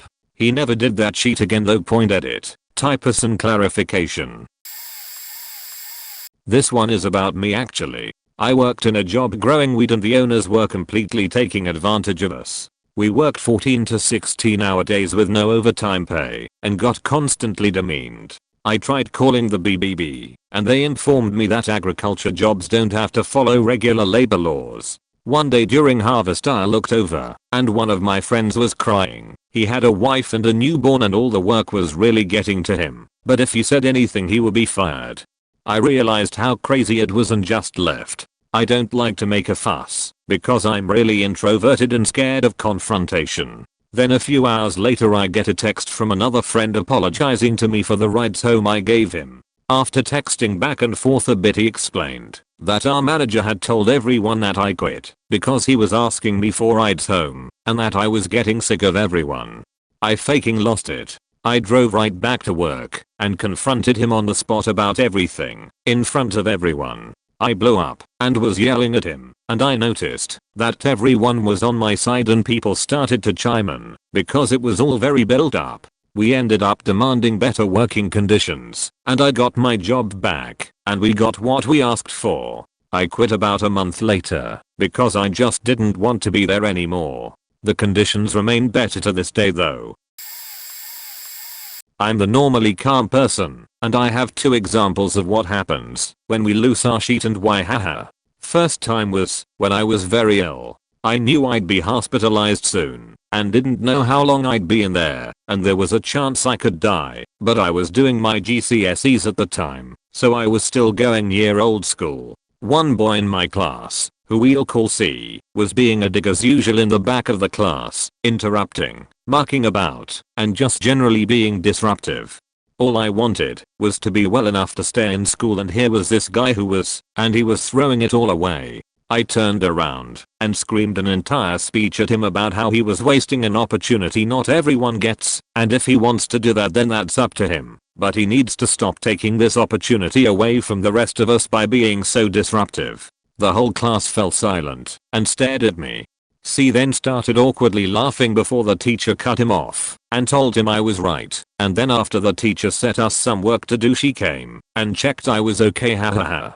Second time was when I had an abusive friend and I'd finally had enough of him. I'd been avoiding him, but we attended college together and were in the same department. He came up to me and started this whole manipulative speech about how he's so worried about me and basically thought I was going to off myself if I didn't let him in. So I stood up and yelled at him that I was sick of him being overbearing and manipulative and I need him to leave me alone. I then walked off, but this guy then decided to use that outburst to tell his entire class that that's what I'm really like, and then I spent the rest of the year being bullied by his whole class. I did. I'm a bookkeeper and newest in the company, although I've been there a couple of years, so I have a client that underdeclares. Not by a bit, but at margins that would be obvious to a 6th grader. I went to my boss about this client several times. My boss would talk to her, but next month it's the same thing. So, I worked her books another way around, not going into detail. That is legal. There is no way I'm going to jail for tax fraud for someone else. Point. So this lady goes to a colleague of mine and complains. This lady steals the client's files ECT. Point from my office and does an investigation. Point. She then goes to my boss that I'm a liability to the company because she's done this investigation and I had the client pay more than our $140,000 in extra taxes. So my boss tells her to bring in her proof on the Monday. She, the boss, comes to me and asks me to prepare my side of the story and interpretation of this client's taxes. I do this, feeling quite bit scared, as this other woman came up with very exact numbers. Lo and behold, I come up with the exact number. Only difference is, I calculated the tax according to the income, sales, on their bank statement, and the other woman worked from the actual invoices the client would send a spreadsheet of. So, I've got my ducks in a row, but I'm quite upset, as this colleague used words like integrity, accountability and trustworthy towards my boss. Now think about it clearly. How on earth would it benefit me if I make a customer overpay? Is the revenue service going to give me a sticker, or what? So, she's mailed her report to the boss, and on Monday morning, she posts a voice note that she really doesn't care to attend the meeting, as the writing's on the wall for me, and her report is submitted. So, this bitch questions my work integrity towards my boss, but doesn't have the guts to face me. I'll let rip on the office group, with voice notes about how she must have the bloody guts to come face me. This is on my way to work. Point. My boss phones me and says she thinks I must take a week's leave. She'll sort this out and wants to know where she can get my report. Point. On Thursday, she says I must come in for a hearing, and I go. I got written up for threatening a colleague. Luckily wasn't required to apologize. Okay, so I signed the write-up because I was in fact threatening her. She's looked at both reports, and the client was marginally underdeclaring. due to a family member ending up in jail because of playing around with revenue. She knows that I feel very strong about it. I'll do my best for a client within the law. We all get notified on Friday afternoon that there will be a meeting on Monday morning. So, at Monday's meeting, the boss moves the client over to the colleague and makes her sign a form that she takes full liability for this account. Also, the colleague is forbidden to speak to any of my clients or touch any documents not pertaining directly to her own client's final nail in the coffin. On Thursday last week, this colleague comes to my offices and says that she is struggling with this account as nothing balances. I laughed in her face and told her that she is this wonderful accountant that could figure out this whole scam, so I'm sure she'll be able to figure out this account. I also made it definitely clear that I will not as much as look at anything about this account. If she can't balance it, she must go to the boss for assistance. Lol. Couldn't wait to send my boss a private message about it. We had a good laugh. We'll see what happens with this account next week. In my high school, we have the same biology teacher for all 3 grades. Our biology teacher is a very calm and funny person, always making jokes and most of the time doing big discussions regarding the lesson with the whole class. His philosophy is that you should never try to make students obey you with a loud voice or by being extremely strict. Sadly, this is also the main factor some of the students in my class and the other classes exploit to do whatever the hell they want in his class. So we fast forward to this year, second year of high school, where students are separated into 3 classes. Theoretical class, in Greek, everything that has to do with becoming a philologist, historian, English teacher, translator, lawyer/judge etc. and more. We have the class of positive sciences as we call it, or simply as we call it, where scientists, doctors, architects and more go, and we also have computers/economics or simply economics, where everyone who wants to be an economologist, who wants to go to a business school, become a software developer, or game developer in my case, or simply want to graduate from high school. My class, economics, contains some of the most problematic students, who always try to find a way to turn classes of the least, I'd say strict teachers into free periods, either by doing whatever the fuck they want during lessons, or being super loud and speaking behind the teacher's back. During that day, it was a rather casual day. The biology teacher decided not to do a lesson and rather speak with us calmly about a certain topic. Some students begin to chat with others, while most of us simply speak with him. The one curses. He doesn't really do anything about it and goes on. Then another one curses. He tells him not to do that, because it's not nice. Then the previous one does. Well, same thing goes on again and again. I can tell that internally he is getting angry, but doesn't show it, and I hope that the others would stop. Fast forward again 5 minutes later, when he tells that one dude who always causes trouble not to curse for the last time. He goes into his classic I'm cool tone and says a line in Greek kinda similar to screw you. Well, needless to say, my teacher was so fed up from the previous times that he grabs the empty desk in front of him, slightly side lifts it, and slams it back down again, while screaming furious. I had never even seen him angry, let alone mad, and this scene made me a little bit scared. As soon as he realized how angry he was, he rushed out of the class. I'm going to assume to calm down and send another teacher to take care of us for the rest of the class. Story time. Back in 2014, I was doing my mandatory military service. For those who don't know, being a computer guy is really hard when you are in the military, especially when you are the kind of guy who never complains or raises his voice and does what he is told every time without a hint of resentment. Even though I'm technically a software engineer, every officer would get me their personal laptop to fix. I would go around different units and fix CD-ROM drives, floppy disk drives.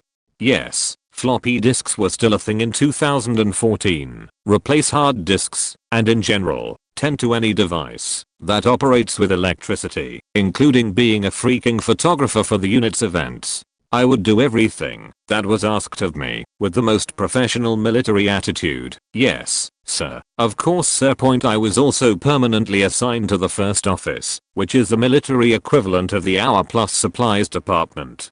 which meant that I had to handle everything related to personnel and the unit's mail. If you are thinking, well, that's not that bad, you just have to answer some emails, that couldn't be further from the truth. We are talking about actual paper mail that had to be read, signed, stamped, then taken to the commander to be co-signed, distributed to the rest of the units, and then at 1 PM I would gather our outgoing mail and walk about 1 kilometer to the brigade and deliver them.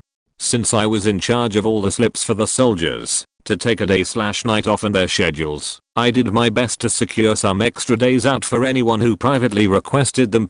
You would imagine that all these kinds of duties would allow me to be cut some slack from the normal military duties, like staying guard for 4 hours, but that was definitely not the case. In fact, I was always assigned to the sheet east schedules, because I had to be in the first office at 6:30 AM. So my nightly guard schedule was usually for the 2 to 4 AM or 4 to 6 AM slots. Needless to say, that the whole ordeal was pretty brutal. For context, I entered the military weighing 80 kilograms, 176 pounds, and was discharged weighing 67 kilograms, 148 pounds. One of the worst days that I had was when all the stars aligned for everything to go wrong. I had to clean some gutters the previous evening. Then I had to go do my 4-hour guard duty. Then I couldn't sleep till 1 AM. Had to wake up at 4 AM and do guard duty till 6. Then I had to rush to the first office. Was super busy the entire morning with mail and running around fixing computers. And to top it off, the commander did not sign the mail to be sent till 2:30 PM. This meant that I had to literally run to the brigade because I needed to be ready at 3 PM. To be transported with other soldiers to an outpost outside of the military camp for the next day's guard duty. I was basically running all day, with 3 hours of sleep. I hadn't had the time to eat anything for 24 hours, and I was like 10 minutes late to the small military van that would transport us to the outpost point. So here I was, in the back of the military van, a soldier driver, an accompanying officer sitting next to the driver, and 7 soldiers sitting with me in the back. I was hungry, tired out of my mind, and already boiling inside from all the bad luck. Mad at the commander for not signing on the mail earlier, mad at the first officer's officer, and mad at the entire world. And that's when it happened. A couple of the soldiers started bitching about me being late. I snapped. I don't remember much after that, but I remember that I had offended pretty much every soldier that was sitting around me, their mothers, and their girlfriends, even the ones who were not bitching. I cursed at almost every divine being across all religions, and it was bad enough that the officer had to stop the van and come back around and ask me if everything was okay. I went on a 5-minute rant on him, not insulting him, but insulting all the soldiers that were still sitting next to me, calling them lazy little fucks who have the audacity to talk. I asked him if he has a problem with me being late, and I challenged him to go together and talk to the commander right now and see who is right and what those little beaches will have to say. Then in the end, he managed to calm me down, and we kept on driving to the outpost.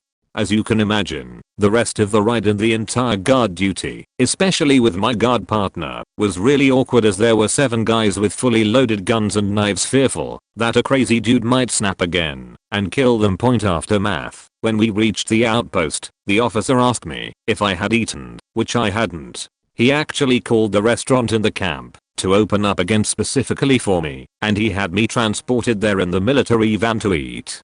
One thing that is never allowed to happen in the military is for a soldier to not be fed. I appreciated that move deeply. There wasn't any permanent grudge after that incident between me and the other soldiers, but I was talking to one of these guys a few months later about what officer we are most afraid of in the entire camp. He said, "Dude, I'm not afraid of any officer as much as I'm afraid of you." After that sheet in the van, for a couple of weeks, I was scared that you could wake up in the middle of the night and cut all our throats. TLDR, calm and collected soldier turns full on psycho on fellow soldiers. Edit, grammar, some context, TLDR.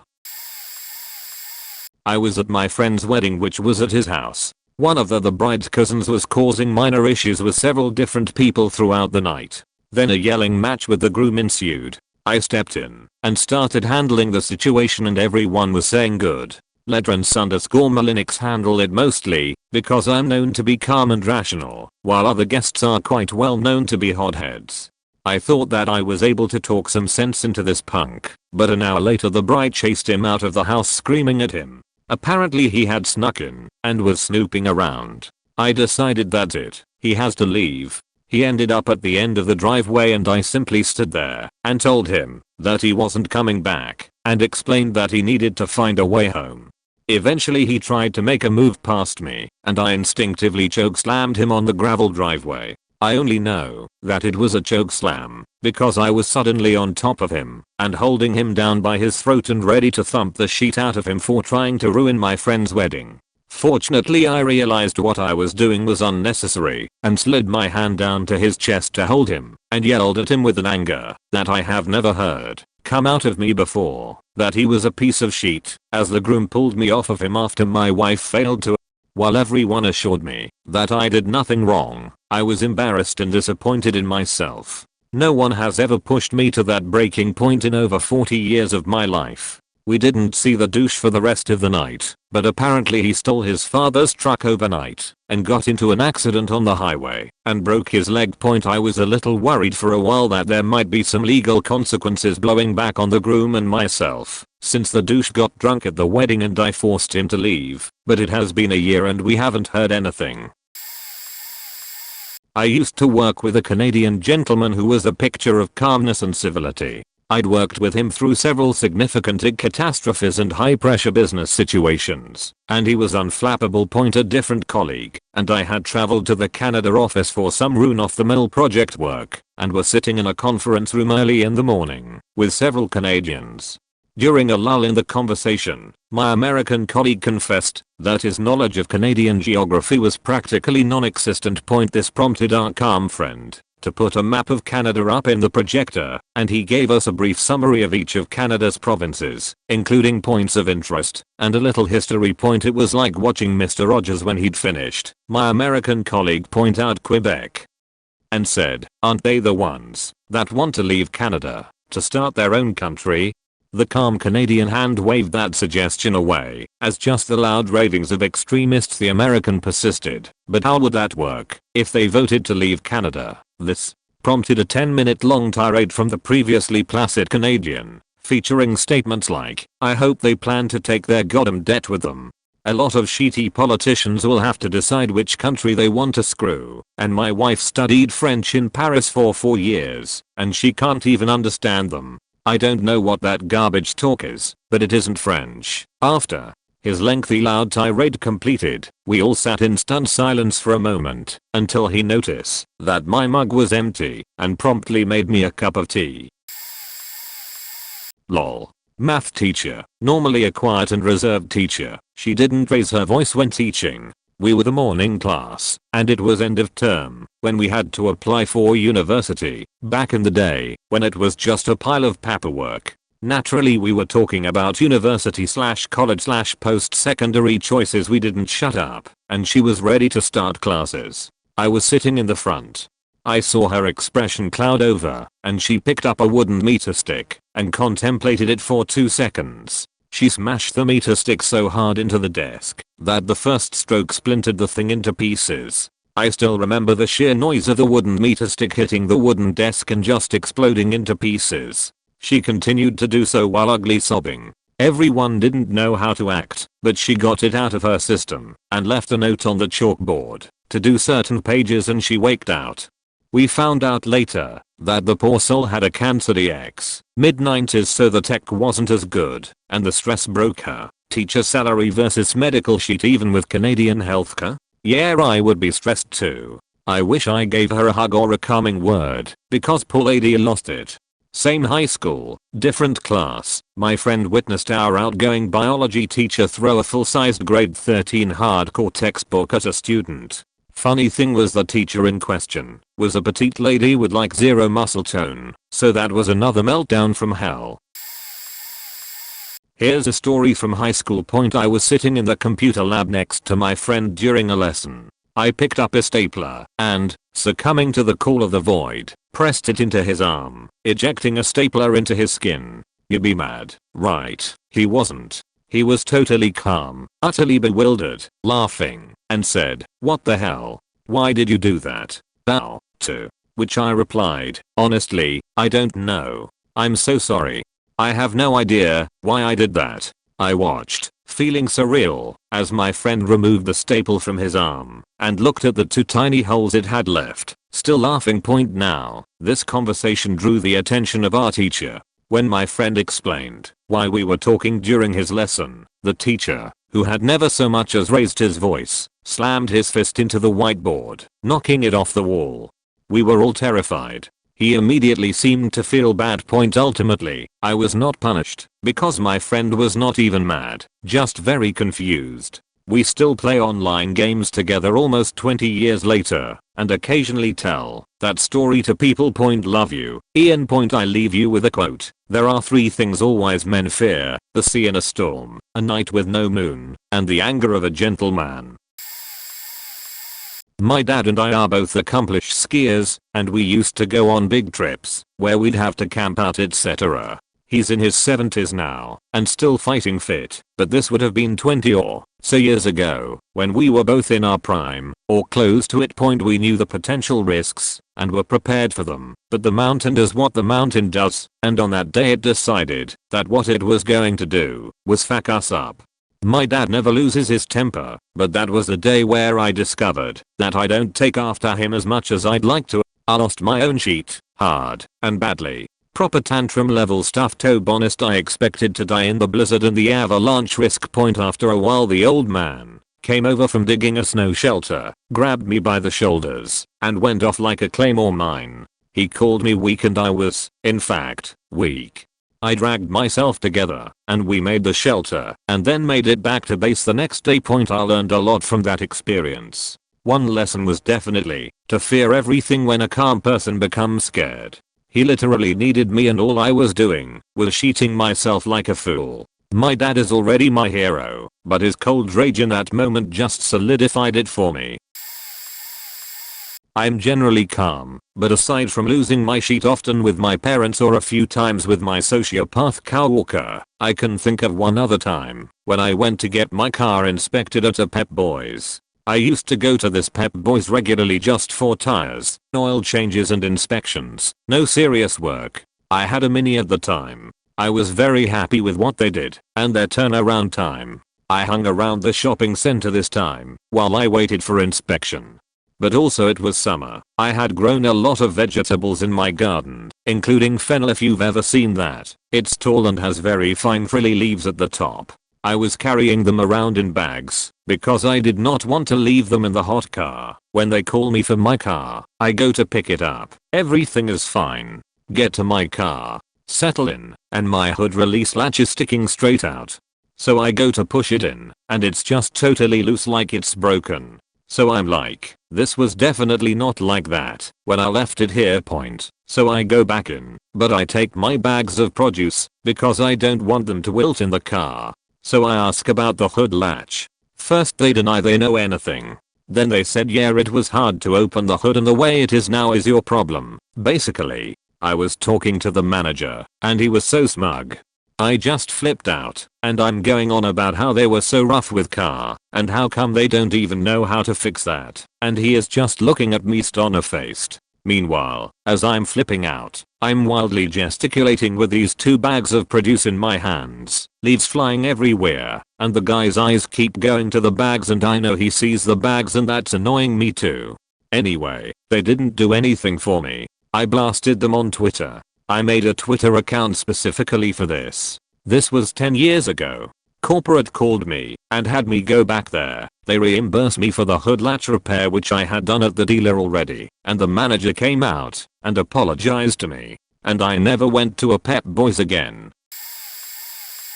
I was young and had just gotten my first job. I worked in a cleaning company, the same one, 4 years after. Our company does contractual cleaning services as well. My boss was the nicest lady I have ever met. Gave a fledgling like me a good job and salary as well. One day our company had signed a contract with a food company. They didn't deal with food directly but they are more of the papers people. I was new and had to clean 5 stories worth of toilets, offices and the boss level 6th patio. Everything was written in black and white. And I didn't complain because the contract paid quite well. First few days was chill. After the first week, shit went downhill. Literal shit in the toilet, on sides of walls etc. Men had not been taught by their mama how to pee and respect the toilet. Holy hell. But the worst was in the women's toilet. See, I'm a male and I can only clean when the office closes, which is at 5:30 p.m. 6 p.m. So I had to wait till after office hours. And the horror. The blood-curdling horror. At first I had thought it was normal, I was new, but it evolved and got out of hand. I told the supervisor, who was tied in with the contract. He was my direct superior, if in case things happen, only in that company. It's like a in charge rather more than the typical supervisor. Did nothing. Told me to suck it up and not bitch to him about useless gibberish. One day the pipings in one of the ladies' toilet broke and literally sheet fest. Called him during office hours. He didn't pick up. Did not come to office for 2 days. 2 days later he returned and told me it's just sheet. I should be able to handle it. That day when it happened, I had to stay till after midnight to clean the toilet. And stayed the night in my cleaning office because I had missed the last train and bus, all because the idiot didn't answer my calls and texts. I couldn't claim until I get a yes from him. Things descaled from there. I have had enough. Not only was I the only person and new, hence no talking power, but I didn't know how else to clean because they kept complaining I was slow, inefficient, etc. and so called my boss. Sudden meeting with the heads and the head of that company. My boss went apeshit. Like she was so scary. That sweet, kind and soft lady became a faking bloodthirsty monster everyone had tried to refute, but she was not having it. Literally. She said towards the end I didn't serve the country to let you fakers destroy it. And took me off from there, annulled the contract, and sued their company for all the damages they had caused to our company and me. After that, she told every other companies after that incident nicely, if anybody fucks with my employees, like ever, they are in for a treat. Yeah, me. I'm very easygoing. Nothing much bothers me. But, I was 21, fresh out of the military, no combat. I was at a pool hall with my 20-year-old wife. We were playing pool and some drunk guy, 30-year-old guy, was hitting on my wife. I always took it as a compliment and had no issue with that sort of thing. We used to have a look that would tell the other that they've had enough with the situation. So, about 20 minutes in, she gave me the look, so I stepped in, explained I was her husband and he apologized, and backed off. About 30 minutes later, he gained some liquid courage, and walked back up to her, while she was waiting on her shot to play, and grabbed her tigs. I lost my sheet. Now, before I go any further, I was 5 feet 10 and 150 pounds. Soaking wet. He was 6 feet 2, 200. I briskly walked over there, grabbed a pool stick, and proceeded to beat the life out of him with it. He fell to the ground and I grabbed his legs, spread them open, and stomped his balls with the heel of my foot 3 times. Now, the latter was explained by witnesses. I black out when I grabbed the pool stick. He lost a testicle and his ego. He pressed charged, but then my wife pressed sexual harassment and sexual assault charges against him. Since he had previous assault charges, non-sexual, he dropped the charges. State never picked up the charges on me either, due to multiple witnesses stating he sexually assaulted her. This was 23 years ago. I've never had it happen again. Still the even-keeled guy who is just chill. Wish I remember all of it though. I'm that guy. I'm usually apathetic to most things. I hate conflict and arguments, so I never get into any. When I was 16 or 17, I really hated school and I used anything that made it more bearable, like a lot of caffeine for example, because I was depressed and sleep deprived and kept falling asleep in class. One time a classmate brought in Ritalin, saying it makes classes easier to sit through. So I took some, and then we had a math class. I despised my math teacher as did the rest of the class. She was kind, but always found a way to make us mad. I could go deeper into it, but basically as she made everyone frustrated, they started acting out, and it was such a loud and chaotic environment. I was already on edge. Then I wanted to ask her a question about the subject. She had told us before that we may only ask questions if we raise our hand and she lets us speak. So I did that, and she ignored me for about 15 minutes while actually answering questions that others just shouted at her. Turns out that, for me, Ritalin has a weird side effect. When I really want to say something and can't get the opportunity to, I get extremely frustrated, but I didn't let it out this time. Finally, as my hand is hurting pretty bad from holding it up for so long, she lets me speak. Before I even get my full question out, she interrupts me saying, "If you were paying attention, you would have known that." Which pissed me off so much, because she never explained anything, and I was clearly paying attention the whole time, and I just exploded with anger, shouted at her as loud as I could, basically telling her all my frustrations, and why she is so bad at her job. I've never seen my class so quiet. I got in a bit of trouble afterwards because of it. Luckily our class teacher knew that the math teacher was shitty, and after the rest of the class defended what I said, she shrugged it off. I never took Ritalin again, and I apologized to the math teacher for shouting at her, but I told her I'm not apologizing for what I said, because I stand by it. Some people just should not teach.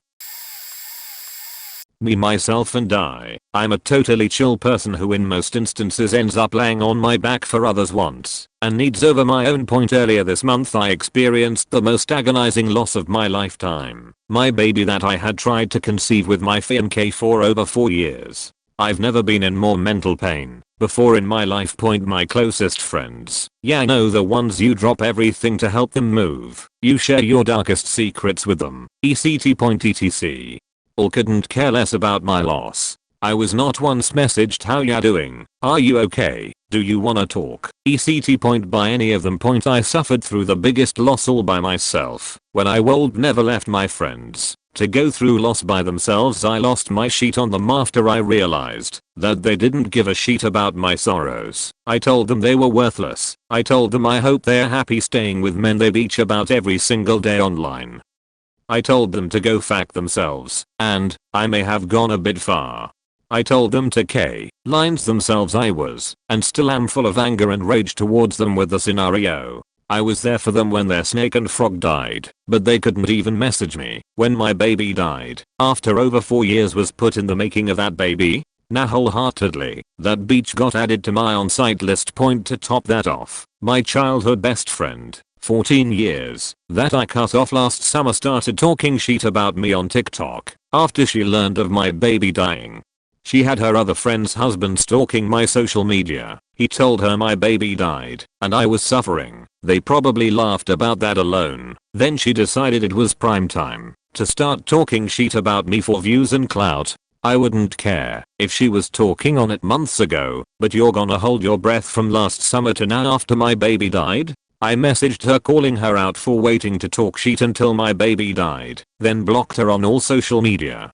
She decided to text me. I didn't remember her number to block it, to tell me that she's not sorry. I deserved it. Nobody loves me. Nobody supports me. She even had the nerve to say that she didn't care about the timing and that it was not an issue for her to deal with. All of the beaches involved in this got added to my on-site list. Who would have thought losing my pregnancy also would have meant adding about 5 beaches that I was closest to in my lifetime to my on-site list.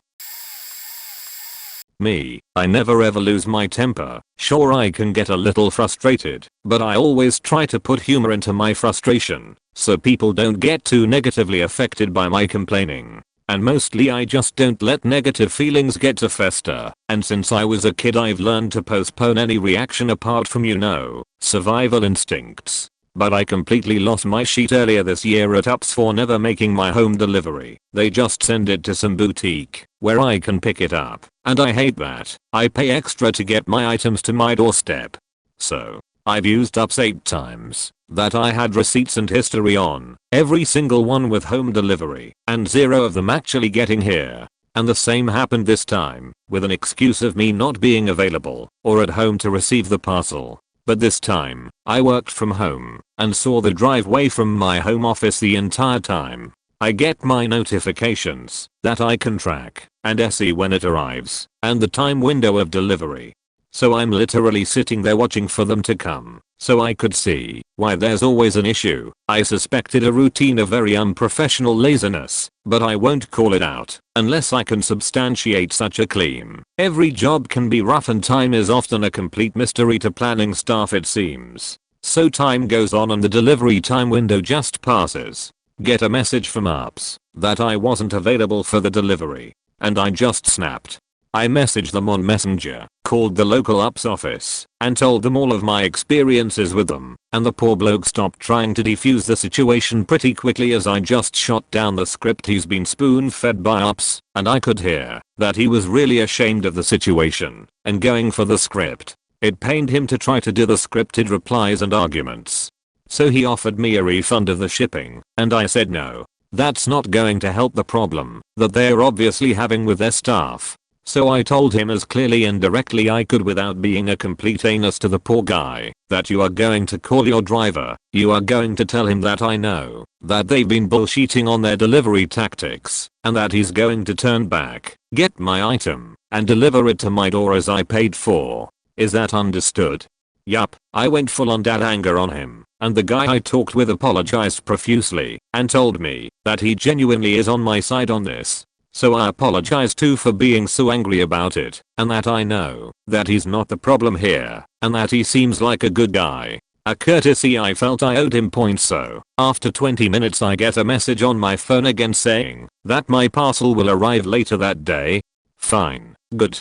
The dude I talked with helped me out, so I shot an email with all this info to our National Ups HQ telling them that the guy I talked to was great, but there is a big problem with their deliveries. An hour goes past. I get a phone call from Ups, a very affable professional man asking me a lot of questions about my previous deliveries from them, and I dug out all my emails after the stories got told and emailed them to him.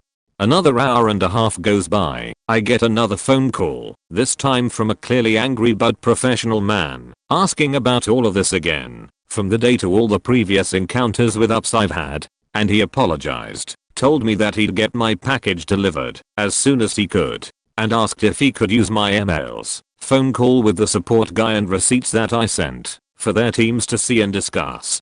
So I agreed and told him that the support guy did the best he could, and he seemed genuinely sorry about this, so to not give him any stick over this. He did everything right in my eyes. I just got fed up with the script, and that his personal touch and input helped way more than any script ever could point. And then it got quiet, I got my parcel, and I was happy again. Kinda point I did it over a pair of replacement over-ear muffs for my headphones.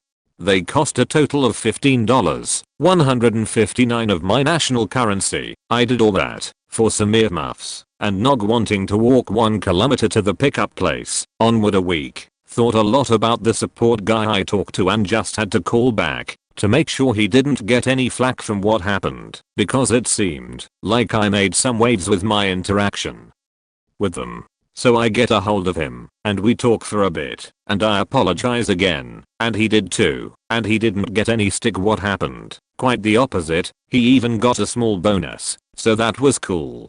But apparently my only angry unhinged outburst that I can remember got taken really seriously, and they made a national thing out of it, and we are going to put up 2 more lines of defense against lazy work routines for drivers and time management for the schedulers/routers/planners. The guy also told me that there were rumors of 3 people being fired over it.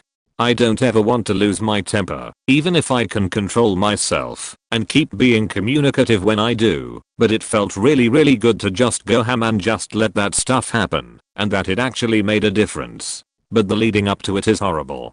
Anger is useless to me, and I'm so happy that I can control it and myself the way I do, because I genuinely don't let myself get to that point generally. I identify my frustrations as early as I can, and I diffuse them in what healthy way I can. It's taken years. I was an angry kid, very angry kid, but I learned to deal in my middle teens. And now, this is the only time I can remember from my adult life that I've let anger run over. And I'm 37. Me, I'm the level-headed, laid-back, never angry quiet person. While in the military I had a behavioral health appointment scheduled 3 weeks out. It was the earliest appointment I could get. Well, the only issue was that it was at 6:30 AM. This is the time for PT, physical training, in the military. A new policy was put out that no soldier could have an appointment during that time unless approved by their commander and first sergeant, 1SG. Well, I told my team chief the day I made the appointment about it, and he put it to his boss. Day of said appointment, I asked my platoon sergeant if I'm good to go, since I haven't heard anything for 3 weeks about rescheduling. Apparently communication failed to reach my 1SG or commander. In fact, my platoon sergeant didn't even know I had an appointment. Anyway, he tells me he has to ask my 1SG about it and will get back to me. Long story short, my 1SG said I couldn't go to said appointment. If it would have ended at a simple no and I had to reschedule, I would have been fine. But it was a payday activities day. This is normally a half day on the first Friday of every month. We do a battalion run, have an inspection wearing our dress uniform, sit through a couple classes, and we are off by lunch. Well, this 1SG had just taken responsibility of the company a couple of weeks ago, so when he found out the day of I had an appointment, he wanted to show he meant business. So at the end of the day he calls me, my team chief, and my platoon sergeant in his office. He then asks me for my appointment slip, which I showed him. Then proceeded to say, well, if it's my policy, it's also your policy. I don't care what kind of appointment it is, no one can go. Then turns to my platoon sergeant and tells him to cancel. Basically a write-up in a civilian job, me for missing an appointment. So basically it was I disobey a direct order from a superior and go to my appointment, or obey said order and still get screwed for not going. Also to mention that missing an appointment is Article 15 worthy. They can take your rank, pay, and confine you to the base for up to 45 days, depending on the level of the Article 15. When he said this, I instantly blew up. I started cussing my 1SG out. All kind of "this is bullshit, fuck youse, you have to be faking kidding me" came out before I even thought about it. My team chief instantly picked me up by my armpits and took me out of his office. All while I was trying to crawl over him and continue cussing this man out. So, my platoon sergeant gives me the counseling, tells me it won't go in my packet because he knew I wasn't in the wrong, that it was only to appease my 1SG. Well, I cannot stand injustices, and that's the one thing that makes me instantly furious. So he gave me my copy of the counseling, and as soon as that paper touched my fingertips, I said I'd like to use Command Sergeant Major's CSM open door policy. A Command Sergeant Major is the boss to a 1SG. Has the highest enlisted in a battalion. Well, this wasn't good for my 1SG because I had a really good rapport with my CSM, as we just got back from a 9-month deployment where I would regularly have dinner with said CSM. On top of that, said CSM is also a huge advocate for mental health and regularly told everyone that if they had any problems to seek help. He even gave the entire battalion his personal cell number to be able to call him if they were ever struggling. So, that Monday I had an appointment with said CSM to say my piece about the situation. Told him what happened, to which I was told that I'm not to worry about the counseling and that he would personally reschedule an appointment for me that I wouldn't have to wait 3 more weeks for. Then he immediately went and had a very strong talk with my 1SG. A couple days later my CSM personally delivered an appointment slip to me for another appointment that same week. My 1SG didn't say a single word to me for about 3 weeks after this incident, but we came to a professional understanding that if he can call me out for messing up, that I can call him out for messing up as well. Turned out pretty well, since I, as a lower enlisted in my company, could regularly walk into my 1SG's office when he was screwing soldiers over and tell him he was messing up in not so professional words, and it would get handled. TLDR, cussed out my first sergeant when in the army for telling me I couldn't go to a behavioral health appointment due to a new policy, and then tried to cancel me for missing said appointment. That and my ex-wife being narcissistic, cheating, lying, and abusing me made me lose it a couple times. Then dating another narcissist a year after my divorce, after learning she was cheating and lying the entire time, after telling her what I went through in my marriage. Begging for your humanity really brings out the crazy in you. Maintenance weekend at work where everyone basically worked for 48 hours straight catching up on everything that was fallen behind on during the last quarter. Naturally everyone is tired, cranky, and not in the mood to take anyone else's crap, but we always powered through it. Someone had music playing, a mix of a little of everything, and an ACK/DC song came on. For whatever reason this song in particular triggered the usually quiet and calm, ultra-religious member of our team. He yells over, "Please, turn that off," or something. Seconds later, a slight louder "Please, turn that off," followed quickly by a screaming "Please turn that off," and sheet starts flying off his desk at anyone within throwing distance. More screaming ensues, and he storms out of our office, out of the building, and leaves the facility without saying a word to anyone. All this happened in a span of a few seconds and we just sat there in a haze trying to process what the hell just happened. Dude was a little mentally unstable to begin with, but this was so out of character.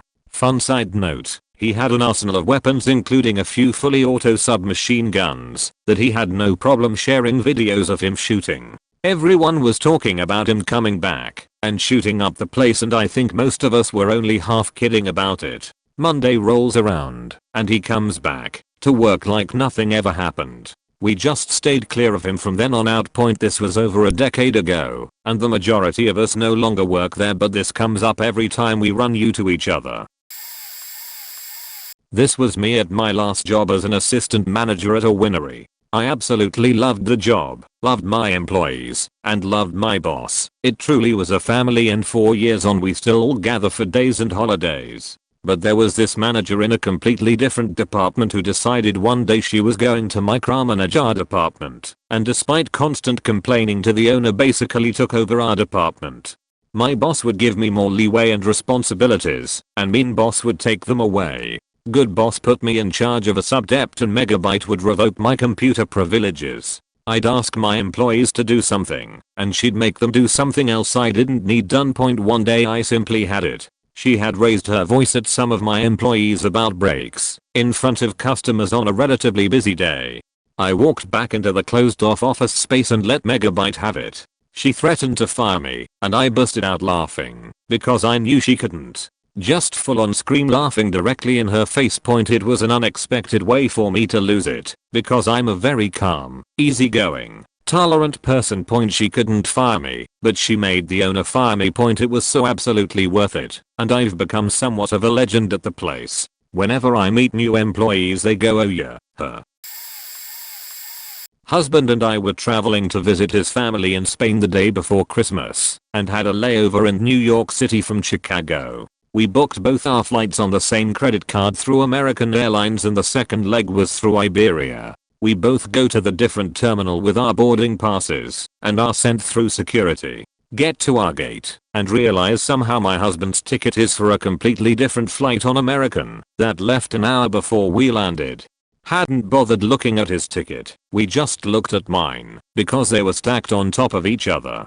Get to the gate and finally look, and we realize that doesn't make sense. We go to the American Airlines desk and wait politely, even though the flight I'm on, that we are both supposed to be on, is leaving in about 45 minutes. People in line hear us talking and let us cut in front because they feel bad. My husband is an extremely calm person, like rarely gets super mad at anything. He starts talking to the desk person and explains the situation and asks what he can do because there's no possible way we could somehow have booked 2 different flights under the same order. Our seats had even been next to each other.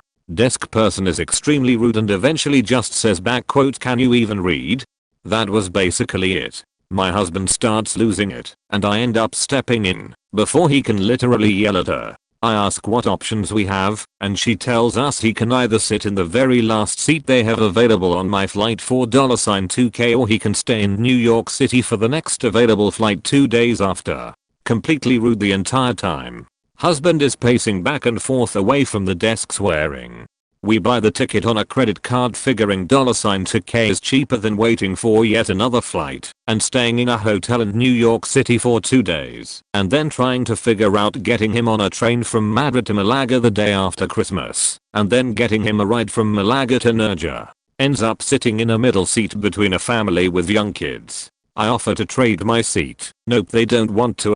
We end up sitting separately the whole time.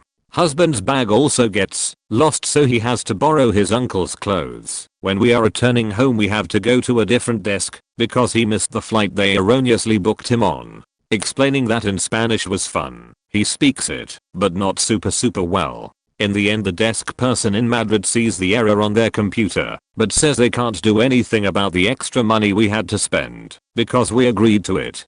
I called the American Airlines hotline when we got home and basically same thing. This is a long time ago, so I'm probably forgetting some details, but after that we both agreed we would pay extra for direct flights on Iberia and we were never flying American again. I've never seen my husband lose his shit as much as he did, and I still can't believe that desk attendant was as rude as they were.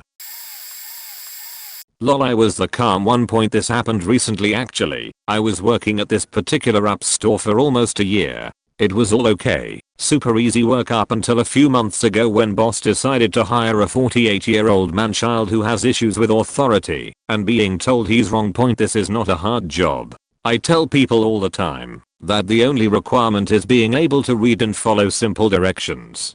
It doesn't take a doctor's brain to look at a shipping label and determine what to do with it. It also doesn't take an engineer to understand that you stack smaller boxes on top of the larger ones. It doesn't require you to have a college degree to scan a quarter code off someone's phone. It doesn't take a lot of effort to remember to charge customers for services or products multiple times every week. We would have to bring it up to this man-child that he isn't doing what he's supposed to.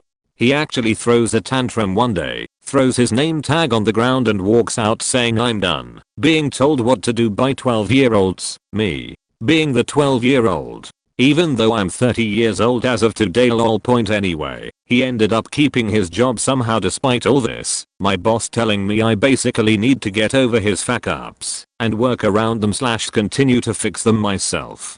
Because that's why he pays me $6 more an hour than him. My boss said he picks his battles.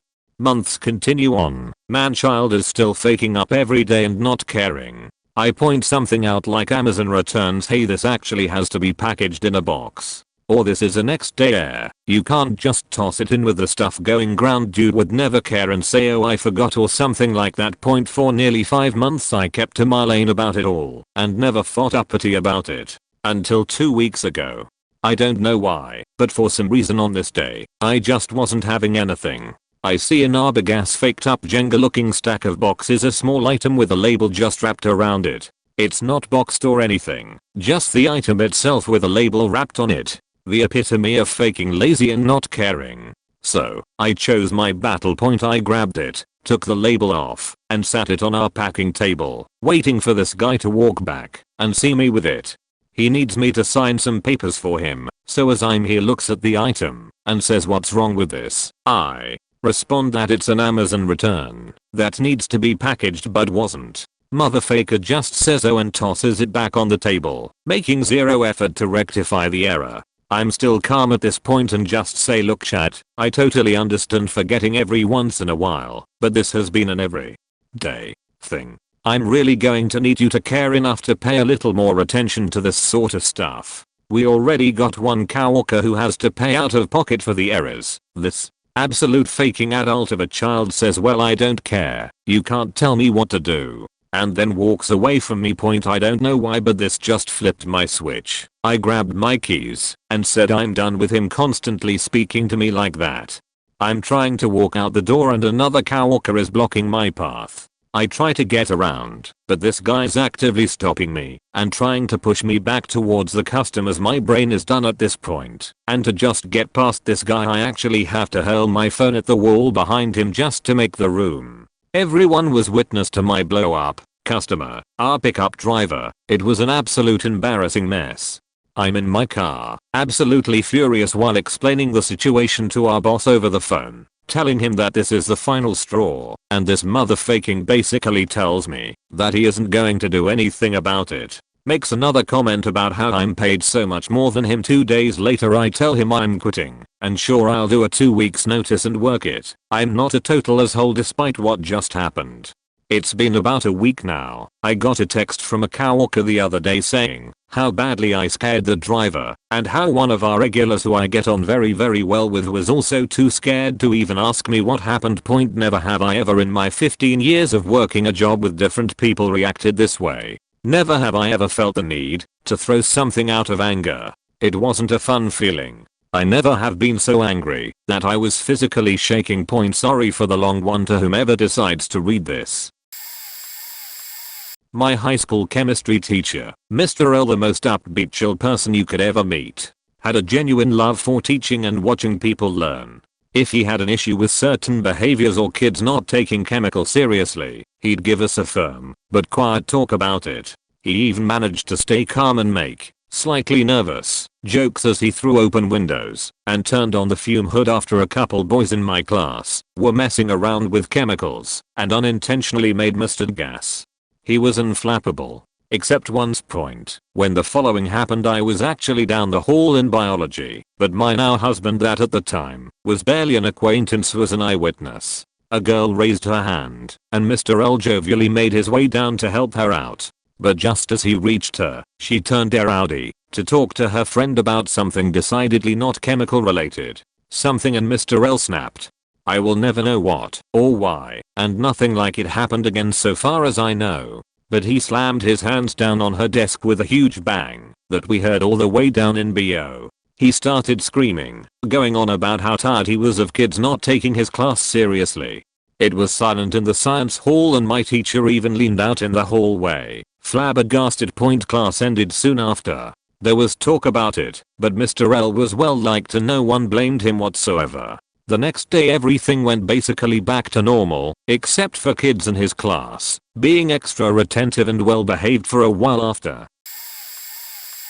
It all happened in my last year of high school. We had this teacher, while stern on requirements and attendance, was mostly calm and rarely raised her voice.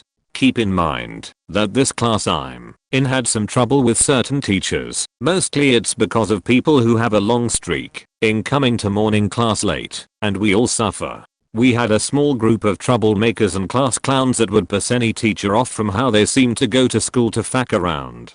In a usual class she would teach in, that time was just a few months before graduation. We'd be expected to be quiet and most of the recitation depended on where you sat. When it happened, some of the troublemakers were doing side comments, something that annoys her. So she asks to cut it out, and we continue on. Then it happened again. She repeated the same thing.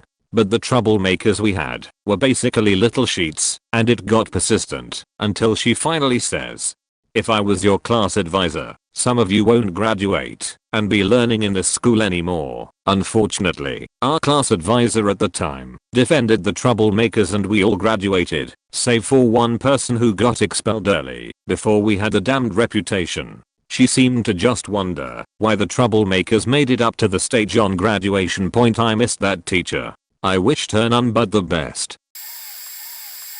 Old AF Medicare, Vietnam era. I was doing rotation in the neonatal unit. We had a baby born in distress. The OB doctor had the nurse call in the pediatrician. It was midnight. He finally came 45 minutes later, drunk. We had put the newborn in an incubator with oxygen. The OB doctor was tending to the baby. The pediatrician looked at its vitals and was indifferent. The OB demanded he start in fourth and give it something. The pediatrician couldn't make a decision.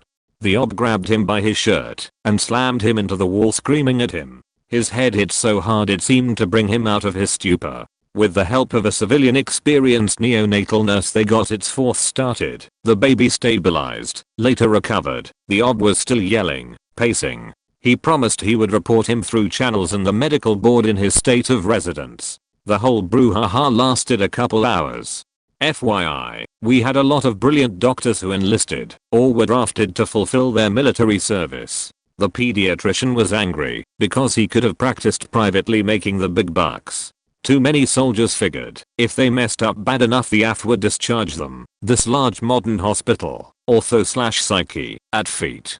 Walton Beach, Florida had beaches just minutes away. It served returning soldiers from Vietnam cross services. Medical doctors were critical, even outside their specialty. I found out months later that OB doctor did exactly what he threatened.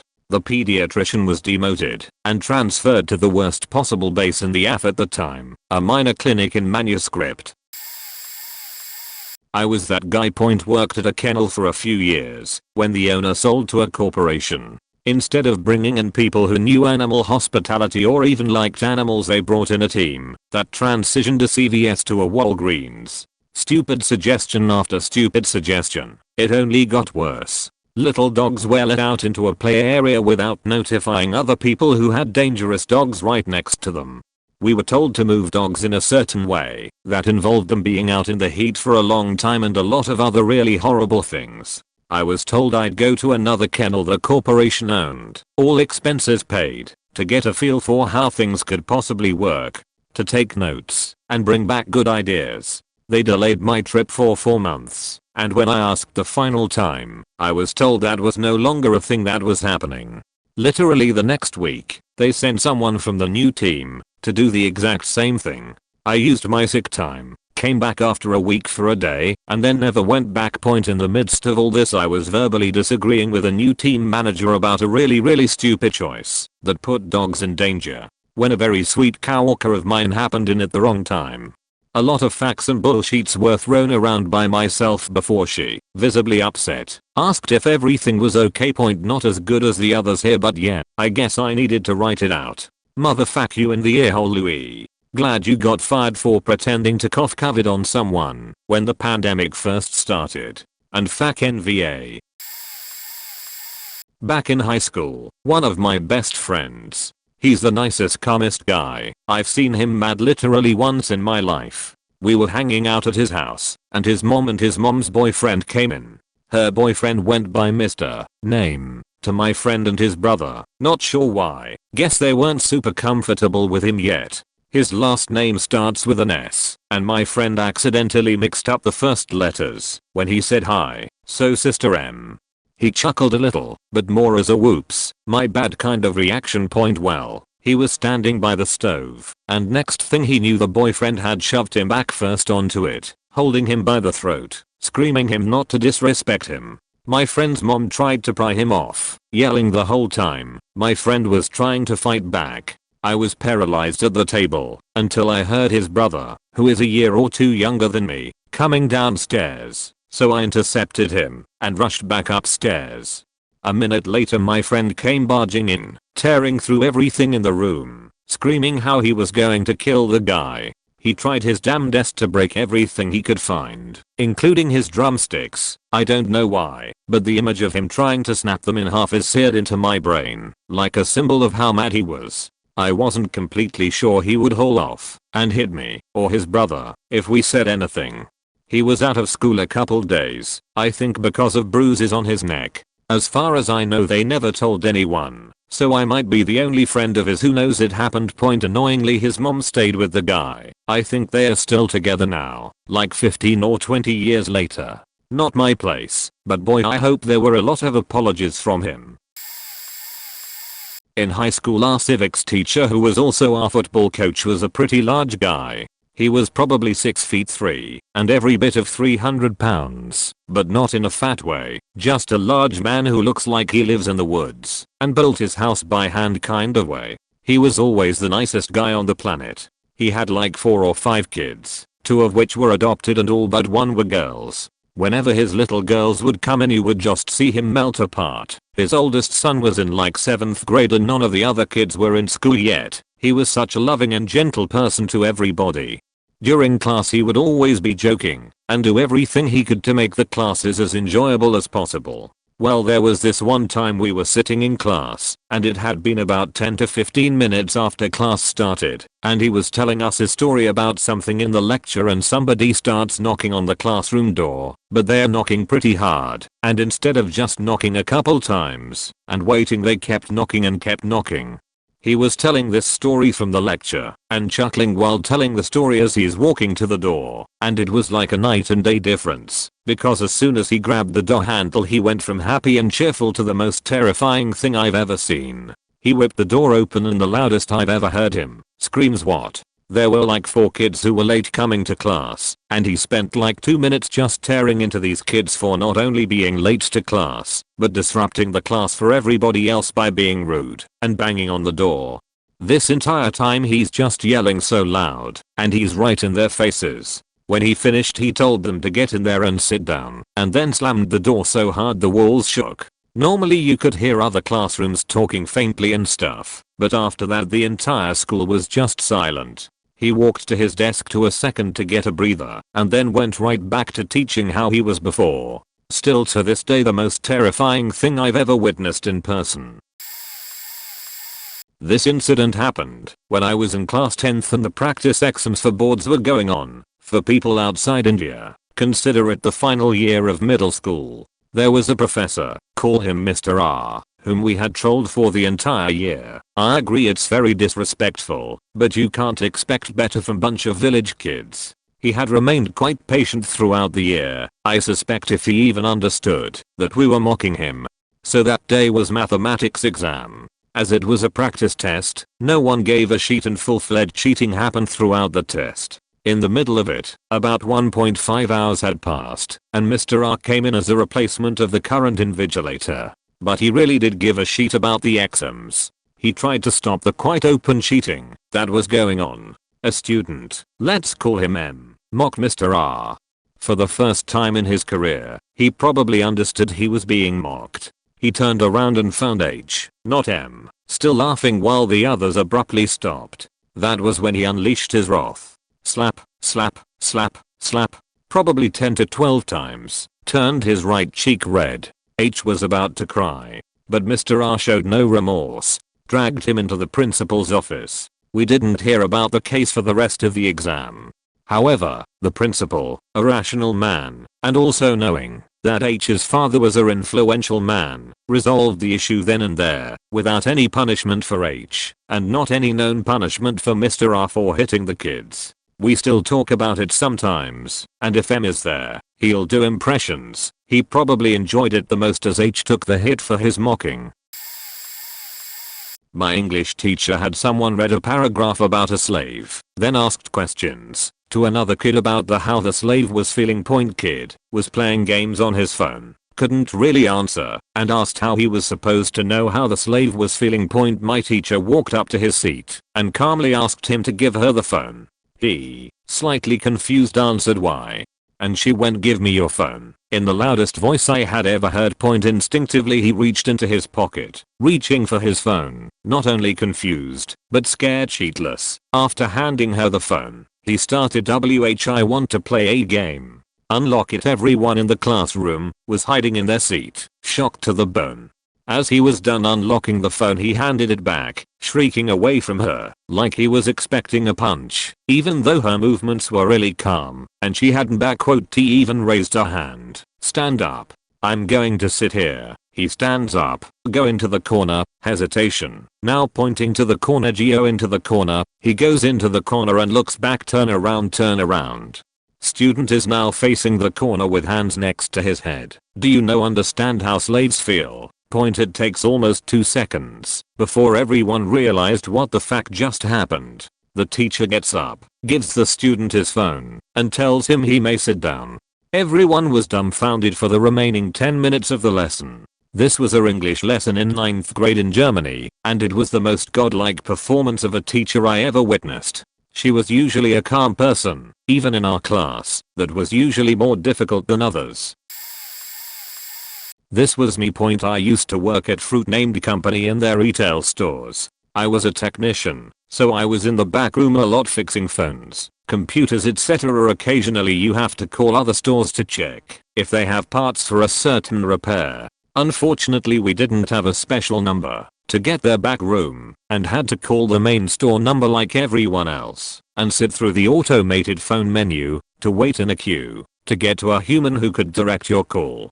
It was a really annoying part of the job because you were trying to get things fixed as fast as possible and waiting on a phone line to talk to a human slowed your numbers down. So I was the super chill tech, always listening to reggae and never ever raised my voice. I also had the best customer satisfaction scores because I could handle the stress of the job with a smile, no matter how busy we got. One day a buddy at another store told me that our phone systems prioritized callers who sounded irate and cursed when the automated system asked them what their call was regarding. So I decided to try sounding angry the next time I called another store. I didn't think about how other techs would react when I tried it. There were 4 to 5 other techs in the room, some chilled up jam band music was playing, and all of a sudden I scream into the phone, I want to speak to a faking manager. I have no idea if it worked, but after I said it, I sat there facing my screen for a couple seconds before I realized someone had turned the music off. I turned around and everyone in the room had a horrified look on their face, like I had just slapped someone. I started laughing and had to hang up the phone before explaining to everyone the advice my buddy had given me about how to skip the queue. I genuinely think I terrified some of them that day, lol. He wasn't a normally calm person. He definitely had some mental issues, but one time he just freaked out so much it scared the class basically. One time my teacher was explaining the subject of the day and the guy kept falling asleep and snoring loudly. It really disturbed the class. The teacher told us that the next time the guy fell asleep we had his permission to paint a mustache on his face. Well, later another teacher took over the class and the first teacher told the other teacher about the mustache thing. Not long after the switch the guy fell asleep again, and the class clown asked me for a marker. I gave it to him, and the class clown went over and drew a mustache on the guy's face. We thought this would be a harmless prank, but eventually he woke up, saw the mustache on his face in his phone camera, and started yelling, "Who drew this on me?" Nobody said a word. To be honest, we were very scared. This guy was almost 400 pounds, 180 kilograms, and if he'd attack someone he'd definitely have the upper hand. Since nobody told him, he got angrier and grabbed the chair and threw it on the ground. The chair broke into multiple pieces that shot across the classroom. At this point the teacher jumped in and told him to go home. The guy stormed out of the classroom and the teacher was very chill about it. There was some nervous laughter among the class before we went back to studying. The next year the guy dropped out of school and I don't know what happened to him after that. He was always very strange. He was very offensive, jokingly said the N-word while we had a bunch of POC in our class and randomly played air guitar during class sometimes. Be more scared of the ones that go quiet. I'll gladly lose my sheet if I think you'll back off of my friends and family. When I go silent, worlds burn. I don't often lose my sheet other than as a performance or to possibly keep myself for concocting a plan. Plans I've concocted after a bully wouldn't leave me alone and we had both gotten in trouble for fighting multiple times in school. I know enough to win against untrained people, but someone with 2 years of martial arts classes would kick my ass. I started noting where the cameras were in the school and where his locker was. He spent a week in the hospital and another 2 weeks before he came back to school. The worst part is when a group of revenge-thirsty kids are after you. She was only 15. Kids will be kids, drinking at a party. She passed out. Useless waste of flesh. Figured she was an easy screw. That ended badly, but he who doesn't deserve a name got away. Fast forward a few months. She's pregnant and her parents won't let her have an abortion. She took her only out. I found her body. This guy was tracked by 5 meddling kids over 1400 miles, including one going to college in the area, just to fuck with his life.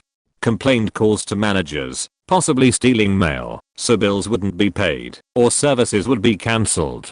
Dude had a string of bad luck. His tires just couldn't keep the proper air pressure, or stay attached to the vehicle. Craziest would have been an older brother of one of the kids went on vacation with their kid. It takes a lot of effort to find someone willing to make a fake ID, to show someone being under 18, and then have a father show up asking why his 16-year-old son was just sold cigarettes.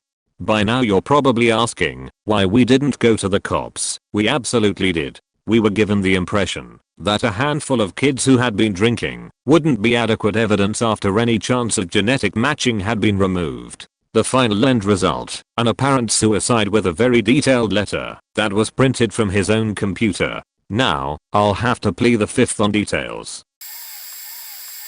I was the head butcher and trainer for a small company I was with for 6 years. At the start of the pandemic, one of the managers had gone out of state, contracted COVID-19, was told to quarantine for traveling to NC. I come into work, and said manager is there hacking and coughing. I have immunocompromised family and friends. So I turn around, get back in my truck, to drive back.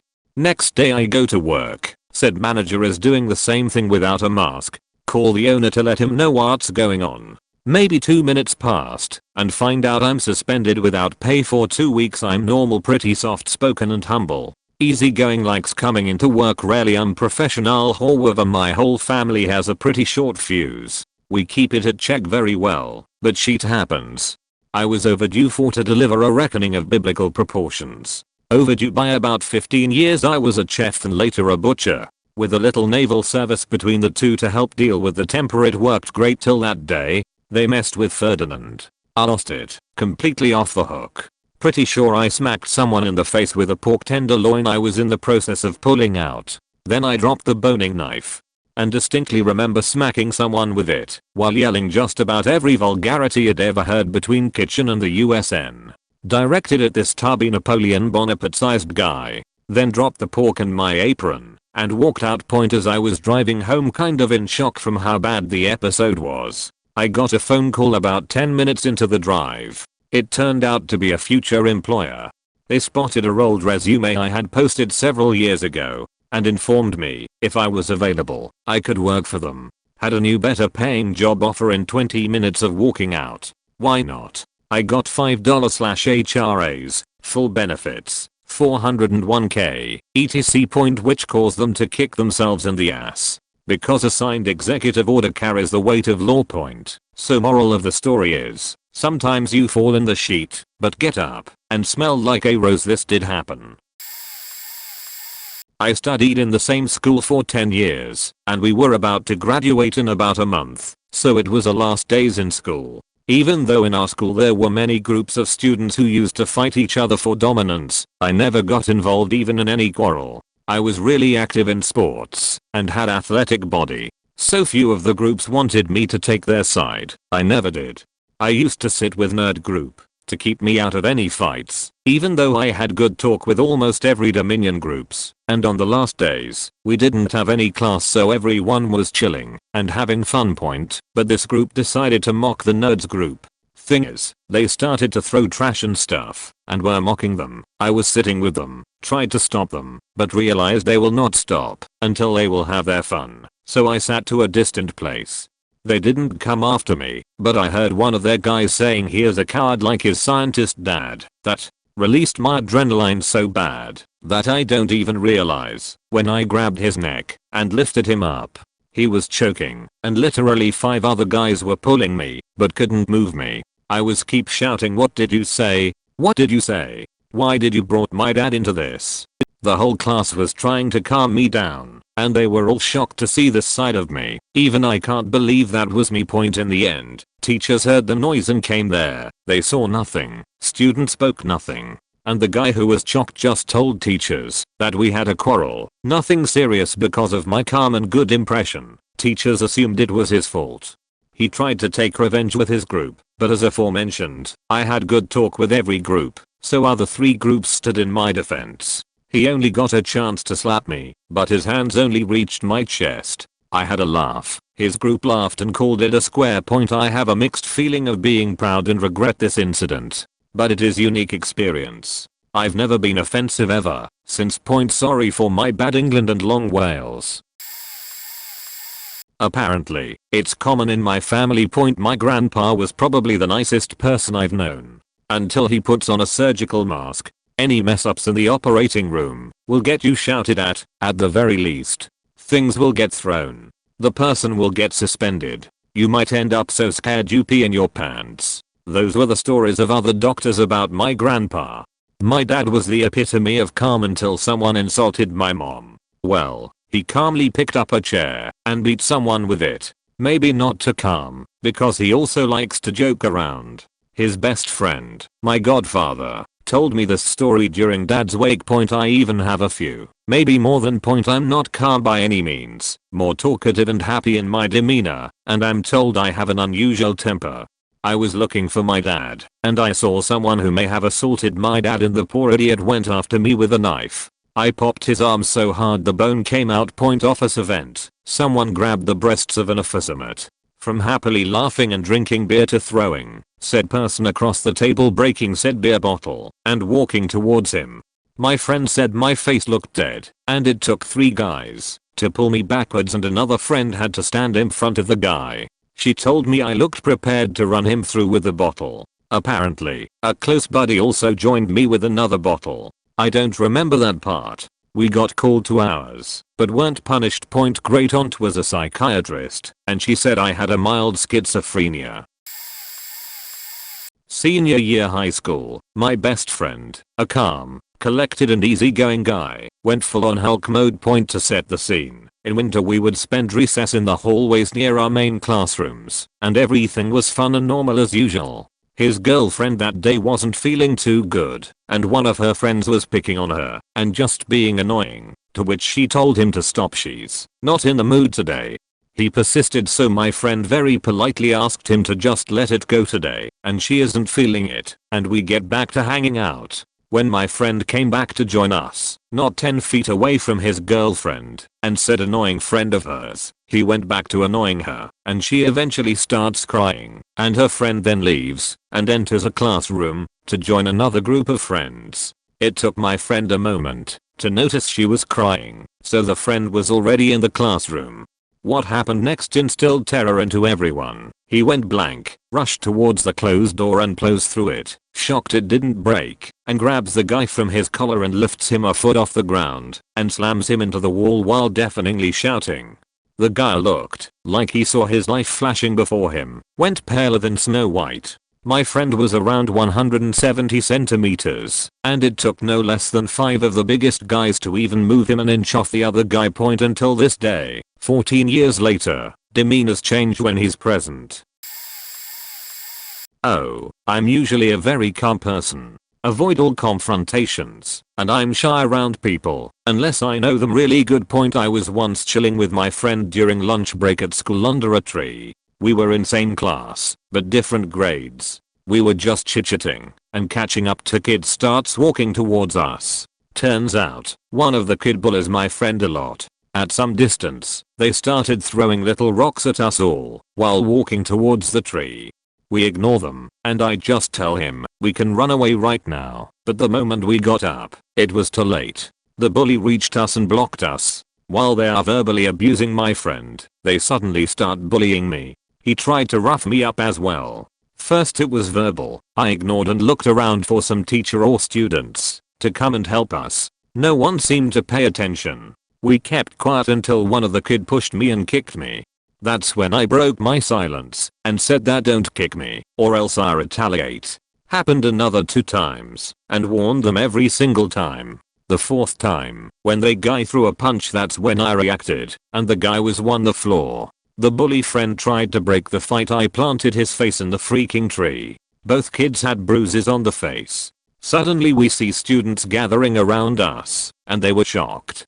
I see a teacher as she's making her way towards us. The teacher quickly breaks up the group and takes 4 of us to the principal office. We give our side of the story and we were let go for the time being. Point no one expected this from me. My home teacher was shocked. My friend was shocked. My classmates were in disbelief that I would take down 2 people. Another time I was singled out. Kept ignoring the bully until he started physically bully me. This happened in grade 11. Don't know why, but Jay always give 3 warnings. The 4th time I react. Did exactly that. Warned the kid and didn't listen. The next thing I punch him. Then pick a chair and hurl at him. Hit him on his head, and he's out. Point this was the last time I hit anyone. Ted was a cuddly bear of a guy, always dependable, always pleasant, minded his own business. He and I were transferred from Department A to Department B. Dept B had a girl we'll call Karen, always finding fault with people. That girl who was just in here, she never washes her hands in the washrooms. She was a young woman in her late 20s with a rock and roll dress code. One day Karen decided she was super grossed out by seeing Jess's thong. Ted and I worked with Jessie in Dept A, cancer survivor, tough girl exterior with heart of gold. She and her teammates often used the picnic table by our windows, and yeah, you could see the top of her thong point. Karen couldn't do her job. She'd go to the window and express disgust and walk around, putting on a show. According to Dr. Google, she borderline personality disorder. We finally got so sick of her histrionics that she was told to call Jess's manager if she was that upset. When Karen got upset, everyone in the room knew about it, whether they wanted to or not. So she called Jess's manager and left a voicemail. And that's when Ted lost it. Gone was the teddy bear. Here was a grizzly bear defending his friend. He stood up and yelled at Karen to mind her own business, called her a bitch, and just screamed at her until Jess's manager walked in and defused the situation. Ted got her talking to her. I almost got Karen fired months later when she decided to tell everyone how her friend found a dead body. She did this 3 weeks after my father died. I was so angry that I was sent home for the rest of the day. If I had confronted her face to face when I lost my sheet, I would have been fired. When I was about 6 months pregnant, I had started a new serving job at my favorite breakfast restaurant in town. The place had a lot of regulars. It had a regular dining room as well as a bar type area with about 12 seats surrounding the area around the kitchen that you would pick up the food to take to the tables. One set of regulars, an older couple from New England, had really taken to me. My daughter that I was pregnant with's father was also from New England, so naturally we bonded over that. They were just the sweetest couple. In fact, I adopted them as my grandparents. There was another regular, a brash older man from New York. He was a retired firefighter with FDNY, and he was really your typical New Yorker. He was very used to the servers knowing his orders to a T, even when he would change it up. He was sitting on the far left end of the bar, and my adopted grandparents were sitting in the middle. It was my first time taking his order, because I was still fairly new. He got loud, angry, and mean with me when I didn't know his exact order. And remember, I was 6 to 7 months pregnant at this point, so my hormones were running wild. I tried to understand what he wanted for a minute or two. I tried to keep my composure. But he kept yelling, and between that and my hormones I burst out in tears and ran into the kitchen sobbing. That couple that I adopted as my grandparents, the husband specifically, who was normally the sweetest, kindest man, tore into that mire. I had never heard him raise his voice before this moment, and he was yelling at and telling this man about himself along with a few choice words and profanities. Once I pulled myself together and came back out, the couple hugged me, apologized for getting loud, and for the other guy's behavior. That made me cry. And that brash, typical New Yorker eventually became another favorite regular of mine and never rose his voice at me again after that day. Rest in peace, Jack, you crazy old man. I hope you're watching over me and all of New York peacefully and happily. And I hope heaven never has to ask how you want your breakfast. I've got a good one for this. My older brother is a guy with a very short fuse, but no matter how far you pushed him, when he got angry he would remove himself from the situation and go be alone for a few minutes. Normally this works fine, and he comes back like nothing is wrong. This happened while he was a senior in high school and my friends and I were sophomores. My parents was having a party and the parents had brought their kids over, most of which were my friends from school. My brother hated people going into his room, but because he was the one that had the PS4 and the Wii, our mom made him let us play. Once again he accepted and just told us not to touch anything but the controllers and drove off to the gas station to get some drinks. Now, the important part of this story is that my brother collects old Transformers and he's very protective of his collection. We were playing games, and some of the guys that weren't on a controller at the time we are looking at my brother's stuff, and one of them grabbed a box and pulled the toy out. I don't know what it was called, but it was some old purple space gun. When my brother got home from the gas station and saw the toy laying on his table beside the box, he snapped. He quietly asked who had opened it, and as soon as my friend had said it was him, my brother lunged across the room and egged him. We were all shocked. My brother had never raised his fist against anything. I think it was a good thing the rest of us were there to pull my brother off of him, because my brother didn't look like he was going to stop with one punch. The most extreme of example of a calm person flipping the switch was set by my mother. She was raised a southern lady in a family of modest means. My father had married a woman he called my Georgia Peach and brought her down from Augusta to his hometown of Miami. Every Sunday after church, Dad's large family, 8 brothers and sisters, would gather at his parents' home. As usual, the men would drift back into a citrus grove where my grandfather held court and the women would sit facing each other around the large front porch in chairs, or on a 3 feet high retaining wall bordering the porch. The only exception to this was the blowhard, Uncle Johnny, who had married my dad's sister. He always chose to get drunk and tease and bother the women as they would try to ignore him and have a conversation. Mom was new to the group and I guess Johnny didn't know her very well. He walked up and started flirting, and when she didn't respond, he tweaked her nose. She said loud enough for all to hear, "If you ever do that again, I will make you regret it." Johnny backed away for a moment, got further into his bottle, and decided to test her. Mom had moved to a spot along the wall that offered a good tactical advantage as she watched the embarrassed Johnny working himself into a red-faced lather. He walked up to her and said something rude and then reached out and gave her nose a painful pinch. She immediately grabbed the 2x4 board leaning against the wall and slammed him against the side of the head with the hefty board. He hit the ground with a large gash in his head from a nail sticking out of the end of the board. Mom swore she never saw the nail in the board, but in retrospect, she didn't regret anything about laying him out. Her stock with the family went up dramatically from that day forward. She was no longer the out-of-towner who had stolen away the favored son of the family. Even Johnny's wife wanted to be her friend.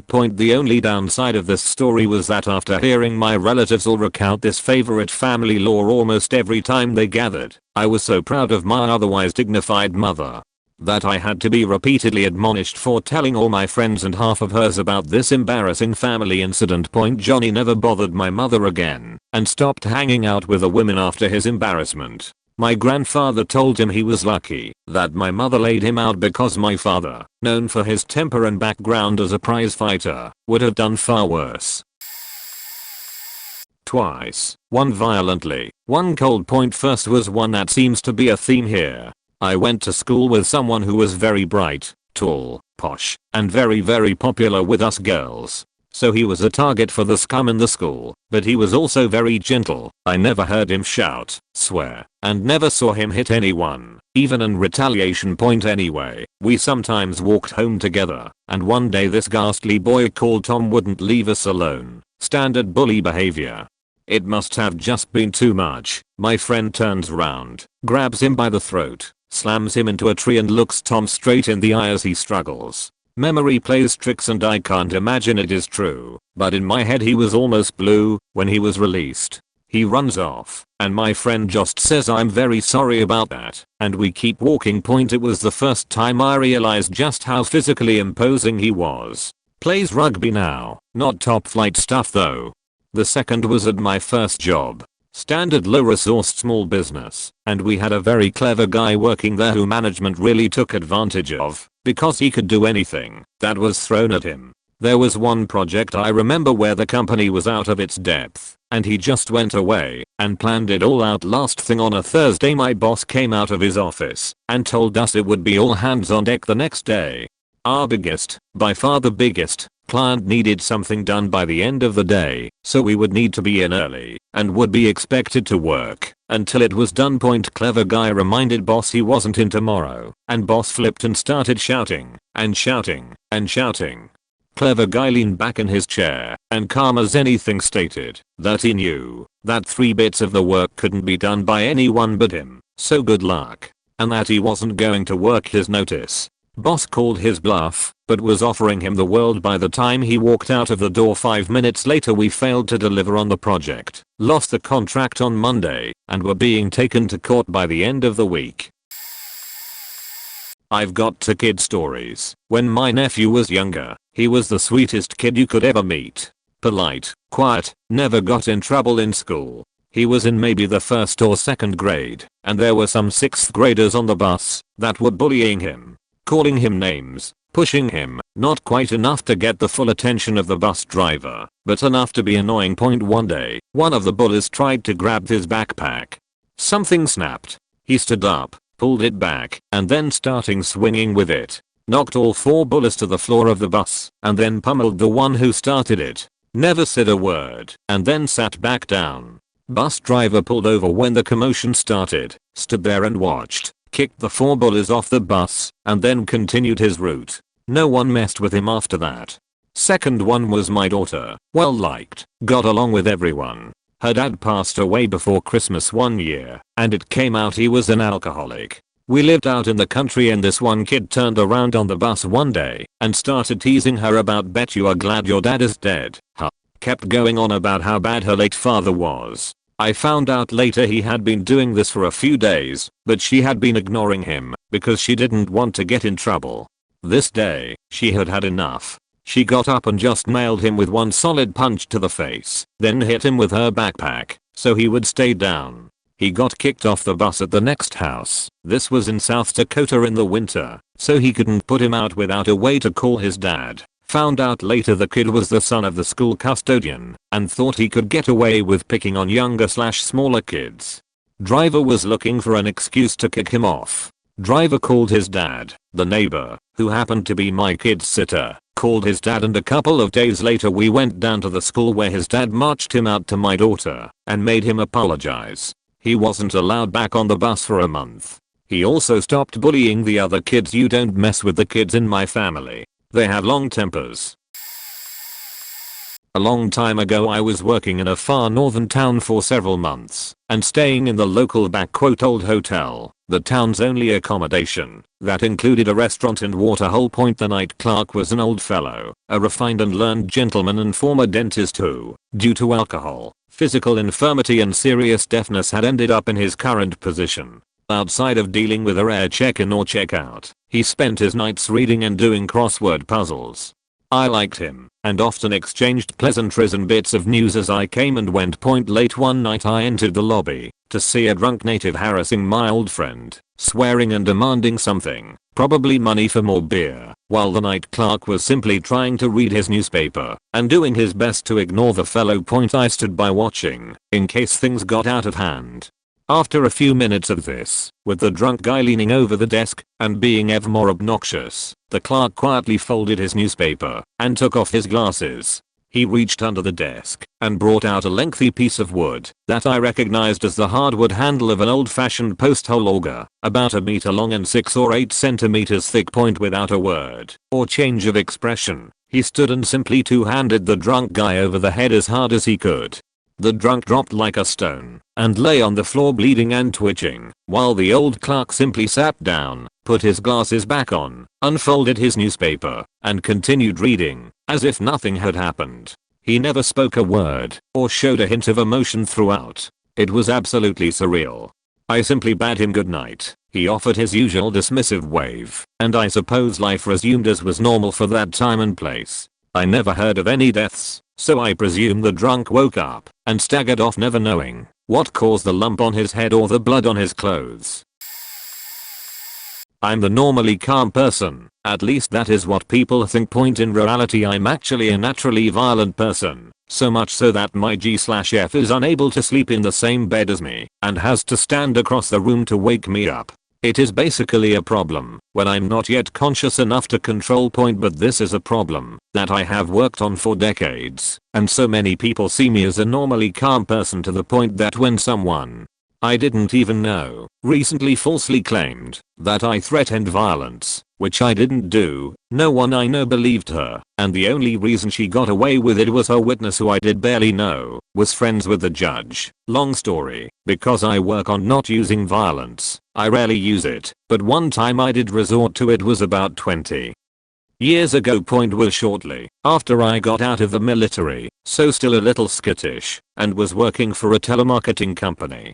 We were working at these long tables with computers on them, packed like sardines. We had this supervisor who liked to go around poking employees in the back as encouragement. It was really annoying if you were already on a call, and I had told him multiple times to not do it. I had also complained to ours about it. One day I'm on a call and he pokes me in the back. I decide I have just had enough of it.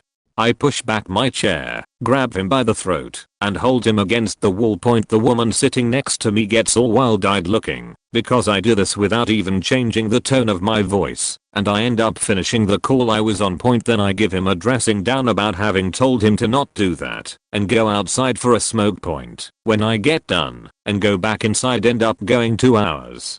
Since I was their bestseller, they didn't fire me, but they do move me into the other room, so that I wasn't with the other telemarketers. Instead I get a nice high wild cubicle to use. Pretty much an upgrade. Point. Edit. My current G/F has been with me 15 years, and has only seen me get semi-violent once, outside of waking up, and that was when we had a home invader. That was partially controlled violence since was someone we knew, and I was trying to not kill him. There was blood, but none of it was mine. Took culinary classes in college. The college had 3 kitchens, so they always had 2 to 3 classes going at a time. We were in the front kitchen, and I needed to go into the pantry towards the back of the building, so I had to cut through the back kitchen to get there where another class was in session. One of the girls in the back kitchen class, we'll call her Abby, was very quiet and fairly nice to everyone. Her boyfriend was in the class with her. Apparently that day they're falling out, or took a break from each other, etc. etc. Early college relationship drama. You could tell she was a little off that day. We had a chef who took care of stocking everything, taught 1 or 2 classes, but was mainly there to order things for the kitchen. We will call her Chef Mary. Abby was in the pantry picking things out she needed for that day, and her boyfriend was in there with her, staying away but still talking to her, arguing and commenting on what she was doing. I was in the back corner picking out seasonings when Chef Mary came in. Abby is now scooping flour out of a big industrial storage bin. The boyfriend will not leave her alone, keeps pestering her and nitpicking. Abby is getting more and more red in the face and scrunching her eyes up while shaking her head. Chef Mary comes up and puts a hand on Abby's back and asks her if she needs any help. Abby absolutely explodes, starts screaming and throwing flour everywhere, and then she turns, pushes her boyfriend back, and rakes everything off of the shelf he was standing in front of on the floor. Oil and cocoa powder and big bags of chocolate chips spill out on the floor, and Abby runs out and darts out the back door of the kitchen. Huge mess. Everyone's in shock and Abby gone. She was back in class the next week. Other people cleaned up the pantry mess, and I think her and the boyfriend were split for good. Crazy day. I had a teacher in high school who was a coach. He taught basic economics classes for freshmen and sophomore. This was the nicest, coolest dude in the school, and would stay after class to talk to you, would offer to let you come to his class to sit at lunch, and would ask you how you were doing at home, and if everything was alright, and if you needed extra help. However, do not touch his sheet. Do not touch his computer or his radio.